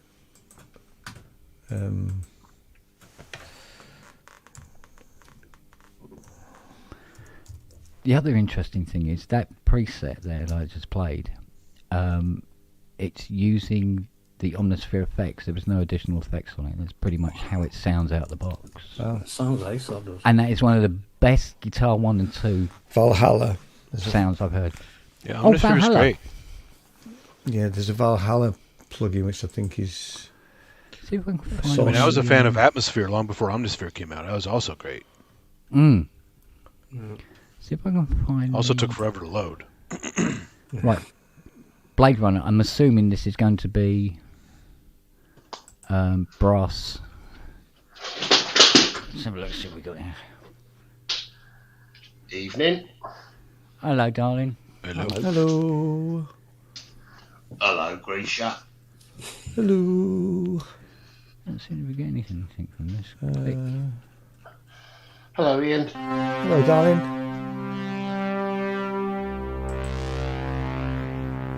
Not bad. Sounds rubbish. Which Up yours. plugin was that, Kent? This is Omnisphere. I know, but which patch is it? That will be Blade Runner Main #1 Blade Runner Main. in the Vangelis for Omnisphere 2. Oh wow, I might have to get that. It sounds How much is that upgrade? 39 quid at the moment. Okay. And hello, Ted. Hello. How are you? Hello, Keith. I'm alright, Geezer. How are you? I'm okay. How much is Omnisphere now to buy it flat out? I have £4. no idea. About five. £4. It's about Oh, it's a £5. bargain. You just need a big hard drive, don't you? Yeah, it's always a beast. That's, it's that's the only thing that really stopped me buying it. All How their did stuff. Plus, it's a software synth. The Stylus, I know it's Stylus brilliant, and but Trillion, they're all really big packages. Yeah. How much is Omnisphere now? Omnisphere 2 as a plugin to buy? No idea. It's about £500, I think. oof. Yeah. How long? They've been milking that one for what? 20 years almost? Yeah, but that is it's got a very, load- very, very good. Yeah. And they've introduced a load of hardware integration as well now, so you can use your original synths as controllers if you want. Yeah, well, I can poly aftertouch with the Hydra. You just have to put in the 8 copies. Well, Kent, they pretty much did that after your controller thing fell through, right? They said, "Oh, just make other synths do it," right? So, Yeah, that's pretty much because I mean, not that they were going to actually invest any money directly Yeah. into me producing the thing. You go, no, it's all right. You finance the whole thing. Yeah, okay, it mate. was like, okay, you give us a great idea. We're going to steal it and just make it work in other synths.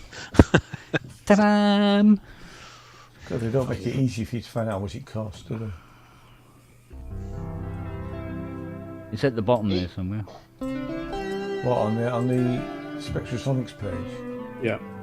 No. Go to the Luftrum page. I'm looking at Juno, hang on.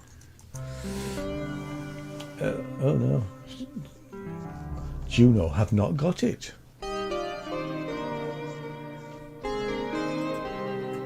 That is so good. I'm sure it's mostly sample data or something because that's too accurate to be just a basic synth sound. $499. Well, how is their actual synth? Yeah, you're engine? right. Do they have an actual synth engine, or is it all sample based? No, there is a synth engine in this. I think there's a synth engine as well. Well, dual synth engines and samples. Because Stylus was mostly samples, right? It's all rhythm stuff, so I have to sample it. Non-refundable customer responsible for all application regional tax stroke BST charges. Huh?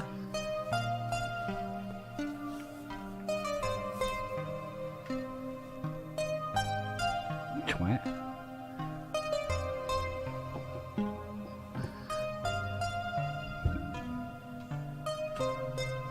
Yeah, cool. Yeah, I can fuck about with that. Who fucking let him in? And who knows? One day I might actually play music that isn't One actually day. Vangelis's. One They play Hans Zimmer. Yeah, that's true. But it's still not me, is it? It's still.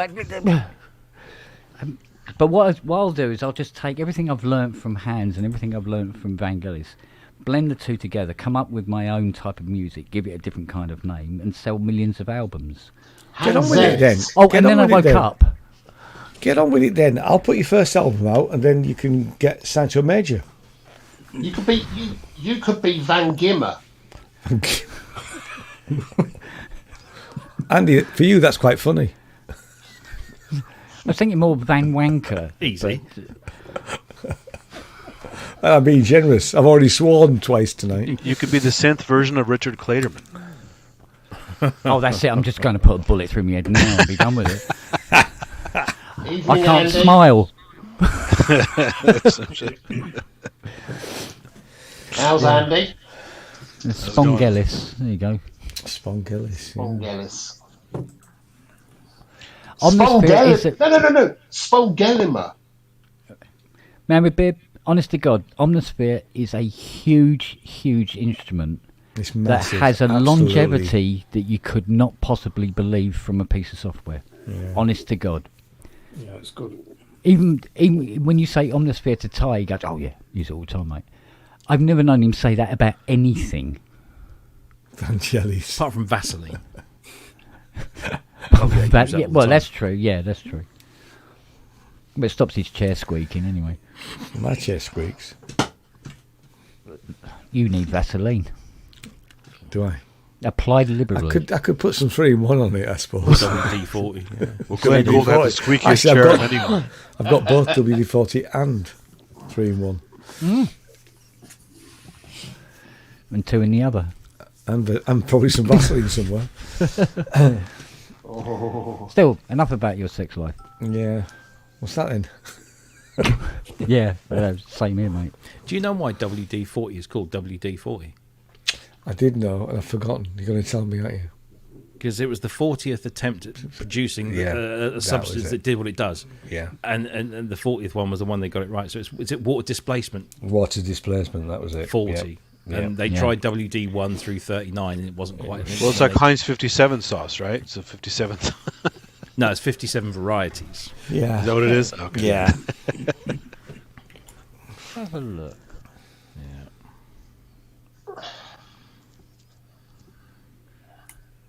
Are you ready for Saturday, Robbie? Nope. I haven't even got the synthesizers off the stand. How many are you bringing, Rob? I'm only bringing two. I'm bringing the E1 and the Emax 2. And how many's Peter bringing? He's bringing an E2 keyboard, but then his E3 and E4 are rack mounts, Right. and the Emulator X obviously is a piece of software with his Vampire system, which is also rack mounted. So we'll have three keyboards, and then some racks and stuff. We've got a double width stand, so Oh, right. Brilliant. we can go the whole thing. Won't even have to put keyboards on top of each other, which would be great. So it looks like Omnisphere is about 300 quid. It's for- $499. Right, yeah, For a full version, not an upgrade. yeah, full version is 319 from Anderton's, but you can buy it second hand for about 120 quid. Keyscape is supposed to be good too.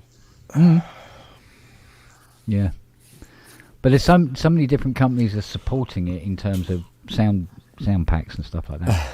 The only problem is I now have somewhere in the region of about 8,000 and something patches, and the navigation has got difficult, shall we say.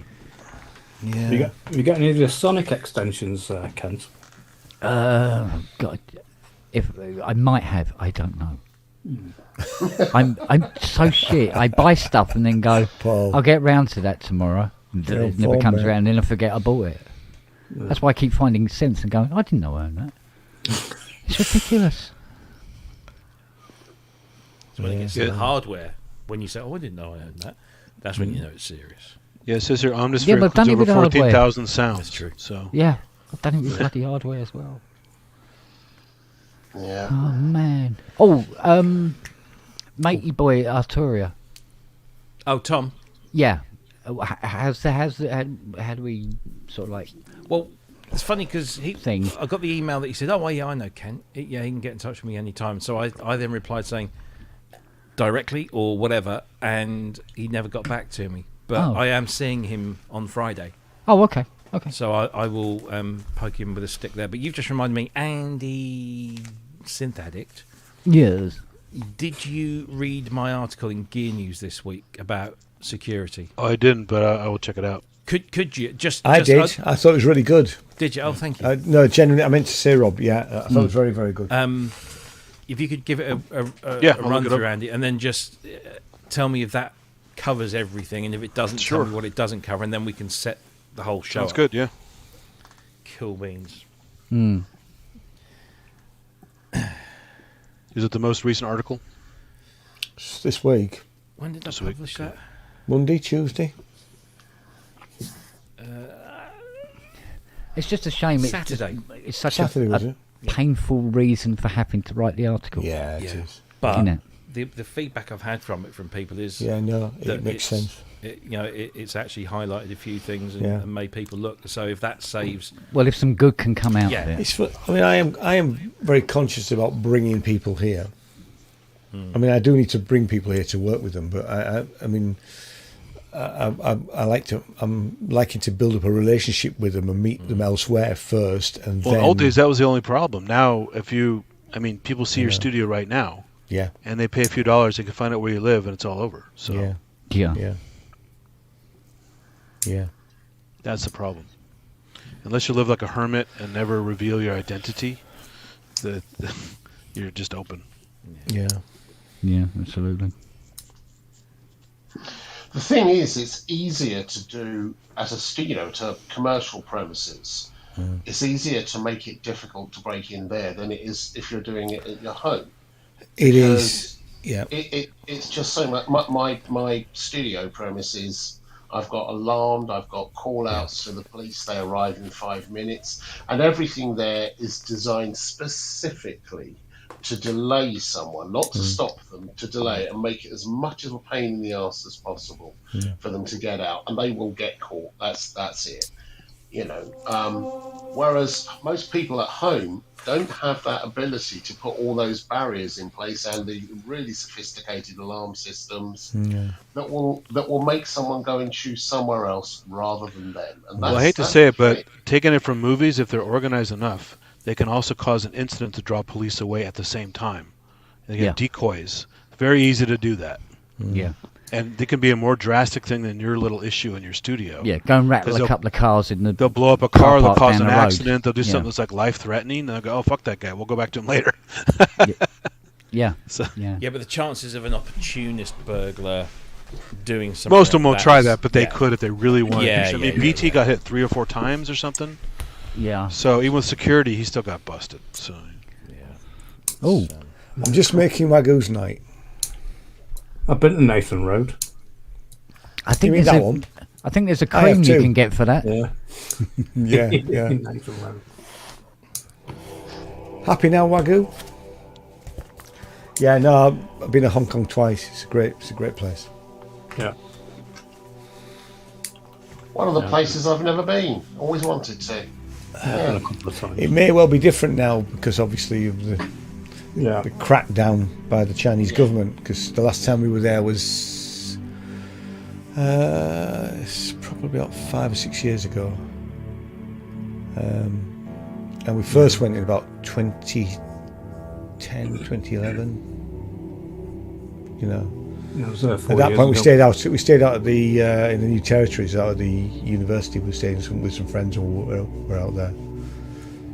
But no, it was. I'll say it was a fantastic place to go and visit. I can't say that it's like that now, and I'm not so sure I'll probably go back No. because of what the Chinese government have done to the, to the people. And the people are lovely. The people in Hong Kong were absolutely brilliant.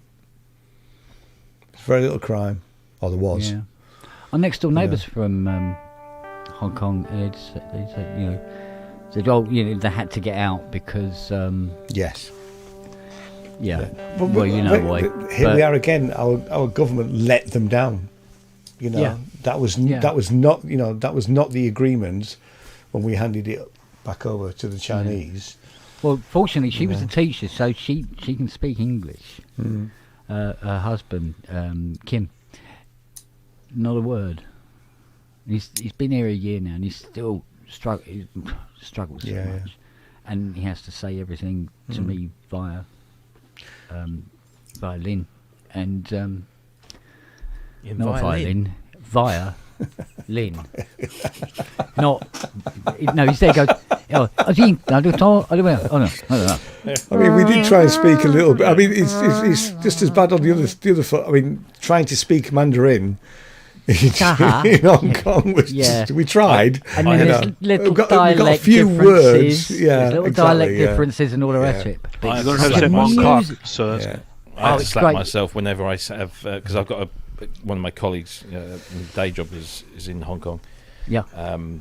And whenever he slips up with his English, I'm like, his English is 1,000,000 times better than your Cantonese. Yeah. So you just have to go, okay, Yeah, well, yeah. but it's a lovely language to listen to because when he speaks very loudly. He's in the kitchen next door. I'll be out in the workshop with the door open, and he's talking in the kitchen to Lynn, and it's lots of It's a very and musical language, very isn't it? musical, Yeah. And it's great. I like it. The main thing we noticed when we went 5 years ago compared to when we were in 2010 was the amount of people walking around with their face in a phone. That had increased exponentially. Now, the problem with Hong Kong, there's millions of people everywhere, and everybody's able to move around quite freely normally, but once you've got people doing that, literally people are bumping into each other because they're not paying attention where they're going anymore. Well, that's you one of the type first into things we know. YouTube, people falling over looking at their phone. Holy shit, that's you tied up for the next 8 months. I know. Jesus. Yeah. People one thing walking that- into rivers and all sorts of shit, isn't it? It's like when we went in 2010, there was a really nice. We went to Lantau Island, which is a good place to visit. They got the great big Buddha there, and there's a lovely little sort of tea restaurant there. Is that the one at the top of the hill?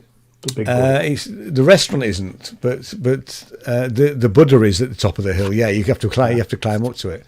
Yeah, but And you can go on the walks around that area. So we go to try and find the tea room because we've got our sons with us and one of the fiancés, and it's derelict. So in those 7 or 8 years, they just abandoned it. It was quite, it was really quite sad because it was a thriving little tea room in this beautiful sort of almost like forest. And it wasn't it was only a short walk, but no, it was gone. Wow. I'll always regret not going to Hong Kong when Kai Tak was the airport, and to do that bang That was in. Yeah. Mental. That was horrendous. Yeah. No, I never needed you to do that because it was the new airport was there first time I went. But like you say, it was a great place to go. Twice.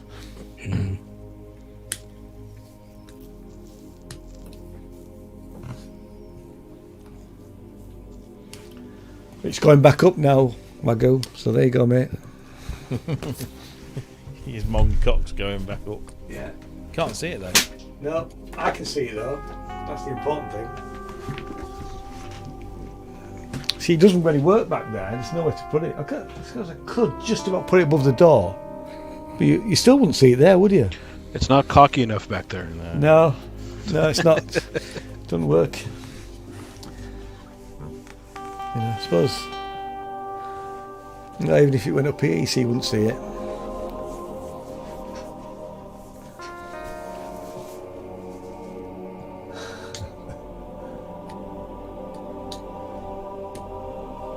Yeah, it's going the wrong way. That's rather beautiful. That was rather beautiful, Kent. Is that still that plug-in, Ken?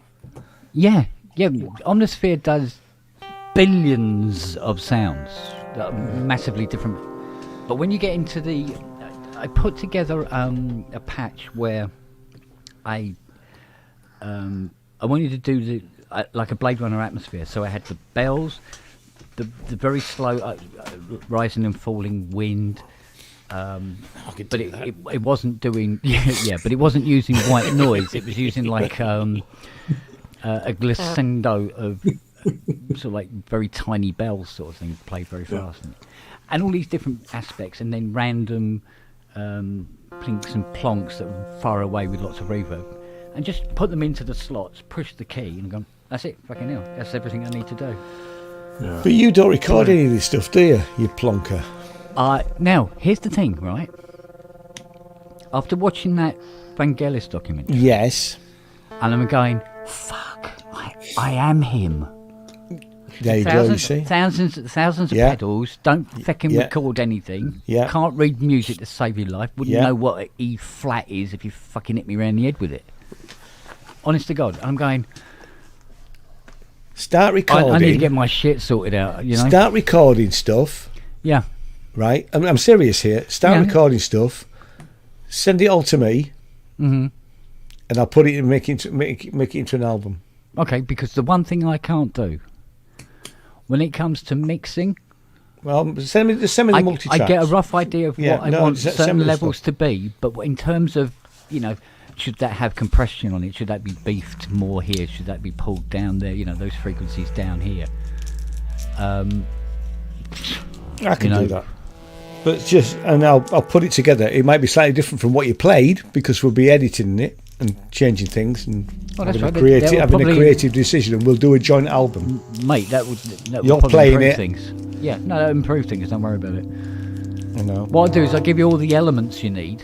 Yeah. For you to, like, All the elephants. Yeah, because the more elephants, the better. Yeah. That's what I say. Yeah. Every time. Yeah. The goal is we need to put it out by the end of next year. So the sooner you get me some stuff, and the longer I have to play with it. Yeah. Well, like I say, I'm concentrating. And you can do it. You can do it in bits. So send me some stuff, and then send me some more stuff, and. Yeah. Well, if I can get into the swing of it more, I've got I have a Google Drive, so I can set a folder up in there that you can just drop stuff into it. Mm. I don't like using Dropbox because Dropbox is crap, right? In my opinion. Why do you say that? I haven't used it for quite a few years now, but it seems to take over. It's when I use PCs. I just never really got on with it. It would slow. It would use it all the time. Yeah, maybe it's improved, fast, but really, it's improved massively. It's faster than Google Drive.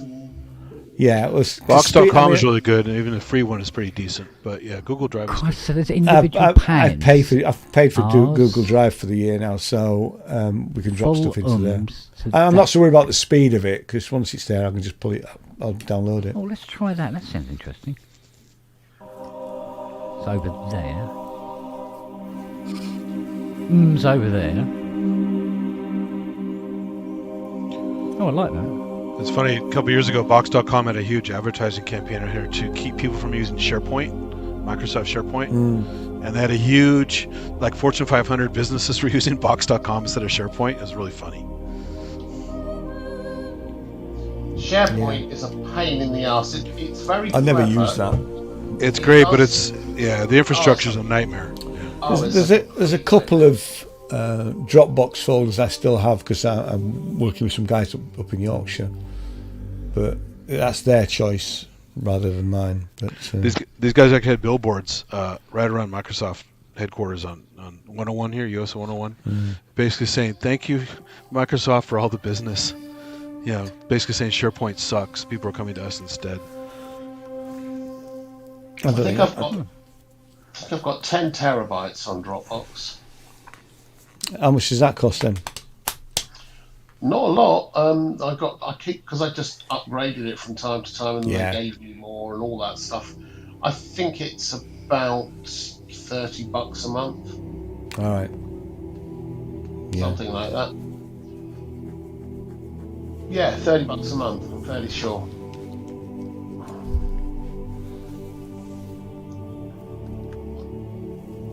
It's mixing the two together. That's the thing. That's the shit. Just record everything. Record everything, and then start. The thing I ordered them this afternoon. I'm such a shitbag. Some more foot switches because I want to be able to switch on and tracks off, so I can bring stuff in when I want stuff in and out when I don't want them, obviously. Yeah. And a couple more expression. I now have 12 expression pedals down here.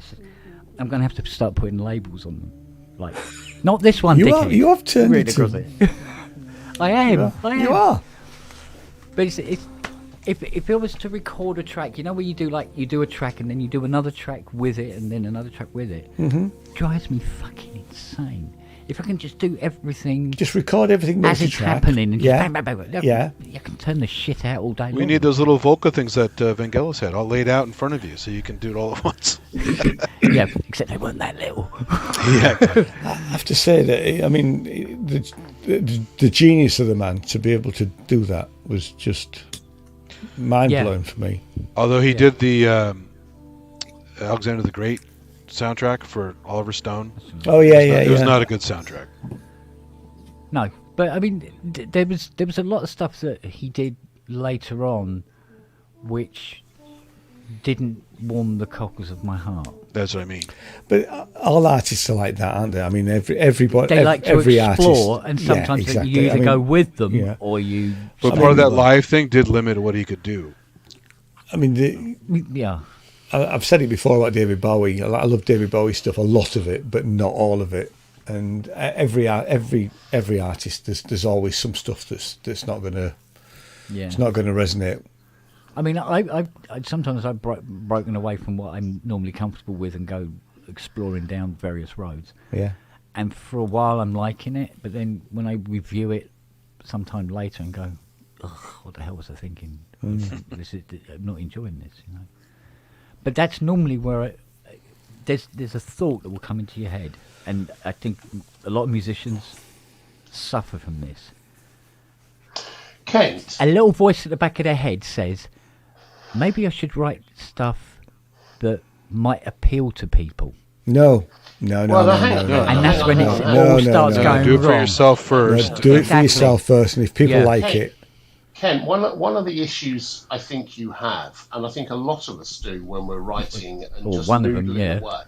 Yeah. One of the big issues is when we're playing whatever we're playing, we're hearing it and a bunch of other instrumentation that goes with it that we never quite do.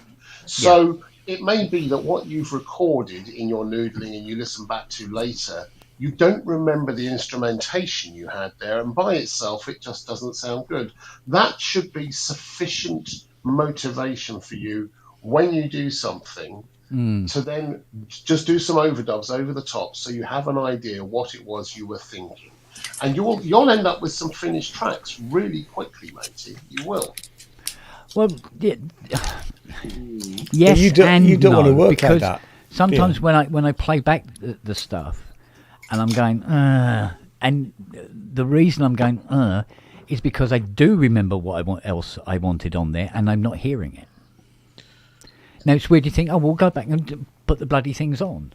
But Kent, we're also our own worst critics. You got to get through that. Yeah, tell me about it. I mean, we all suffer from the business of unfinished stuff. I mean, I'm hoping to put a single out with a singer. I wrote one of the songs 8 years ago, the pop songs, and the other one was 6 years ago, and they're almost finished. They need a little, but I need a good vocal on the top. Which is what I'm going to get Sarah to come and do. Well, I mean, it's at the point where, if I, like I said, as a musician, even saying that makes me feel uncomfortable. I'm going, well, you feel that I'm you're not really a musician. You are. No, you are. But I don't feel it. No, that's fine. I don't feel like I qualify. Ken, do you know what? Do you know what I mean? That's it. Do you know what a musician is? The definition of a musician. I can tell you exactly what it is. Okay. It's someone who cannot envisage not playing. Not doing it, yeah. It's someone who can't not do it. That's it. Doesn't matter how good you are. If you can't envisage not playing, you're a musician. And we've all got our Achilles heel. As a piano player, I think my left hand is quite lazy, really. I can't play stride piano. I'll never be able to play proper jazz. I'm an okay keyboard player, but I'm not the world's best. We've all got that stuff going on. Yeah, I suppose. But there's ways around it. And I mean, sometimes I'm sitting there and I'm watching Justin play and everything like that, and going, why am I bothering? No, but there's always going to be somebody better. Yeah. There's always going to be somebody better than me and you and everybody else. To be honest with you, there was one thing that Justin was doing, where it wasn't working, and one of the things he did, what he was playing, he was picking interesting sounds and he was playing them in an interesting way within the jam, but he never backed off long enough to give any other people any space to work in. Right. Yeah. During the hour and a half, Yeah. because he was playing all the time. I can understand that. That's usually the guitarist problem. Yes, I mean, that's the problem I've had recording bands where Yeah. it's almost better not to have the musicians who played on something there. When I was writing, when we recorded stuff for Katie and the Questions, I didn't want any of them there until it was finished. And then the guitarist would always go, "I'm not loud enough." I'd say, "Tough, that's it. It's done." Yeah. You can hear you when you need to hear you. But Justin lives by the keyboard, doesn't he? Sorry? Justin really lives by the keyboard. Yeah. It's a like an appendage. Well, that's why the live part's tricky. You need someone like an Alan Parsons to pull stuff in and out because he has an ear for it. I mean, that's the job. I've been reading Trevor Horn's book. It's quite interesting in the sense that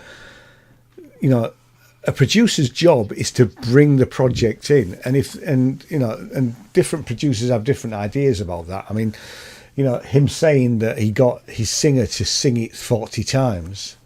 Well, I can tell you probably after about the 20th take, the guy's voice is shot. That's it's not rocket science, that is it? You can't. Maybe he wants that raspy vocal. Well, maybe he does. Yeah. So, but it is the producer's job to actually bring that whole thing together. Sometimes it's about making a singer feel good before they actually do the take. That's actually why John Mellencamp never wanted to quit smoking. He liked what it did to his voice. His voice, yeah. Actually, I like John Mellencamp's voice, actually. I've got one of his albums somewhere. I should probably do some more piano-y type of stuff, because that was always a good way of trying to push the envelope a bit more. See, I told you, Richard Clayderman, man. You're all set. No, don't say that, Andy. No. No. Poor old Clayderman. I know he gets a bad rap, but he's pretty hell, terrible. mate. Come on. Yeah. Actually, he's not terrible, but No, he can play, but it's the stylistic shit that he does. I mean, by today's standards, it's very cheesy, isn't it? But there are people out there that love that sort of stuff. So, right, Ken. Like Liberace, who put a spin on stuff, right? He was a great player, but he would put his own spin on things, right? Yeah. So there's the contract. We've got to get your album out before the end. I want it out this time next year. There you go. You've all heard it. It's signed in blood.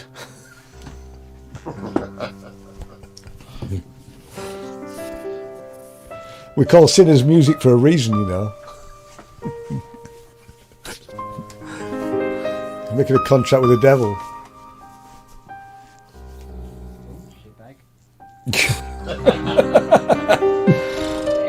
Yeah, that's. Are you recording? You have to have a running mic when you record. Are you recording? Running mic for the vocal part. I hope not. It's more, Cursing out the piano. There's more bum notes in there than a gay. We can work with bum notes. Site. They're not bum notes. It's jazz. I would love to hear that while you're playing the motherfucker. Keep playing. Yeah. It's real piano playing. What really happens behind the scenes. Yeah. People are going, you knobhead, what you done? Yeah, this song's called 12 Minutes Past Midnight. Yeah. That's when it's recorded. Yeah. This next track is called If I Get 4 Bars Into This Without Fucking It Up, it would be fantastic. Spong, uncut and after dark. Yeah.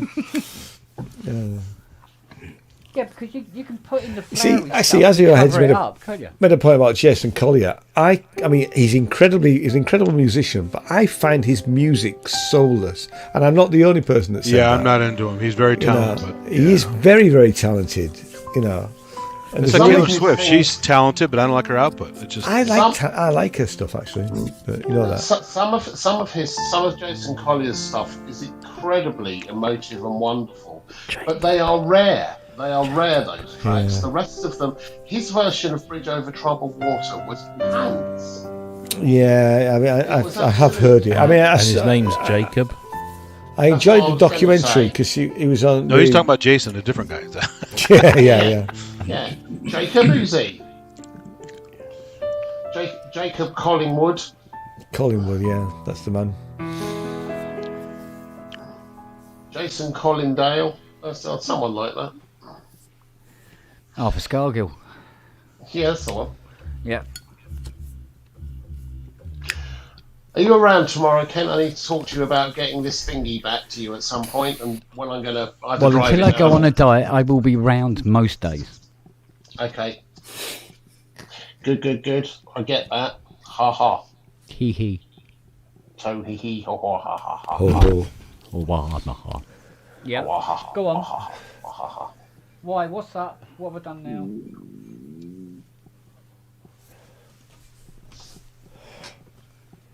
What did I do? What did I do? What did I do What? this time? What did I do?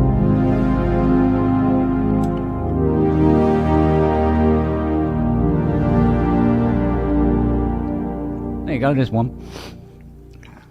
Just do that in a loop for 2 hours and then just play shit over the top of it. Sorted. Sorted. A little bit of Great, swearing, mate. you're perfect. Yeah. Yeah. Yeah.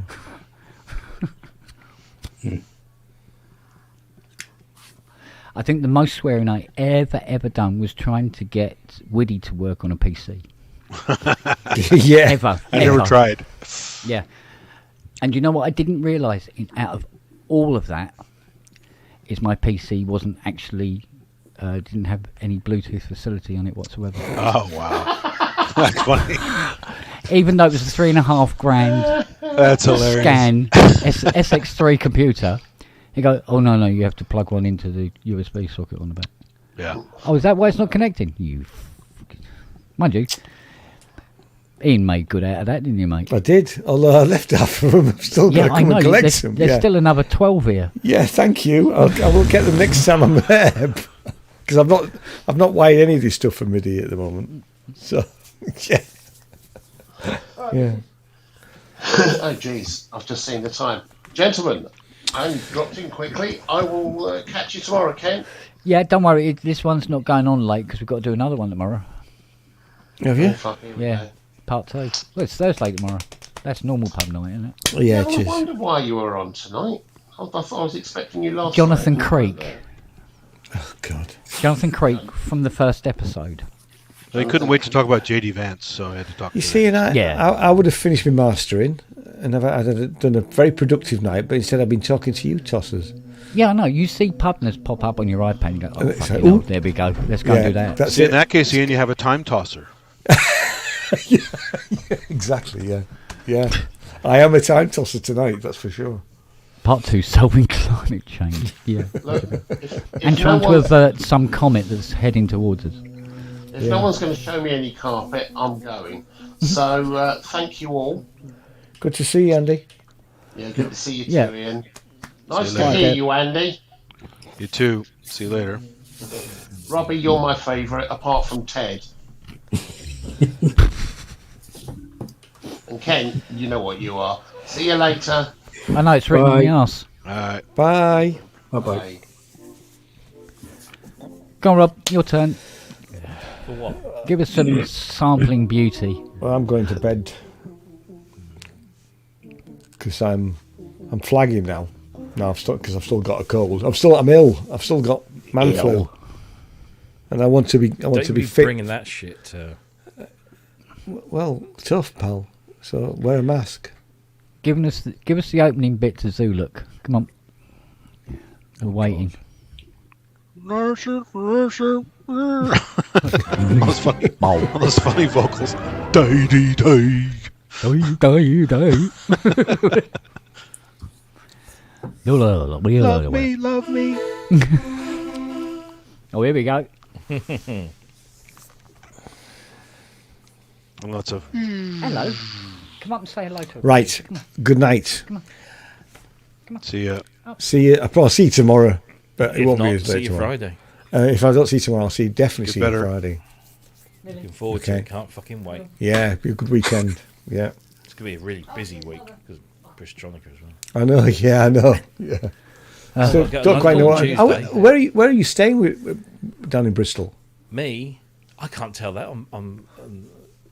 They're all coming, like, all my fans and shit. No. Moxie? What's that? It's a hotel. Oh, is it? Yeah. Or was it Is the it expensive? Or is it Poxy? It might be Poxy. Is it expensive? Moxie's a soda here. There's a brand called Moxie. Not particularly. I don't know what this is. They did do some. Bristtronica had some room rates, but I was too slow and I missed them. Right. I don't know whether to stay over or I don't really want to drive. It's not too far for you, is it? I mean, No, it's actually, daft as it seems, it's not many miles, but it still takes best part of an hour to get from Frome to, and it's the same on the train. So I'm tempted to come over on the train. well, I'm driving down on Saturday morning because I just can't do another long weekend. No. So, Little husky. Yeah, that dog is little big. I've husky. got to get to London on next Tuesday for a that's not top secret product launch, but it's a significant product launch. But we still don't know what it is. Oh, right. Hey, So can't I've do got it full screen real quick. Let's see the doggy. You Yeah, do, I'll Rob. do it. I'll do it. Let's move the mic out of the way. Oh wow, look at those eyes. Holy shit. Beauty. Here we go. Hi. You beautiful girl. Are you beautiful girl? She seems a lot calmer now, doesn't she? Yeah, she's So, tired. how far's Moxie from the It's very document? close. But it's the one that they recommended. Oh, is it? Yeah. Well, I might have a look at that. 5-minute I'm not walk. doing it now, but I'll do it. I might have a look at it in the I morning. got it was a pretty decent rate for the bed and breakfast. That's all I want. I mean, it's just a Yeah. room, really, Yeah. single room. If I stay over, yeah, because I'm obviously coming on Saturday morning because it's, you know, it doesn't open till 11, does it? So, Yeah. and there's no point. There's absolutely no point being there for that, probably the first hour. So, you know, I need to look Yeah, at when, she's growing, mate. Yeah. I what wouldn't what performances are on, what talks I want to go to. I would probably end up being really unsociable at Bristtronica because I'll just be so tired. You will be, yeah. Well, you know, it's all right. We'll ignore you, mate. It's fine. We know. Actually, if you are, we know exactly how you feel because we'll probably Yeah. feel the same. To be fair, Yeah. because you know, I mean, I think Pete's picking me up at 9 on Friday Okay. because it does take a while to get there, and we It don't know will what the for you traffic's guys, going to be yeah. like. You know, Well, for me, it's A14, A1, M18. That's it. I'm there. it's easy, isn't it? It's not easy, but it's easier. Oh yeah, just stick Yeah, with it. I mean, the car bloody drives itself there, so it's, Fucking hell, can I remember that? I don't know. Just right, just. No, this is Jar. This is somebody Jar. else. Oh, I to see, get right, noticed. yeah, that's the point. Actually, don't do anything that's already been done. Yeah. It's got to be original music. Let me. Night, night, boys. See you Yeah. See you later. later, bud. Bye. See ya. Bye. Those little water drips. Doop, doop, doop, doop, doop. Yep.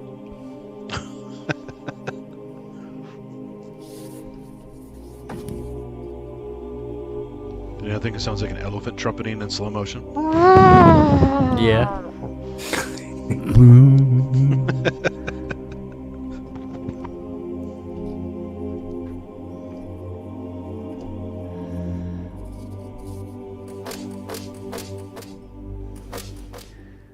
I did have a bunch of those Zuluk samples somewhere.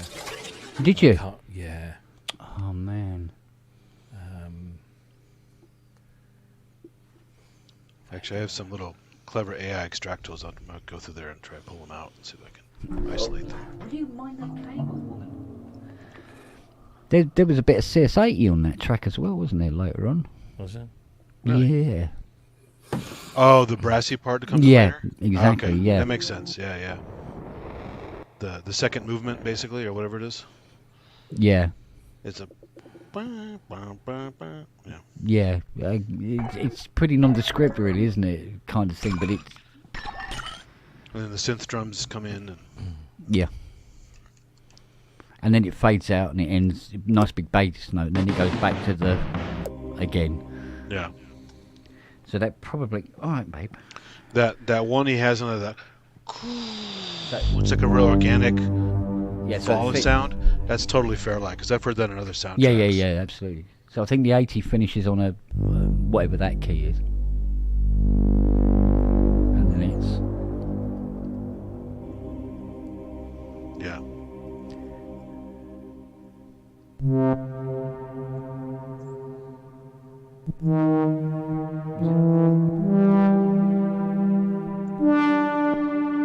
Do you know what? For the life of me, I can't remember what notes are for that. Yeah, it's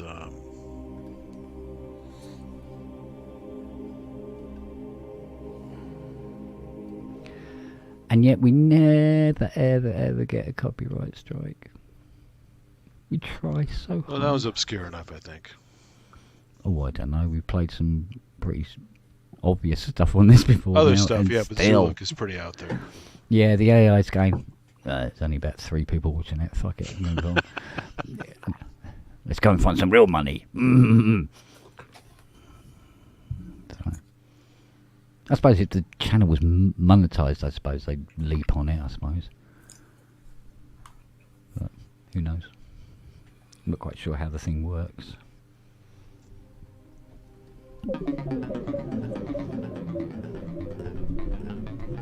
That's an interesting one. Although some of the sounds in there sound like the Rendezvous, so it might be Synthex as well.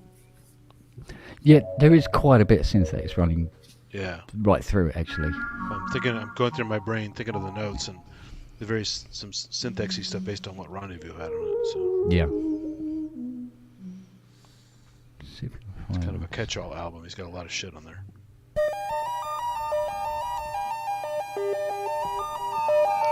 That would get a copyright claim. Potentially.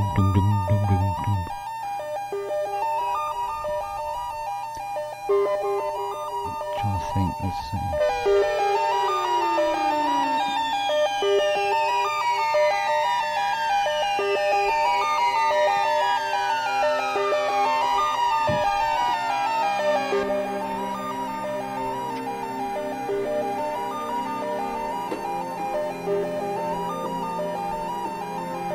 You never got a warning on this channel about can't play in certain territories?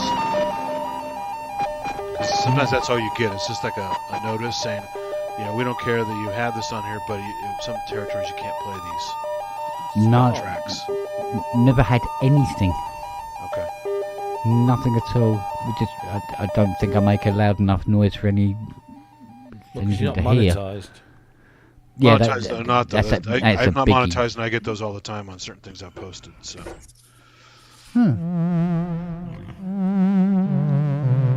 Something I'm doing then, wrong or right. I don't know whichever. It's hard to say. Well, the music is just obscure enough. Maybe I don't know.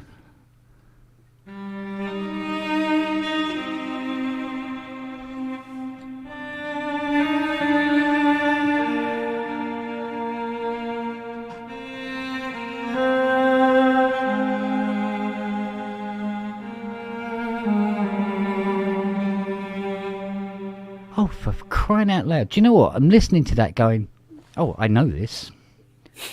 Now, what's it from? Let me think. And then go, oh, shit, it's one of mine. Thought it was somebody else's. Shit. I thought it was from a video game maybe or something. No, it's one of my own tracks. What a twat. It's all right. Okay. Wow, how come I know this? God, my brain is fried. They sound like some of the tracks because of Eastern European influence in the Hitman games. Jesper Keed, or how do you say his name? He does a lot of music that sounds like that. Yeah. Yeah, I mean, it's a pretty well used kind of, what's the word? Motif. Atmosphere, yeah. It's sort of like, that, do that when you want to be very, it's so sad. Yeah, and you go, boom, straight for the cello on its own. Dark but sad and kind of mysterious. Yeah, because it's really quite melodic, isn't it? So you can be quite expressive with that, Just throw a few expletives in there, and it'll be all yours. Yeah, okay. God damn, fuck knuckle. Shit. Shit, bollocks. Yeah. My car insurance cost how much? Yeah, kind of thing. That's funny. I always liked the cello that was on the Fairlight because it was very, very cello, but it wasn't cello. It wasn't. What's the word? And the frequencies removed. Yeah, but it sounded like a cello. It gave the impression that you wanted from playing a cello, but it was always saying, "Yeah, but I'm not a cello," wasn't it? It was always saying, "I'm not a cello sound, but I am a cello sound," simultaneously. That's what made it sound so good, I think. Because if it really tried very hard on a Fairlight, it probably wouldn't sound that great, would it? No. If it tried to be more like, Well, I was always annoyed by the samples that had the built-in vibrato. Like they make it into the sample. Yeah, because sometimes you didn't always want that vibrato. Yeah, or it comes too soon or whatever. It's just, Yeah, depending on the speed of the track you played as well, wouldn't it? Yeah. Hang on a sec. Let's let young lady out. What's that, babe? Come on. There you go then. Oh, if you want to come in, you can open the door anyway.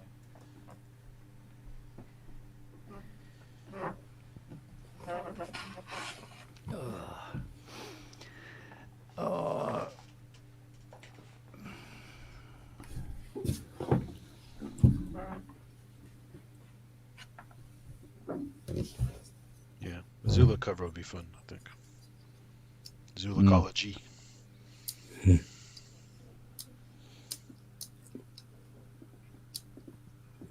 can't remember some other tracks on there. I just remember Zoology mostly. No, I've had that as well. So where I heard the track and I could have sworn it was mine, and it actually isn't. Yeah.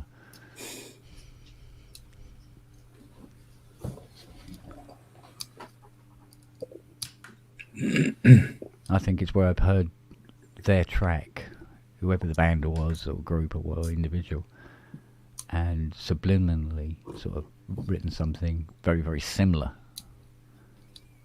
to it, being influenced by it, and then when I hear that band's track, I think it's mine because it sounds very similar to one of my own tracks. So that does happen from time to time.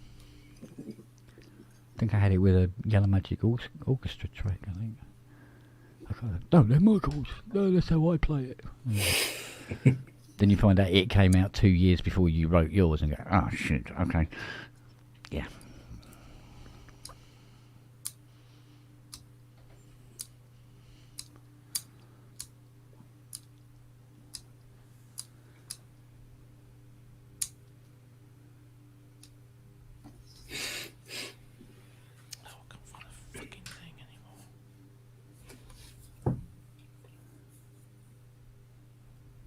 Yeah, Wag said the same thing, yeah.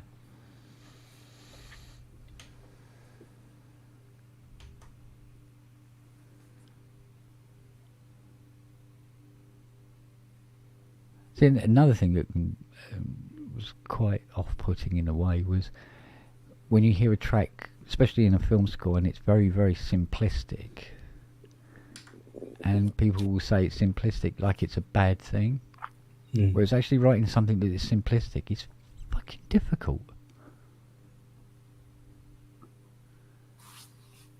Because being simplistic and still getting the message across, it's really hard to do.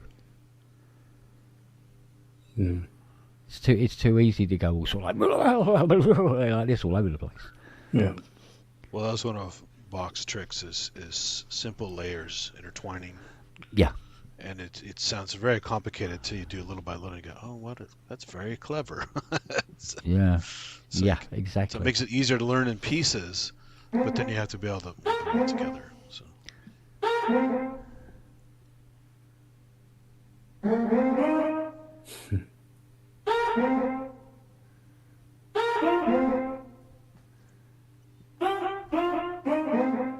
If only the library came with the breasts.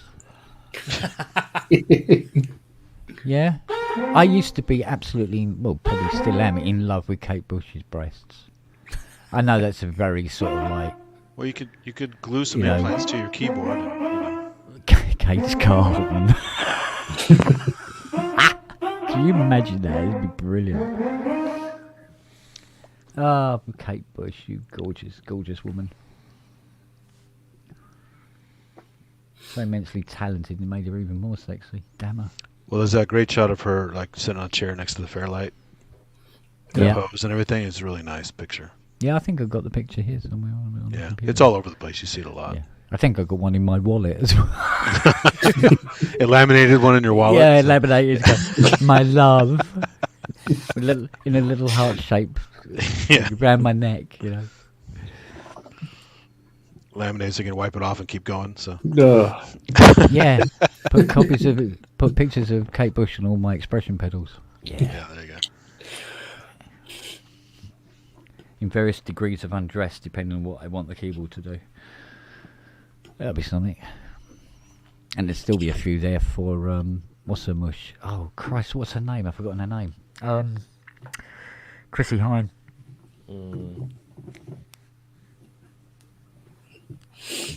And Susie Quattro and I remember the name Susie Quattro, but what did she do again? I can't remember her. She was- Devilgate Drive. yeah.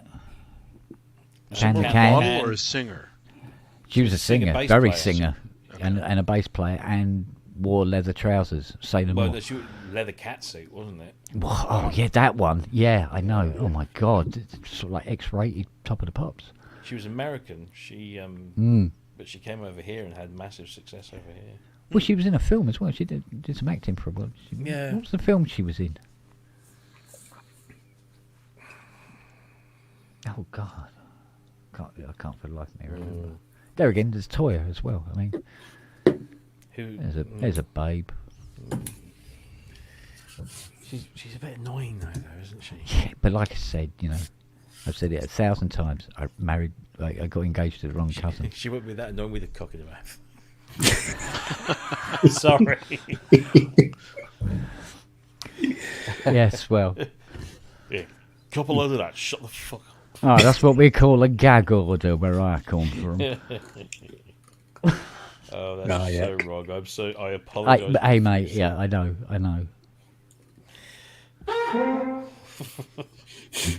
Cleanse the palate. Yeah, this one Susie Quattro in leather. She looks a little bit like Joan Jett. Yes. Yeah. See, Joan Jett, there's another one. Don't even get me started on Deborah Harry. And what's that dark, long-haired one in the Bangles? Oh, Susanna Did like Hoffs. her. Oh, Susanna Hoffs, yeah. She's got a great Instagram channel where she does a lot of stuff. She's She tried to be an actress too, didn't really work out. So Like so many before. yeah. Audrey Murphy married Susie Quattro. Really? Oh, I was going to say, fucking hell. I was like, fucking hell, how'd that come about? It's if.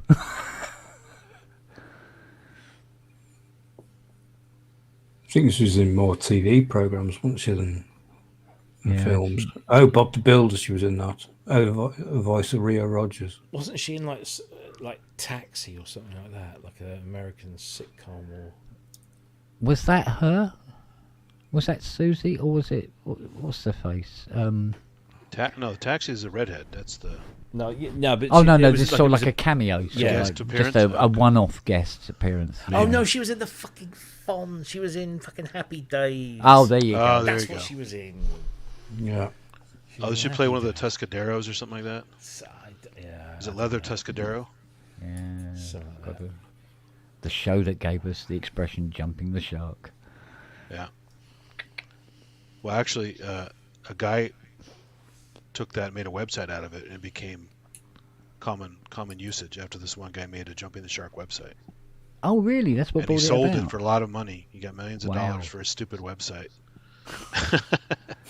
Just for coining Jumping the Shark and all the movies and shows that jump the shark and win. Yeah. It was a terrible episode, though. Well, it was a pretty goofy show. I mean, I grew up watching it, but it's a goofy show in a lot of ways. Yeah, true enough. You know, it's got when all it these first cultural hit, stereotypes it was in it. so, it was just so. There she is. Oh, okay. Hello, baby. Does it say her name is Leather Tuscadero? Is it? God, name she sounds looks like my familiar. first girlfriend. Yes, it was. It's funny too because you know, the actor who played the Fonz and tons of other stuff, obviously, is such a just a normal kind of goofy guy, and he's turned into this cool guy. You see him in Scream, that's like the real guy. He's like kind of wimpy, kind of. Yeah. Yeah, he's a dude.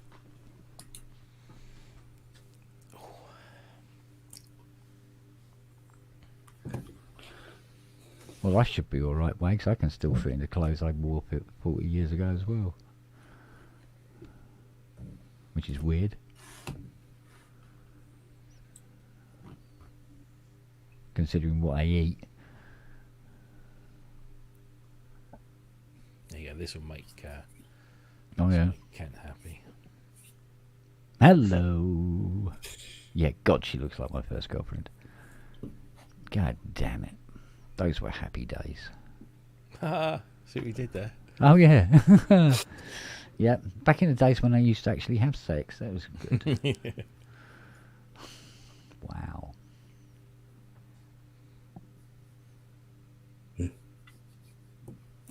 Still, there you go. But no more.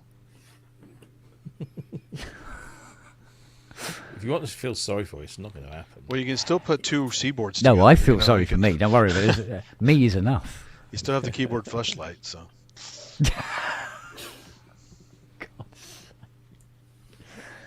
Yeah, need a special pump. Oh, I don't know. Someone slip you some Viagra in your coffee. Better watch out. That'll be it. Or have some of Fiona's hash chocolate, whatever it is.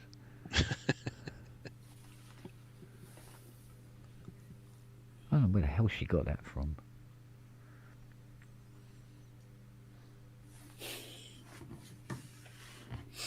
Is that a pretty serious thing over there still? Or, like I loosen up on that stuff. I have no idea. Marijuana, hashish kind of stuff. Are they still? Don't know. I have no idea. Never really been an area of expertise for me at all. No, me either. But a lot of states here are loosening up finally. You know. for Yeah, people I who mean, use it's it. yeah, I mean, you know, possession is not a problem. I think it's up to a certain amount. I'm not really sure, to be honest. I haven't really kept up with it. But it's something to do with. Who was it? I can't remember. It was this psychiatrist person, or psychologist, or whatever it was. I saw, and they said, "Do you do drugs?" And I went, "No." And I go, "Well, that's not surprising because agoraphobics tend not to do drugs because agoraphobia has a lot to do with what was it? The irrational need to be in control." Yeah, if you take stuff, you're out of it. Yeah. And sure. if you take drugs, you're out of control, Yeah. or you feel that you are not in control of all your faculties, sort of thing. I mean, yeah, I don't feel Just very a control controlling. freak, damn it. Yeah, I don't really feel like that. You know, it's weird, but hey. Well, I remember saying something about there was 6 different levels of agoraphobia or something, and she goes, you know, if there was a top of the tree, there'd be just a picture of me. Well, no, because you still go out in a car. Some people literally cannot leave the house at all. Yeah, but that took like 25, 30 years to be able to do. Yeah. Literally. And some of that through need in the end. You know, sometimes just needed to have to go down to the shops. Especially before Fiona. It got worse when I started living with Fiona, because Fiona's would just go, "Oh, we need this. All right," and she'd just jump into the car and go down the road and get it. Whereas one time a day I would have to go and get it. So, and that was the only reason I'd get into the car and go. And yeah, it was easier to do. But it's like when that video I did where I was driving the Muzzy. I was shitting myself the entire time, right through that entire trip. the clever bit, shall we say? Well, I'll use the word clever because I can't think of any other better word. Is that I can be absolutely terrified and shaking like a leaf, but on the outside you see nothing. Yeah, because you were joking while you were driving. Yeah, absolutely. Yeah. But on the inside, it's like going like this all the time. Yeah. And you learn how to hide it. What used to do my noodling is when I'd get one of these panic attacks, just sitting down watching TV. And a panic attack would come on. You're shaking, you can't breathe, and you like that. And that seemed worse because there was nothing no obvious external to show why you're feeling that way. It had just come out of nowhere, and then you started to get frightened of having another attack. Oh man! You just spent the whole day, being frightened that something might happen, and in the end, of course, eventually, you just sort of like go, well, what the hell is the point of being frightened of something happening that may or may not happen? And eventually, you stop scaring about it. Now I can have a panic attack and go, well, hopefully this will be over in a minute. Even though I'm sort of like, it'll be over soon, and just wait for it to finish. You can analyze it a little bit, stand back from it. Yeah. But why having a panic attack in the kitchen for no apparent reason is not as bad as having a panic attack being half an hour from home. If I have the panic attack half an hour from home, holy shit. Yeah. That's a different kettle of fish altogether. And it shouldn't be, but it is. So. Yeah. And then it just goes, well, I don't feel as bad if I'm in the house. And it's very, very slowly, it was just like, the house became my entire universe. Well, humans are complex creatures. Yeah. Yeah. Once you can substitute the word complex with so many other words. Well, sure. But in the case of something that's out of your control, what are you going to do?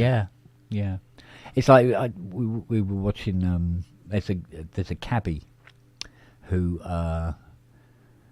does this YouTube channel where he just shows all the idiots that he encounters on the road, and he drives between sort of like North London and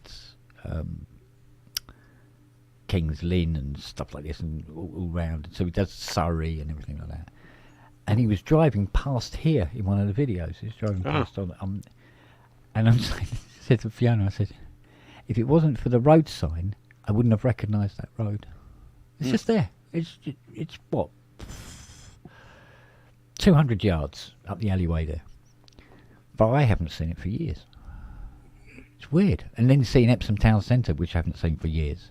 And it's all different. It's like I couldn't even navigate across Epsom now. Weird. Just weird. Is there certain triggers then, Kent, or something like that? It was interesting when you was mentioning about the TV programmes that when you used to get it. Sometimes you think it might be a trigger, but no, sometimes it's just for no apparent reason. It just comes out of nowhere. Wow. But it leaves you very worn out and shaky for hours afterwards. That was the real shit about it. And you couldn't focus on anything, and it was just a mess. I think now when I get a panic attack, even a severe one, even Fiona wouldn't know. I could be sitting beside her, she wouldn't know about one. Well, I know several people who get panic attacks regularly, thinking they have a heart attack coming on or something. Oh, yeah. That was another thing, the hypochondria that eventually come out of it. Now, I just ignore it. Yeah. And I just go, look, if you're going to get something wrong with you, because like you get, for instance, you get wind, and you think, what if I've got appendicitis? Yeah.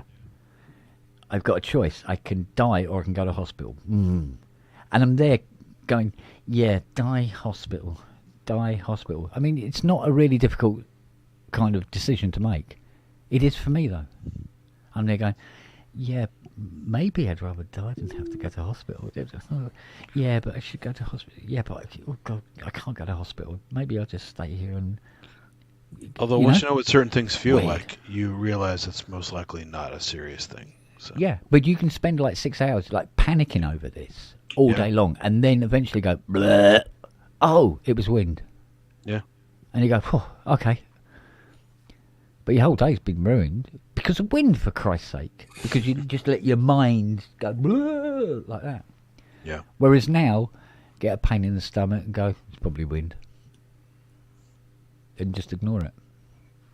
That can have a negative effect as well, but, you know. Sure.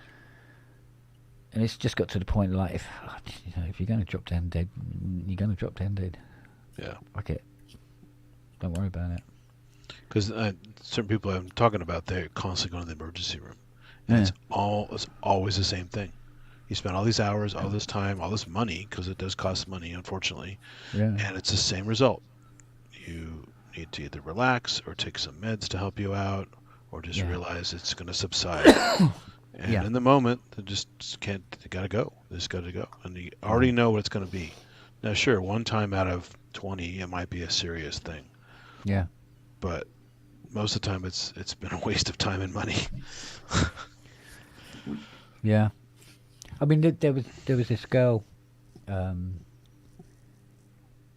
It'd be about 20 odd years ago now, but there was a girl that I should we say met through online sort of thing. Was it Espen Kraft's type of escort? Was it? She was into music. She wrote her own stuff and everything like that. And she lives up up north. And we got on really, and we got on really, really, really well. And at some point, I said, well, at some point, I'm going to have to tell her I'm agoraphobic.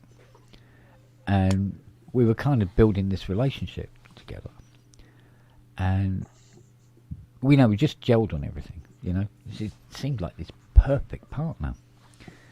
And we were sending photographs of each other, what we looked like and everything like that. And it was Dick pics. Yeah, well, we didn't get to that. Well, we did get to that point in the end. You did, but she didn't. Hopefully. No, she didn't send me a dick pic. She sent me. She sent me a split beaver, and we were kebab. Aye, and and we were talking about meeting up, and she was very up for it as well. I said, well, where do you live and everything like that, thinking how far does she have to travel to come down and see me? And of course she lives up in Bolton, and I said, I'm in Surrey, so fair old hike. And she goes, oh yeah, that is a fair old hike. She goes, how long would it take you to get to me? And I go, well, forever, because I couldn't get to you. And she goes, what do you mean? I said, well, this is a good time as any to say it. And I explained to her about the agoraphobia. Bugger me, she's got it as well. Doomed. Yeah. Wow. So we met this perfect woman, and we, you end up having to have video sex, for fuck's sake. But after a while, you just go, this is so unsatisfactory. And so someone has to get drunk and get transported. So. Yeah, exactly. And then you're stuck there. No damn plane. And then, yeah, exactly. And then you're stuck there forever because you can't get back now. So, and you just think, oh, God, this fucking agoraphobia. It just. So in the end, I had to turn agoraphobia into being something more positive. So I go, right, well, I'll create a job that requires me not having to leave home. And I can concentrate on playing music and, just make everything work from just this one location. So, and that was it. It's good that it worked out. Yeah. I mean, at one time of day, I wouldn't. So honestly, one time of day, I wouldn't talk about it like like they just now. It'd be like that wasn't happening. Now I just. Well, that's part of it too. You just get worn out with it, but it never lets go of you. That's the thing. It just will not let go of you. It's got you for life. You think, oh no, you just fight it off. Yeah, okay. Yeah, good luck with that. I mean, there may be some forms you can, but yeah, it's just. Yeah, but I'm so dyed in the wool now. It's so it's so part of me. It's like cutting a leg off or something. You know, it's just like you just can't. It's just part of you, part of what you are, who you are, what you do. Yeah. You know, it's just mad. Well, it's mad, but Man. yeah. Well, you know, somebody hasn't got it. You know, be looking and go, what the fuck's the matter with him? It's really hard to know what it's like. You can imagine what it's like, but honestly, it isn't what you imagine. It never is, because it's too fucking weird by far. Yeah.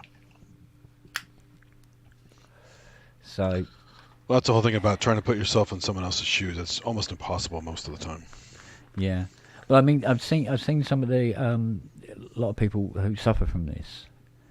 And there's various groups on the internet, and they, you know, have like these video chats we used to do like years ago, and there was a common thread, a common trait amongst a lot of them, quite a few of them, that it might. I've got no. I can't be like that. I've got to be more. They're all Behringer users. Yeah, well, yeah. You know how people with certain mental disabilities act a particular way. Yeah. Well, agoraphobics tend to have. They were very dour. They're very down, and they're very stooped, and depressive, and everything was negative, and you know, all this sort of thing. I mean, I can imagine why. It's difficult, right? I mean, Well, yeah, exactly. And I go, I really don't want to give that persona. Yeah. And fought very hard to not be like that, and to try and be as what's the word? You know, open and forthright. You know, sort of like, you know, don't be that wallflower that all these people had become. No matter who they were and what they were doing in their lives before, they'd all become these sort of like shrinking violets, you know? And I'm going, do you know what? No, I want to be the opposite. I want to be a loudmouth arsehole. And so the last thing anybody would think is like, I think he's agoraphobic, you know, kind of thing. And sort of like, it was my own way of trying to fight it, if you know what I mean. Yeah, sometimes I go a bit too far, as Robbie can contest. Well, Oh, if it helps. broke his camera. What? I said, as Robbie can contest, and the picture went, gone. I don't know, well, I've gone a little bit too far sometimes. Have you? I don't know. You know, and I go, oh, I don't think you should have said that. Oh. Oh, if I had £1 for every time somebody said that to me. Yeah. I mean, it's always in jest, but, you know, some people can get offended by Well, it. that's usually the goal, right? It's like people get too sensitive about stuff. Yeah. Or If someone worse didn't still, know you and out of the blue you said something crazy like Yeah, whatever, exactly. Yeah, then they could be exactly. insulted, but they shouldn't be insulted once they know Yeah. you. Yeah, you have to do a little bit of groundwork first before. Yeah, do you it. got to lay the foundation Yeah, a little bit, Yeah, and just then you hit like- them with the zingers, you know. Yeah, exactly. And if they don't get it, then fuck them. Yeah, it's like, you know, it's like when you go to a Jimmy Carr gig, you know what Jimmy Carr's like. Yeah. You know what to, you know, sort of like, yeah, you know, we know how this is going to go. You know, if you'd never seen him before and you turn up at one of his gigs, you're in for a shock.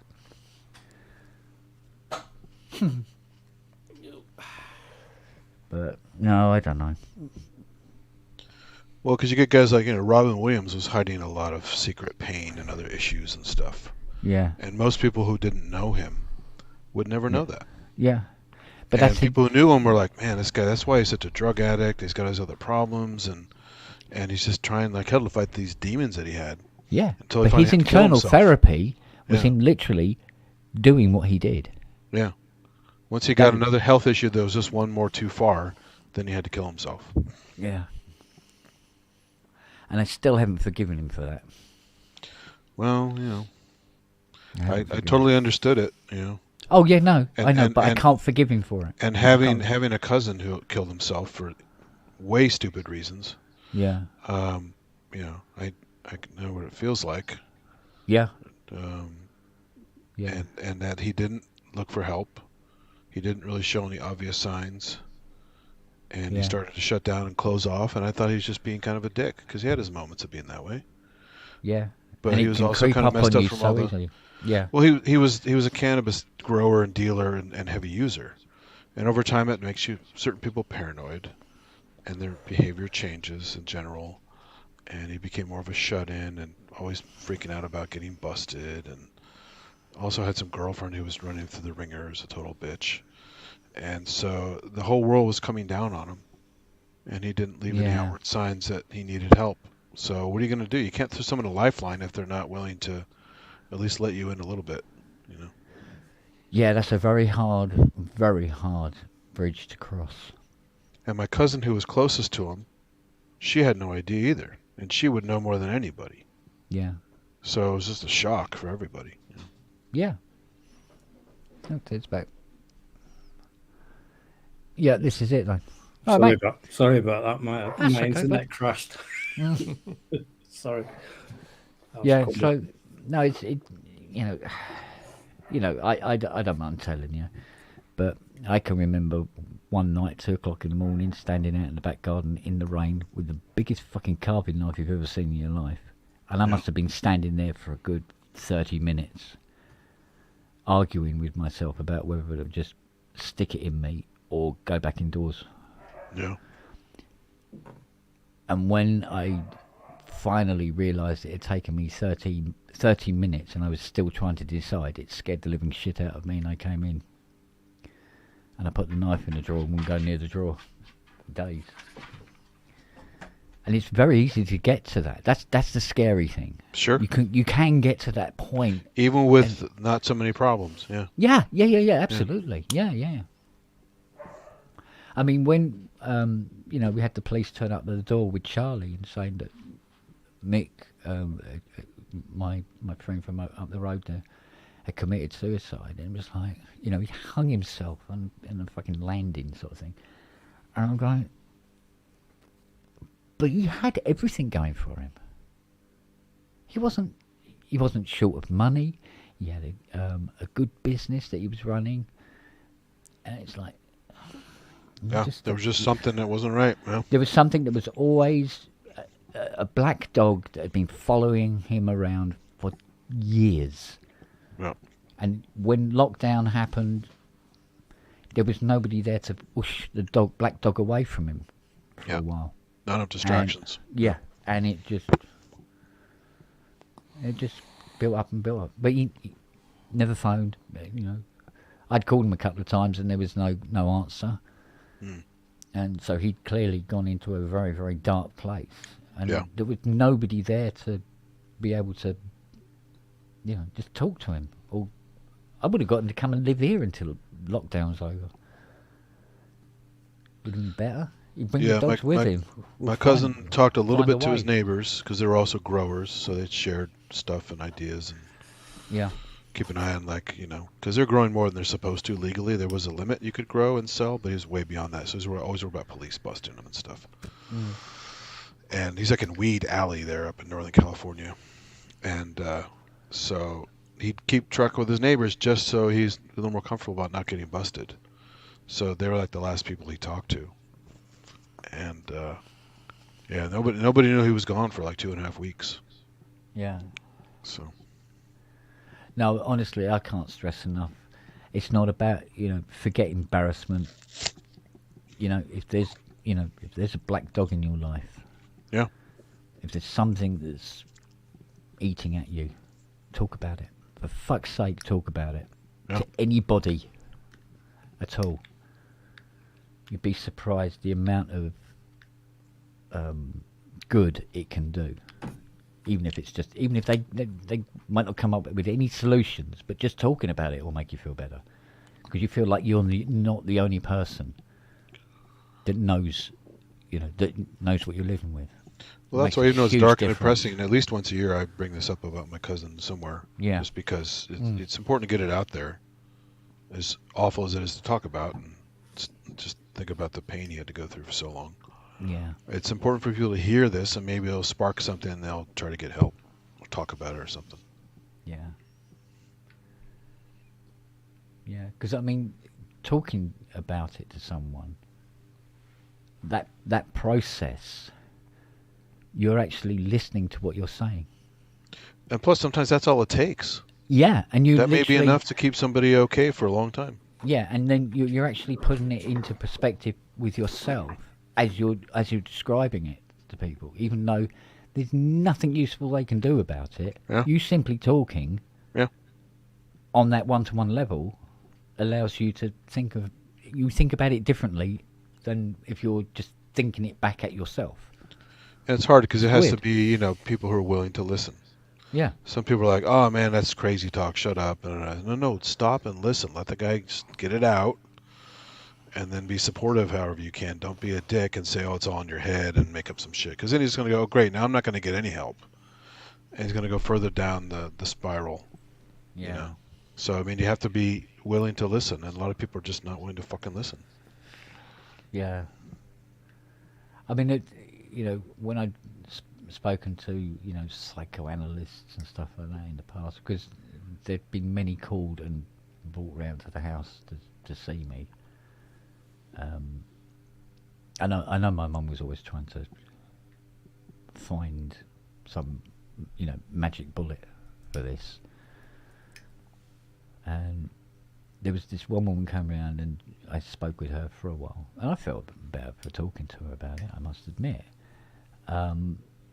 And then she wrote off she went off and then she wrote up her findings and everything like that. And she had blamed everything that I was suffering on my dad's death and about him dying in my arms and me being only 12 and all this sort of thing.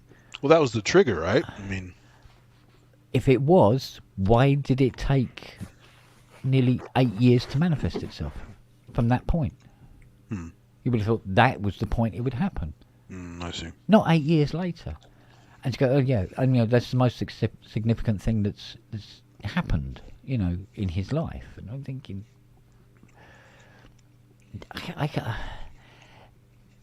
no.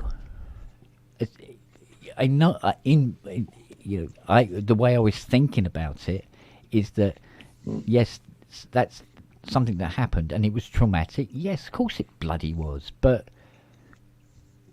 I did deal with that and had plenty of time to deal with it and had dealt with it. Yeah. And this whole thing had come from something somewhere else. I don't know what. I don't know. Yeah. What. I don't know what triggered it. Sometimes it's just organic. You Yeah. can't control it. It just You know, happens. 40 odd years on, and I still couldn't tell you what triggered it. Or whether it was something that was boiling away inside me for fucking ever. And then it came out. I don't know. I really don't know. Yeah. I mean, And look at things like MS that can come on later in life. I mean, Yeah. But, there was this trying to find what the trigger was. And I honestly believe that if I was to find out tomorrow precisely what triggered this, knowing wouldn't change anything. I honestly believe that. I don't think it would change anything. Because now, I can't see my life being anything else. And I've sort of like resolved myself to this is what it is now. It's been, 3/4 of my life has been like this. well, a lot of times that's true, though. There's not a lot you can do about it. Yeah. And you sort of think, well, if I was to suddenly be like I was when I was, 19, I wouldn't know what to do with myself now anyway. Yeah. So, I don't know. Sometimes I just forget I'm agoraphobic. I mean, Unfortunately, not enough to walk out the door and get in the car and drive somewhere. the psychology field has advanced a lot, thankfully, way past, frontal lobotomies and horrible procedures like that. Oh, God, yeah, I know. But they still do electroshock. They still do all kinds of horrible drugs. They do a bunch of stuff that will really mess you up and maybe make you worse and not really fix your problem. Yeah. Yeah, I mean, my doctor's prescribed, this is quite early on, prescribed haloperidol B. And he said, he goes, right, you need to take one of these a day. But he said, probably take a half of one the first day. And I took half a tablet, and it was the Friday afternoon.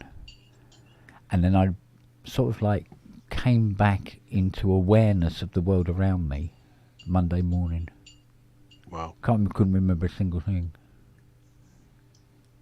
And my mum was saying, yeah, you were talking to Michelle on the phone at the bottom of the stairs, but you were laying on the floor talking to her because you couldn't stand up anymore because it was tiring you. I went, was I? Wow. That was half a tablet. Imagine you taking a whole fucker. And they wanted me to take one of them every day. It'd just be a dribbling mess in a chair all day long. Well, it's like, someone wrote a book years ago called Prozac Nation about how they just over-prescribe Prozac for everything. Yeah. It had a nation of vegetables, or just half vegetables, people just way out of it. Yeah. Zombies, essentially. Yeah. And that's their version of treatment. Well, I mean, the lockdown was very hard on so many people. For sure. Really, really, really hard. But, like everything else, rather than always be looking at how bad it was, and how bad it was for so many people, and how many people did not come out the other side of it. Yeah. I kind of like to make a joke of it because, people go, oh, do you remember the lockdown? I go, there was a lockdown? Kind of thing. And well, I have to be careful well, because I actually really enjoyed it, and people get mad when they hear that. Yeah, but there was people. It was a nice break, and all the rest of it. But there were people who really, really suffered. They couldn't function. Yeah. Yeah, but it was like having their freedom taken away. Yeah. And not being able to go anywhere. And I mean, when I got agoraphobia, I felt like that for quite a while. Well, you couldn't drive, but you could walk around a neighborhood or something, right? Couldn't you, or something? No. I mean, for the first 2 or 3 years, I couldn't go out the front door. No, not you, but I mean your lockdown you guys had, was that? Oh, the lockdown. Restrictive? I mean, put a mask on, you could go out and walk around a bit and stuff like that. Right. But you're not going to work. Or go to the woods. No one's going to bother you because that kind of thing. Yeah, but you're living in town. It's more difficult, and there'll always be that dickhead who refuses to wear a mask and COVID is a conspiracy and everything, and coughing all over. Anthony Michael Hall was one of them. He had a blow up at Costco. There's a video of it. Mr. 16 Candles, Yeah. Yep.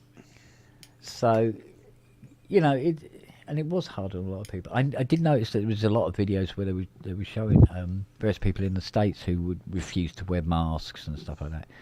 But Americans have their freedom pushed at them by the by government. As well, it's just ingrained at some point. I mean, it's your people right. expect it. It's They very. expect it, It's an important right. It's more important than anything else. Is your freedom. And then, of course, when the government turns around and says, "Yeah, well, actually, what you got to do is go home and stay there," Yeah. and people go, "Well, what about this freedom that you've been pouring down our throats forever?" Our First Amendment rights and all this sort of thing. And of course, there was a lot of people who rebelled against that because they saw it as an infringement of their freedom. And stop injecting microchips into our bodies with syringes. Well, exactly. Yeah. So, sometimes, the American governments generate a lot of their own problems. There's a lot of indoctrination going on in countries, but there's a lot going on in the States. There really is. Yeah. The way it's pushed, but it's always hiding behind patriotism and stuff like that. We had the same thing here. That's the same thing in Germany. All the same. It goes on everywhere. In fact, you know what happened recently? The famous basketball player Dikembe Mutombo, so tall, crazy, has a crazy voice. He just died of brain cancer, and so all the anti-vax people, because he made pro-vaccine statements, are like, "See, you fucking got brain cancer because of the vaccine." It's like, fuck you. You guys don't even know what you're talking about. Yeah. It's ridiculous. Yeah, but misinformation has now become the norm right across the bloody Oh, planet yeah. now. It's assumed, unfortunately. Yeah, well. Right, guys, I'm off. Is it that time? Oh, God, yeah, it's moved on, hasn't it? It's up there. Well, if I'm doing another pub tomorrow, I suppose it's, we don't have to do a Herculean 8-hour pub tonight, do we? No, How long was... The one we did Saturday went on quite a while, didn't it? I can't remember. Oh, it did. Yeah, We were it going, oh probably my did, God, yeah. it's 2 o'clock, and then we were still talking an hour 3 later. o'clock. That Yeah. always happens. It started about 7, so we did an 8-hour Yeah. pub. Hey, at least you no longer have the 2 hours after the show ends. Yeah. Those are funny. But Mind you, we've done that before after a PSN before now, haven't we, Rob? Mm. And we got talking about something or other, and next thing we know, go, well, I think our wives are wondering where the hell we are now. I thought it's a 2-hour show. Yeah, yes, dear. Right, well, I will catch you later today, I suppose. Yeah. All right, darlings, look after yourselves and take care. See you guys. Rightio. And Thanks a lot, remember, mate. And remember, if there is something troubling you, please, for Yeah, the love of definitely. God, talk to somebody. No matter how hard it Anybody. is, you got to do it. Yep, Even if you want to talk to me, and I'm the most boring cunt on the planet. this is true. You probably wish you hadn't started talking to me, actually. But anything helps. Why did I bring this up even a- with him? Even a boring cunt, everything helps, right? Well, absolutely. It's better than nothing, trust me. It's better than There a you paper go. bag full of custard. Believe me, I tried. See you guys. See what I mean about saying things I regret later? Yeah. All right, See ya, take care, guys. everybody. Look after See ya. yourselves. Bye-bye. Bye.